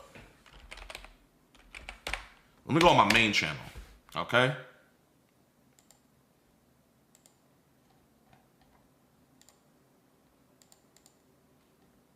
All right, this dude right here, Benjamin Wynn, was practicing to become a pediatric doctor, all of this stuff, yada, yada, yada, yada, yada, yada. Had a girlfriend, all of that, right? Had a bunch of friends in his college, A&M alumni. Is he not on your scale? Does he not break your scale? Is he low-hanging fruit, LMT?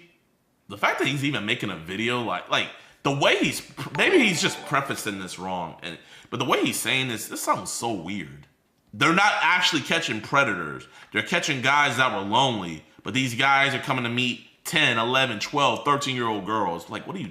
Attractive ever. Never someone tall. It's never someone with high social status. Always just like some scent sub 5. Like these catchers literally sub 5, bro. This dude's over here talking like freaking clavicular. Oh my gosh, they don't ever catch a predator that mogs. Why are they not catching predators that mog? Oh, these dudes are lame. Socially awkward man they can find, who's super low IQ and super unattractive. Like, no shit, he's gonna fall for it. These guys are just taking advantage of the 63% army and then acting all high and mighty when doing it. So, if you catch someone low IQ that's doing some harm to a child, that is not a good thing. You should not be happy about that. Unless you're catching this is this guy's argument, bro. I want you guys to really listen. Unless you're catching good-looking men with a high status, if you're catching predators, it doesn't count. So by his logic, any predator that the police catch, even if they did something to a real child, hey, he's lonely and he hasn't gotten any in a while. This is low-hanging fruit. Release him. Guys, the more and more I watch these videos, the more obvious it became to me that these guys don't give a shit about kids. They're just doing these videos to embarrass sub 5 men. I mean, guys, if they act... So, we're doing these videos to embarrass sub 5 men, but these sub 5 men are coming to do horrible things to these children. So you don't think that's embarrassing? You don't think that would be humiliating for the kids? You don't think that would be detrimental to the kids? So these guys shouldn't be on our radar.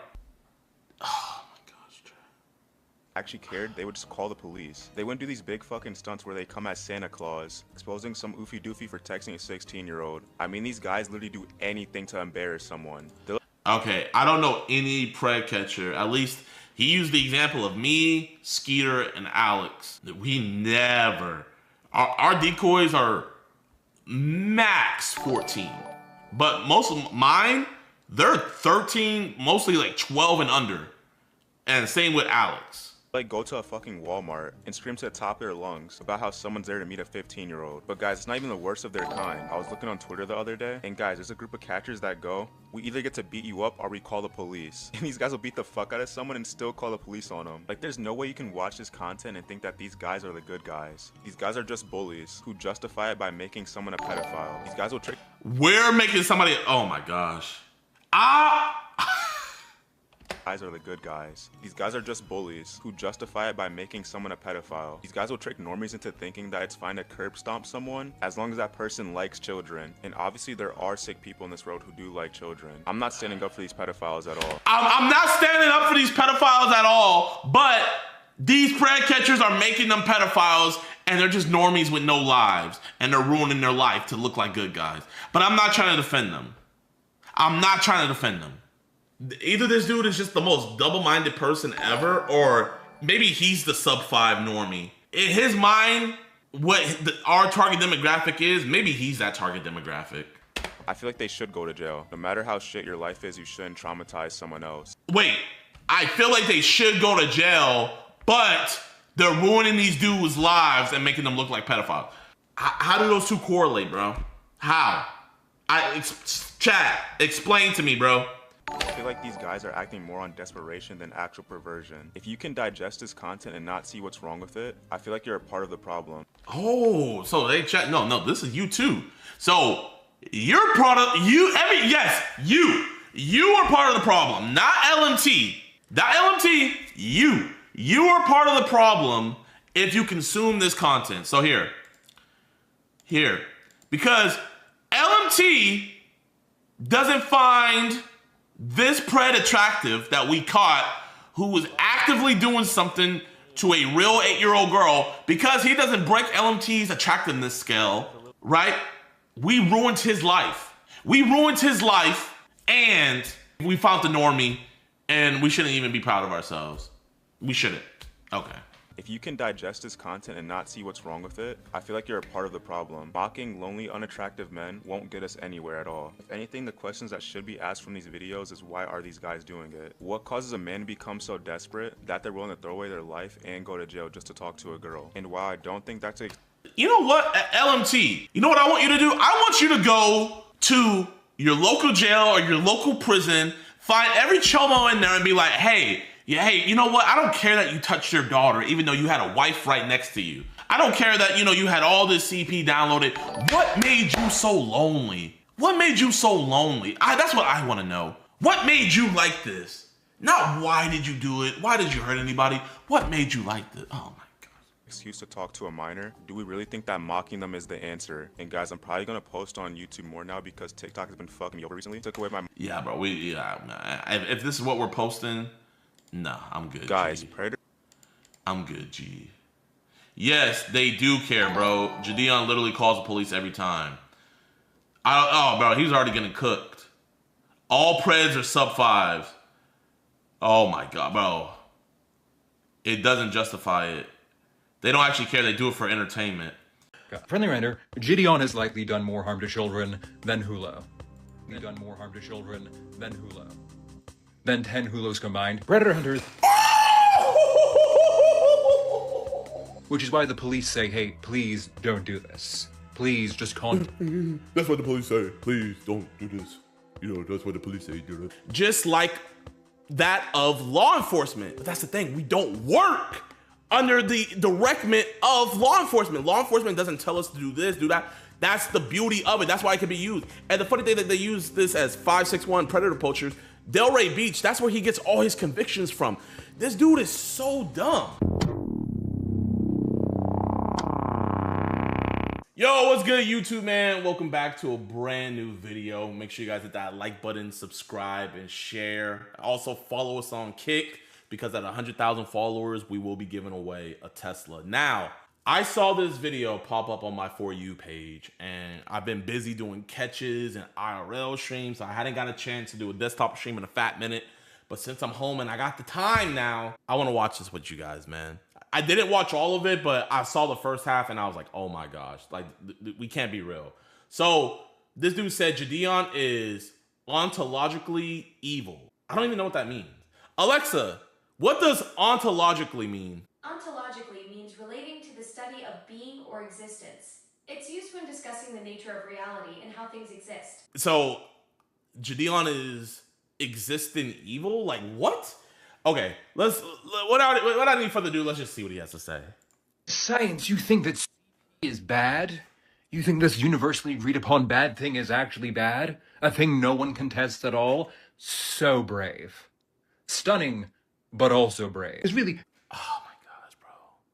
I hate the TikTok voice. I'm gonna be real. I think the TikTok voice is worse than the Cali girl voice. It's just like, they do the same thing over and over again where they move the camera around a bunch, zoom in, zoom out. They try to talk like there's they talk like pseudo intellectuals, and they say like bunch of freaking big words that they probably don't even understand. It's just like, oh my gosh, bro. And they all look the same. You can argue against the imaginary. You can argue against people who don't exist. You can argue against imaginary people who aren't arguing things and then win the argument. And then be hypermoral against imaginary people. And that's a good thing. That's great, because if you are, a ontologically evil, like, cretin like Jidion, you can then use that to, like, launder your reputation while you're very much intimate friends of John Zerka. Friendly reminder. While you're literally... While you're very much... I am not intimate friends with John Zerka. Like, I'm gonna be real. I've probably talked to Zerka 6 times in my life. Like I'm keeping it a full buck. I've talked to this man 6 times in my life, man. So like, I know he says that, but we never spent every night talking about Jesus. I'm just keeping it like a full stack. Intimate friends of John Zerka. Zerka got, so I'm evil because he thinks I'm intimate. How are you gonna say I'm intimate friends with somebody? Oh my gosh, this is, yeah. Friendly reminder, Jidion has likely done more harm to children than Hulo. Run that back. Than Hulo. Evil, like, cretin like Jidion. You can then use that to, like, launder your reputation while you're very much intimate friends of John Zerka. Friendly reminder, Jidion has likely done more harm to children than Hulo.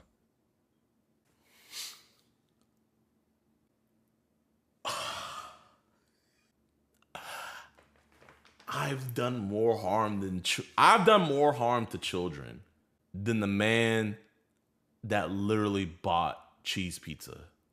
nigga, what are you on, bro? Like, what are you smoking, man? Like, please let us know as a society what you're smoking so the rest of the society can stay off of it. Because what reality are you in that you can say with a serious face that I've caused more harm to children than the guy buying cheese pizza? More harm to children than Hulo. Than 10 Hulos combined. Predator hunters.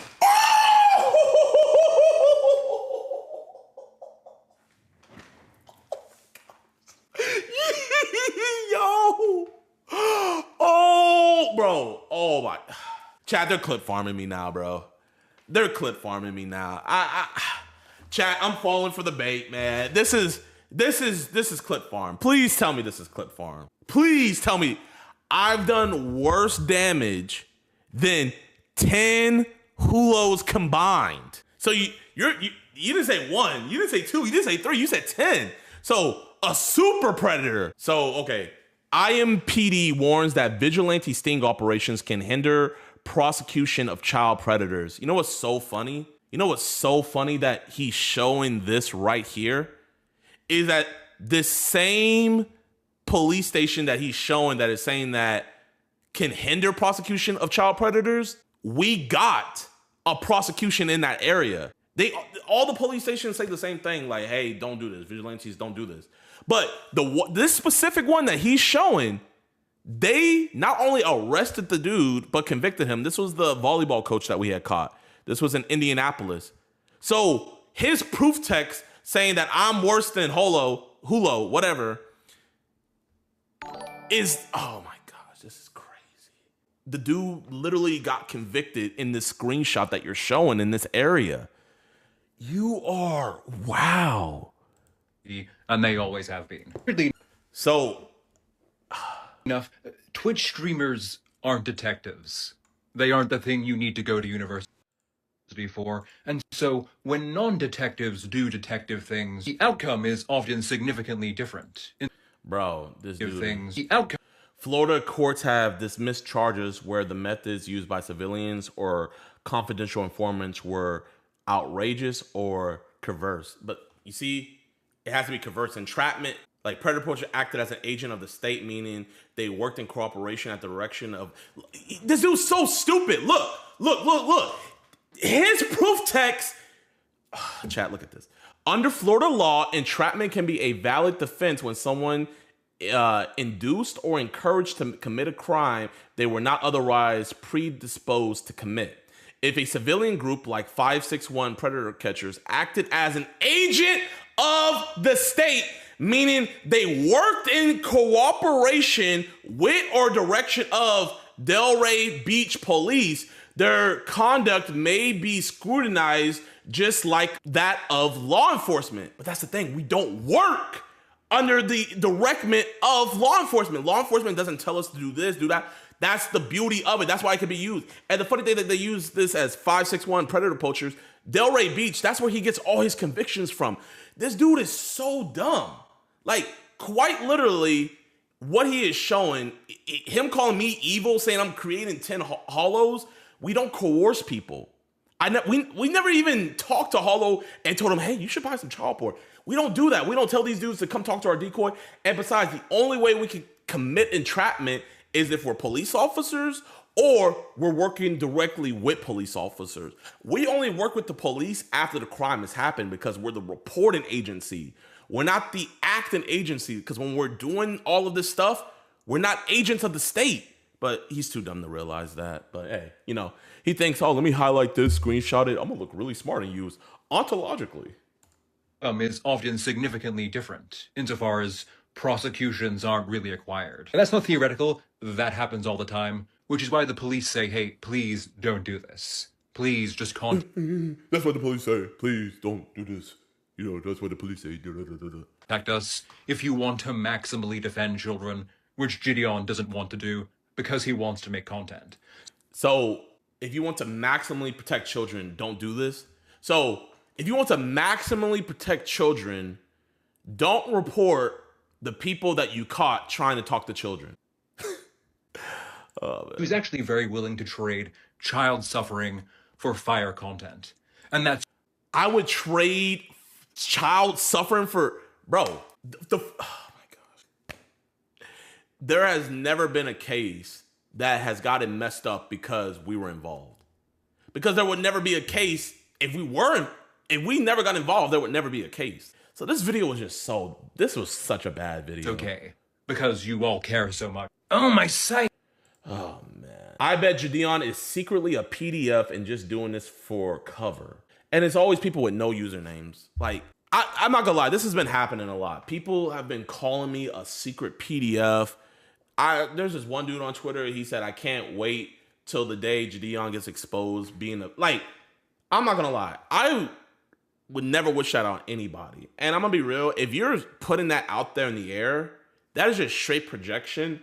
And I have to say, man, like, we got to look at your hard drive. You know what I mean? There's nobody that I hate that much that I hope that they're a predator. Or I'm going out here saying without zero evidence that they're a predator. Your base levels are 9,000. Wild take the stand on. How many likes on a video for you to fly me out and teach me? The broke system is ontologically good. Like, oh my gosh, this is just crazy.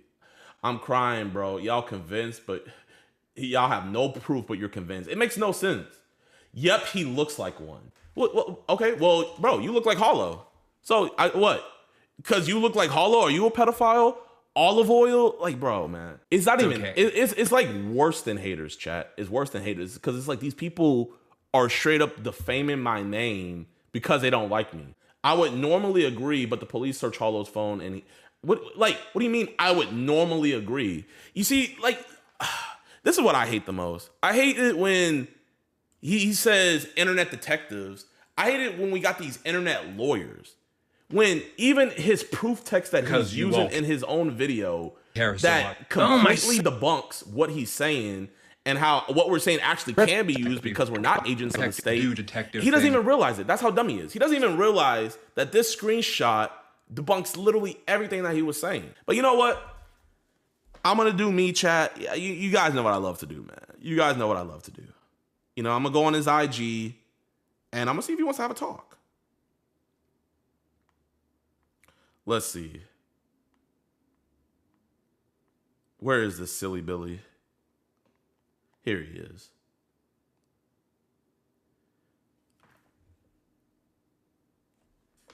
Yo, saw you made a video about me, and I was wondering if you'd like to have a conversation. Hold up, I'll send him an email. We'll be professional about this.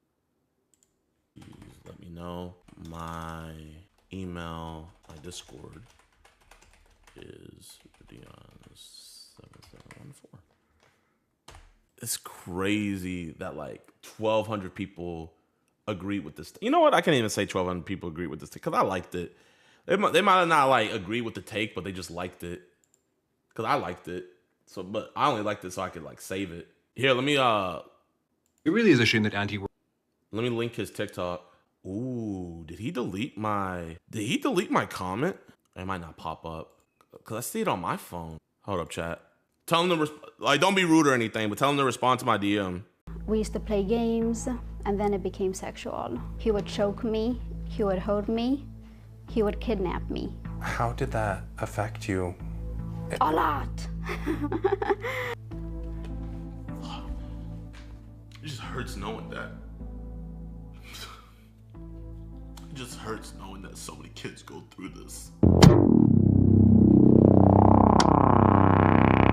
I saw this documentary. I could not believe CBS made a documentary about this. Like, I don't know how it hasn't gotten deleted or what, but this was in 2022. How Jewish American PDF files, I said PDF files, hide from justice in Israel. Chat, when we caught that Jewish lawyer dude, I was so afraid he was gonna do this exact same thing.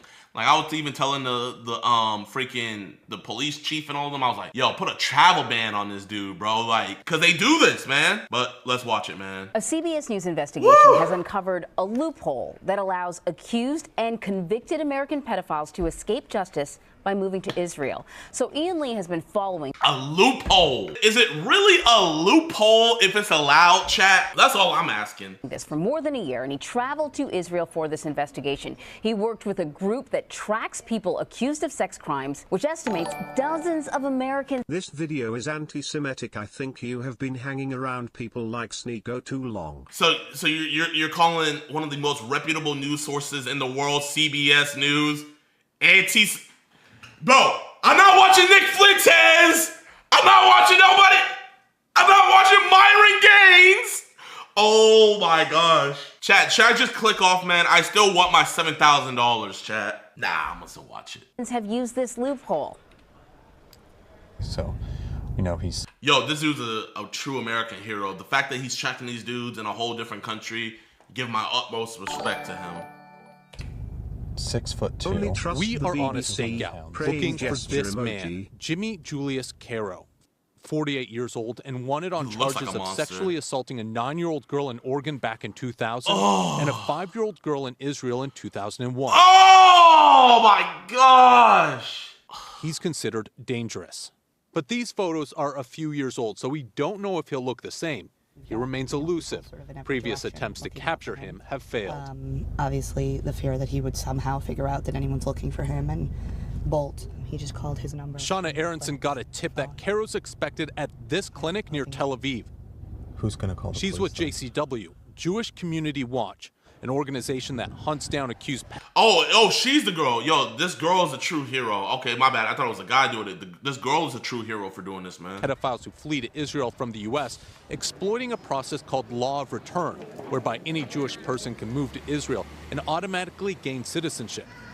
The ease with which pedophiles seem able to use this law as an escape route haunts victims like Mendy Hawk.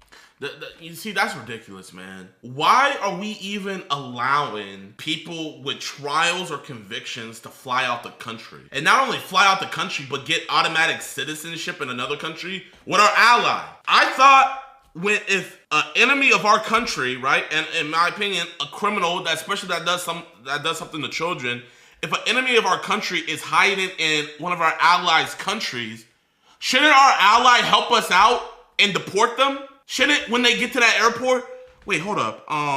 You have this on your record over in the U.S. Yeah, we're going to detain you, and we're going to call the U.S. Embassy, and we're going to get to the bottom of this.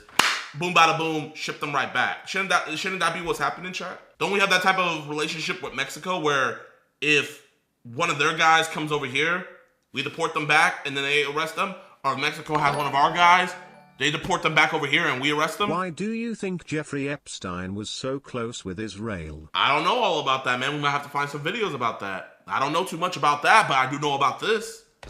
Who says he was abused from age 8 by a teacher at an Orthodox Jewish school in Los Angeles. So your class... Jidion, you are also forgetting a lot of Jewish people get framed and are innocent due to anti-Semitism. Look up the Leo Frank story, he was framed. Oh my gosh, bro. These are, oh my god. Tell that 5 and 9-year-old girl that bro was framed. Tell this man right here that he was framed. Escape route haunts victims like Mendy Hawk, who says he was abused from age 8 by a teacher at an Orthodox Jewish school in Los Angeles. Do you know your who classroom Peter is Nagel right is? here? How does it feel being back? I was very anxious and, stressed coming back here, and a lot of memories coming through my mind. Memories of his alleged abuser, Mordechai Yom Tov, who taught him Hebrew studies when he was just 8 years old. So in the beginning, he would just rub me like outside of my pants, and then I would say about 3 to 4 months later, he started going like in. Reaching down your pants? Yeah, it's reaching down. Why did you feel like you couldn't tell anyone? I was scared, I was ashamed. I just didn't know what people would think of me with the whole situation. Yom Tov pled guilty in 2002 to sexually abusing and committing lewd acts against 3 other boys. He served jail time, but when he was released, he violated his probation and, according to JCW, fled to Israel with help from individuals within the Orthodox Jewish community. JCW tracked Yom Tov down and confronted him with a hidden camera in Jerusalem, where he admitted to illegally fleeing the United States with help and using a fake passport to enter Israel. I was supposed to stay for 5 years in the same city. I was supposed to, let's see, trying to be on the side of this sort of thing. I was supposed to go every 2 weeks to the police station. I left within a week later. He had this message for his victims. I'm very, very sorry. The other person in this video is Mayor Seawald, the founder of Jewish Community Watch. He tells CBS News Yom Tov's case isn't uncommon in the Orthodox community. Bro, whoever those people that helped him forge papers and get him over to another country, you're just as sick as him. You are just as sick and demonic as he is. Adin and Adin a monster? The same thing that's going on in the Catholic. And whoa, okay, before people get into all this anti-Semitism stuff in the chat, we're gonna stop that too, because this is a Jewish man right here who is helping expose these monsters, right?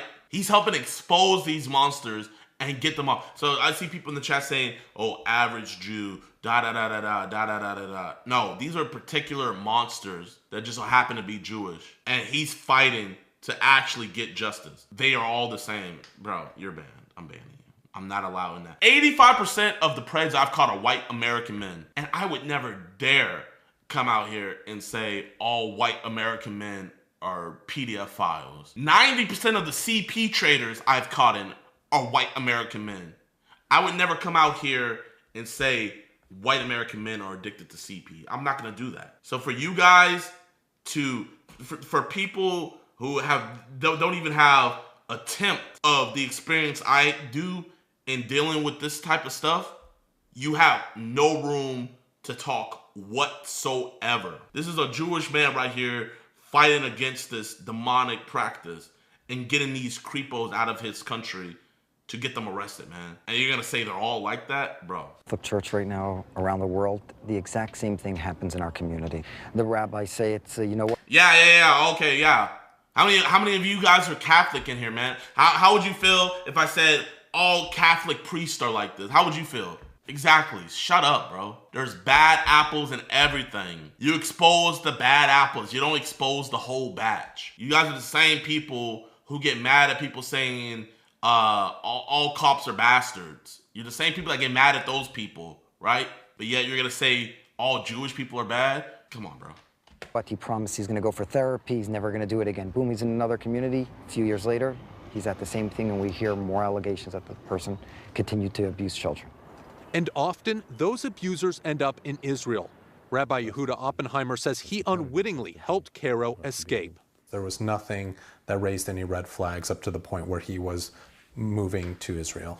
Well, I wish I could say that, but unfortunately I can't say that. So he had violated his parole, and now they were looking for him. He said that there was something in the past that had happened when he was young, but nothing had ever happened since. I've changed and I'm a different person now, but you gotta help me. I felt that I could trust him. So I wrote him a letter. Jewish Americans get unnecessary hate. The leaders of Israel are the real issue. Caro is accused of abusing more children when he got to Israel.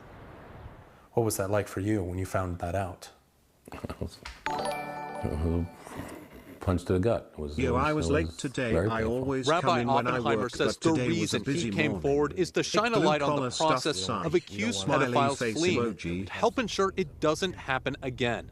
There Back he at the is. There's a stakeout, creep. an ambulance pulls up and a man There he steps is. out. It's Caro. That was definitely him. Oh my God. Okay. The police are called and eventually arrive. His days on the run are over as he's led away. Did you assault the girl in the United States? This is a thing where not even the state of Israel knows that these dudes, their backgrounds and stuff. So they're forging documents to go hide over here. But because of that loophole of them getting citizenship, it's easy for them to get over there. That's what I'm seeing. So it's not like, oh, just come to Israel and we'll protect you, because obviously the Israel police are arresting them and getting them up out of here. But there does need to be said where there needs to be way more due diligence done to where, like, bro, how is people just traveling with fake passports like that? A lack of communication, exactly. Bro, Israel absolutely knows. Well, I mean, if they absolutely know that this dude was here, then why are the cops arresting him? Did you flee Israel because you assaulted the girl in the United States?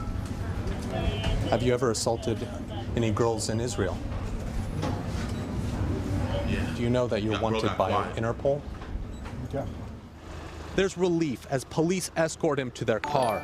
This marks the end to a months-long manhunt. It always annoys me when people generalize entire religions. Like when people say, oh, a religion of peace to Muslims. Or oh, average Jew. Makes no sense. Thank you for immediately shutting that down, Jid. Always, man, bro. I don't rock with that. I don't rock with that. Oh my gosh! Can I give you a hug? I have something I need to tell you. Yeah. Okay. We found him, and he was just arrested. What? He was just arrested.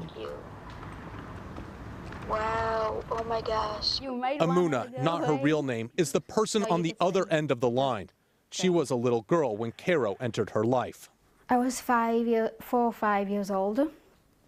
My mother was on bed rest. My father's a rabbi, so he wasn't really home. He used to come to our house. We used to play games, and then it became sexual. I'm going to give you a cookie because you do it so nicely. It's all about the cookie. It's all about lying, and it's all about being so evil to a little child. He also threatened me he would kill my parents, he would choke me, he would hold me, he would kidnap me. How did that affect you? A lot. Yeah.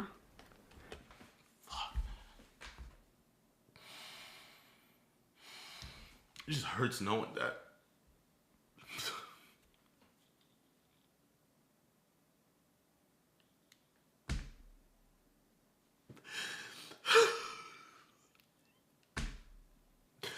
It just hurts knowing that so many kids go through this. And there's never gonna even be an option for justice to be for the vet. You know, we're looking at her story, right? And we're empathizing with her. But, you know, she went through so much, but... May God bless this world. She, at the end, she got her justice, but look how long it took. Now, look at this stuff where we're in a country who's supposed to have it right. We're in a country that's supposed to be zero tolerance, where everybody, your neighbor, and everybody's against this. Yet you have police that will try to fight us more than trying to get these dudes locked up. And then you have these lawmakers and these people hiding files and protecting millionaires and billionaires and celebrities doing this exact same thing. It's like, bro, you know, we can raise our voice about it. We can do everything, but it's like, bro, it's like, where's the end to come for those victims? There is none. I'm not gonna lie. Sometimes it feels like a never-ending battle. Yeah, you get one up off the street, but somebody's just gonna take their place. You post a video hoping that the dudes doing this are gonna like, oh, I need to stop doing this, but all it does is just make them more sneaky. Oh man, it's sad, bro. It's so sad. It affected my whole life. My whole life is around this sexual abuse and rape. Yeah. Amuna turned to therapy and art to help deal with the trauma. This is in my bedroom and my inspiration. She paints and writes poetry, but she's still angry that it was allowed to happen in the first place. What are your thoughts on him being able to come to Israel and flee the United States? It brings up a lot of anger and a lot of frustration towards the Israeli system. Should have, bro, man. Should have never been able to get over there that easily, man. He shouldn't have even been able to leave the American airport, bro. I think both countries are at fault, man.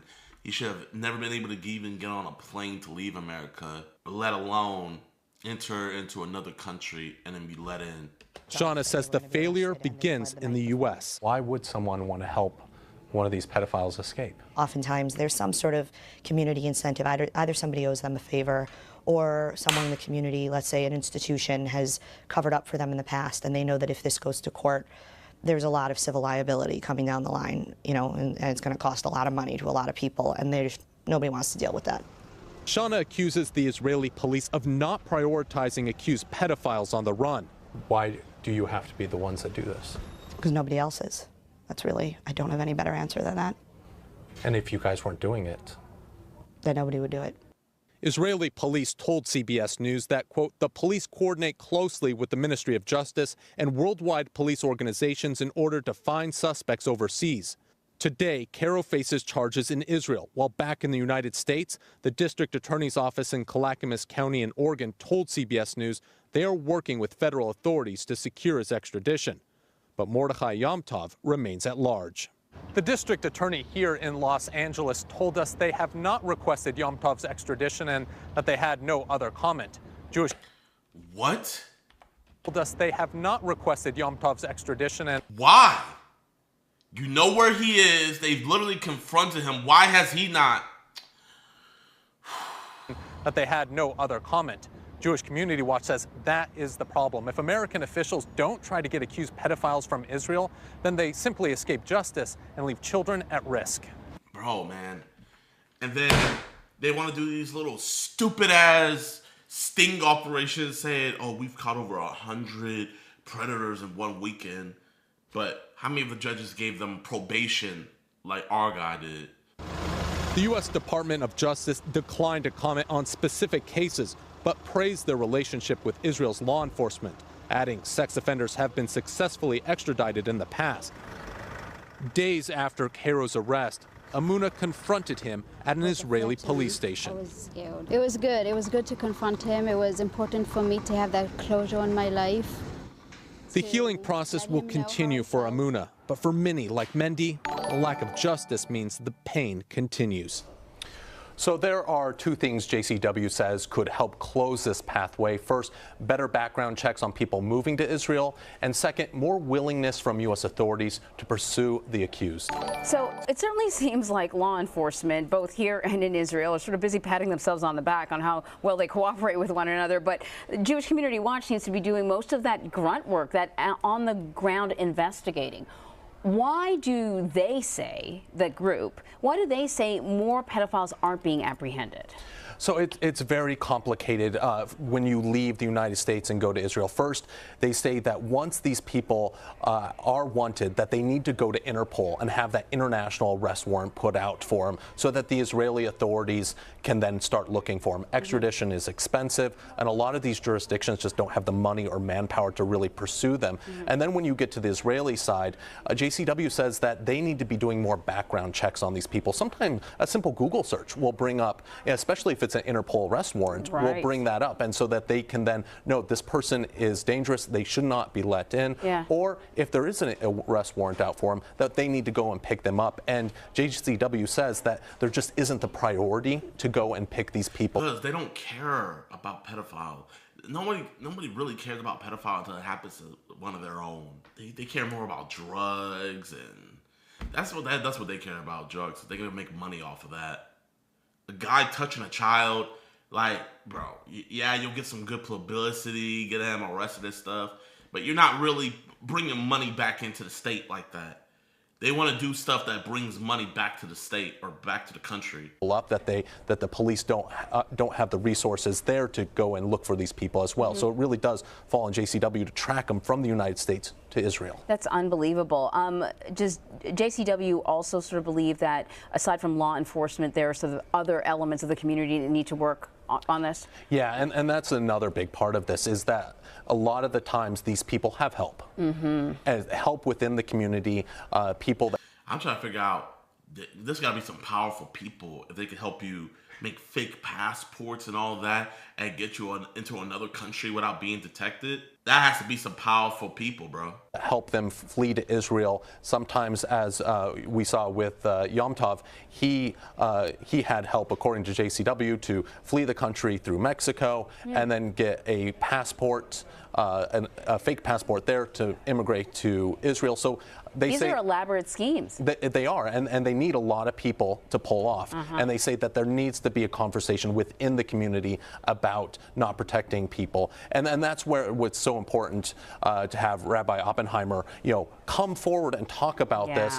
and say, this is something that is happening, and we need to address this. And and he said, the one important thing is if someone comes to you, don't be that God gives you the strength to continue doing what you do. I hope that He watches over you and protects you. Stay blessed. Appreciate you, man. Thank you. What are your thoughts on the current conflict between the US and Iran? All I gotta say on that is we don't need to be over there. That's it. That's all I gotta say on that. But man, this journalist right here, man, who's this journalist? I don't know who did this story, man, but Ian Lee, man, I give you 100,000% props for doing this, and I'm gonna give 100,000% props for CBS. I'm gonna give 10 million props for that group in Israel that's catching these dudes, and I'm gonna give 10 billion props to that girl for confronting her abuser and finally getting justice, man. So I see a lot of people looking at this as this is an Israel problem. Oh, of course it's Israel. How I look at it as this is an America problem, because I'm seeing America being lazy, letting these dudes go over there. America's being lazy and not writing out extradition warrants to try to get these dudes back over here. Because if they put out that extradition warrant, then Interpol is going to put it all out there. Then they have to go arrest this dude. In fact, they know who these dudes are, but America's not taking the initiative to get these dudes arrested because it's too expensive. It's too much. It's like, oh, it's too much to get that one dude over here.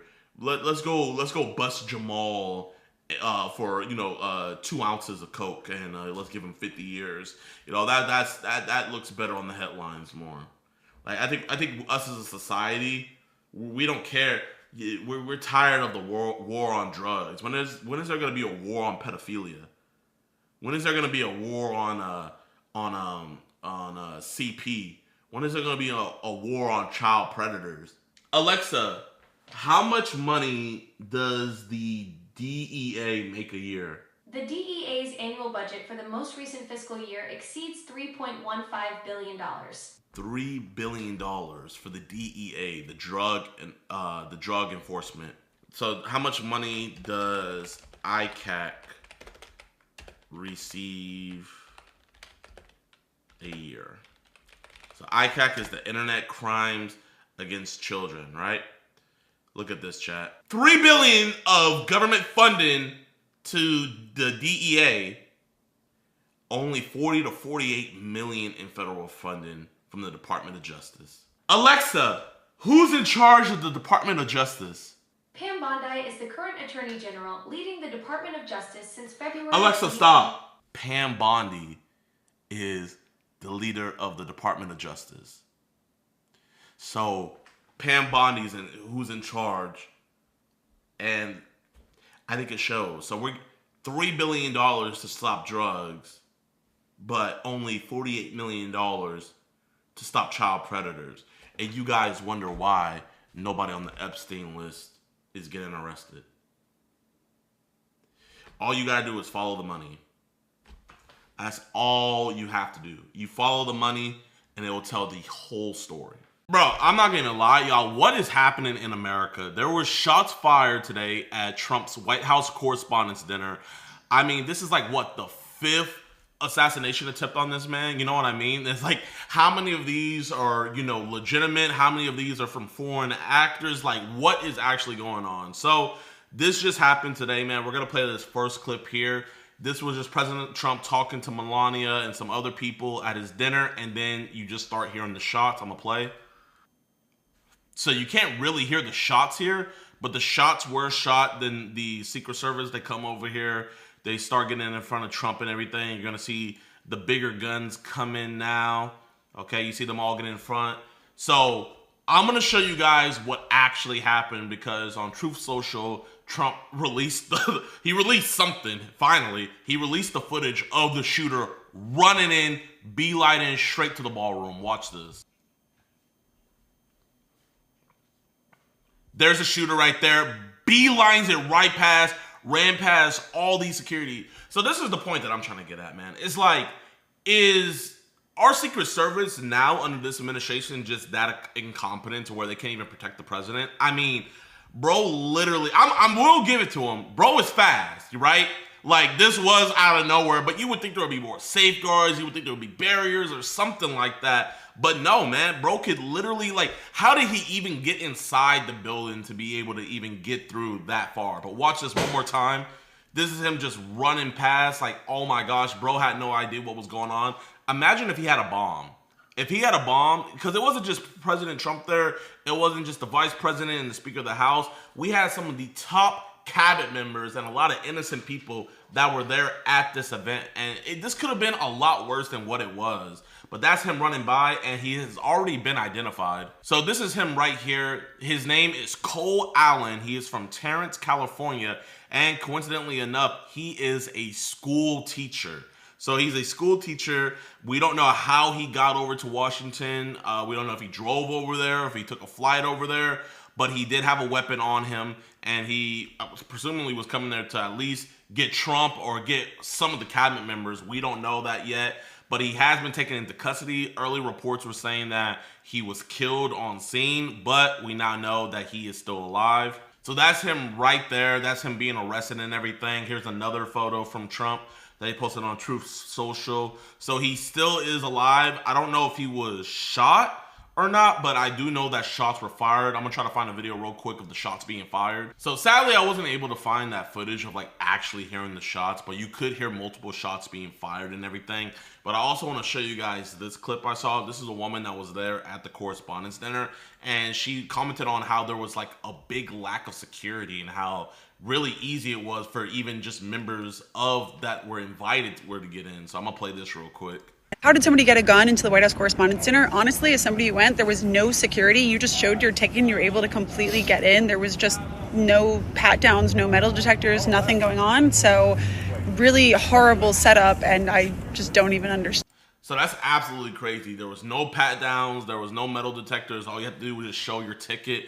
And, you know, like, it pretty much answers my earlier question of how did bro even get in there that far? You know, he shouldn't have even been able to get into the perimeter of the building. You know, if we have all of our top cabinet members in one place at one time, that is just horrible. Now, imagine if this was an organized thing by a terrorist organization or a foreign threat that was coming after us. You know, bro, we all would have been cooked. We would have lost every single member of cabinet if this was a more coordinated event. So it's absolutely scary, the fact that the Trump administration looks as incompetent as it is, to where this is now what, the 4th or 5th assassination attempt in less than what, 2-3 years. Can you think back to the Biden administration? Can you think back to the Obama administration? Can you guys think back to any of those? And can you remember any of these assassination attempts? Thinking back, I mean, I might be wrong because I was a kid back during Obama's time, but I cannot think of one. You know, I think there was just one where dude like shot at the window or something, but Obama wasn't even there at the time. So like, I just don't understand how this keeps happening, and I don't know what Kash Patel is doing, probably out there getting drunk somewhere, but this is absolutely ridiculous, and this is just absolutely crazy. And some other crazy things I saw, so this is Caroline Leavitt. She was speaking with Fox News right before the dinner and right before the shooting and everything, and she had this to say, and I find it crazy, her choice of words, you know, and I think a lot of people are like looking at this and they're saying like, oh, this shows that it was staged and everything. You know, me personally, do I think it was staged? This one particularly, no, because the suspect's still alive. You know, if he was dead, who knows? But with him being alive, you know what I mean? Like, a dead man can't tell secrets. You know what I mean? So let's listen to what she had to say right before the shooting happened. This is absolutely crazy foreshadowing. He is ready to rumble. I will tell you, this speech tonight will be classic Donald J. Trump. It'll be funny. It'll be entertaining. There will be some shots fired tonight in the room. So everyone should tune in. It's going to be really great. There's going to be shots fired tonight. Everybody should tune in. She was right, though, about this one thing. There were shots fired, and we are all tuning in. And then lastly, this is another thing I wanted to show, where Erica Kirk was also there in attendance, and she was seen crying leaving the venue. So I just wanted to play that real quick for you guys that might have not seen this. I just want to go fly.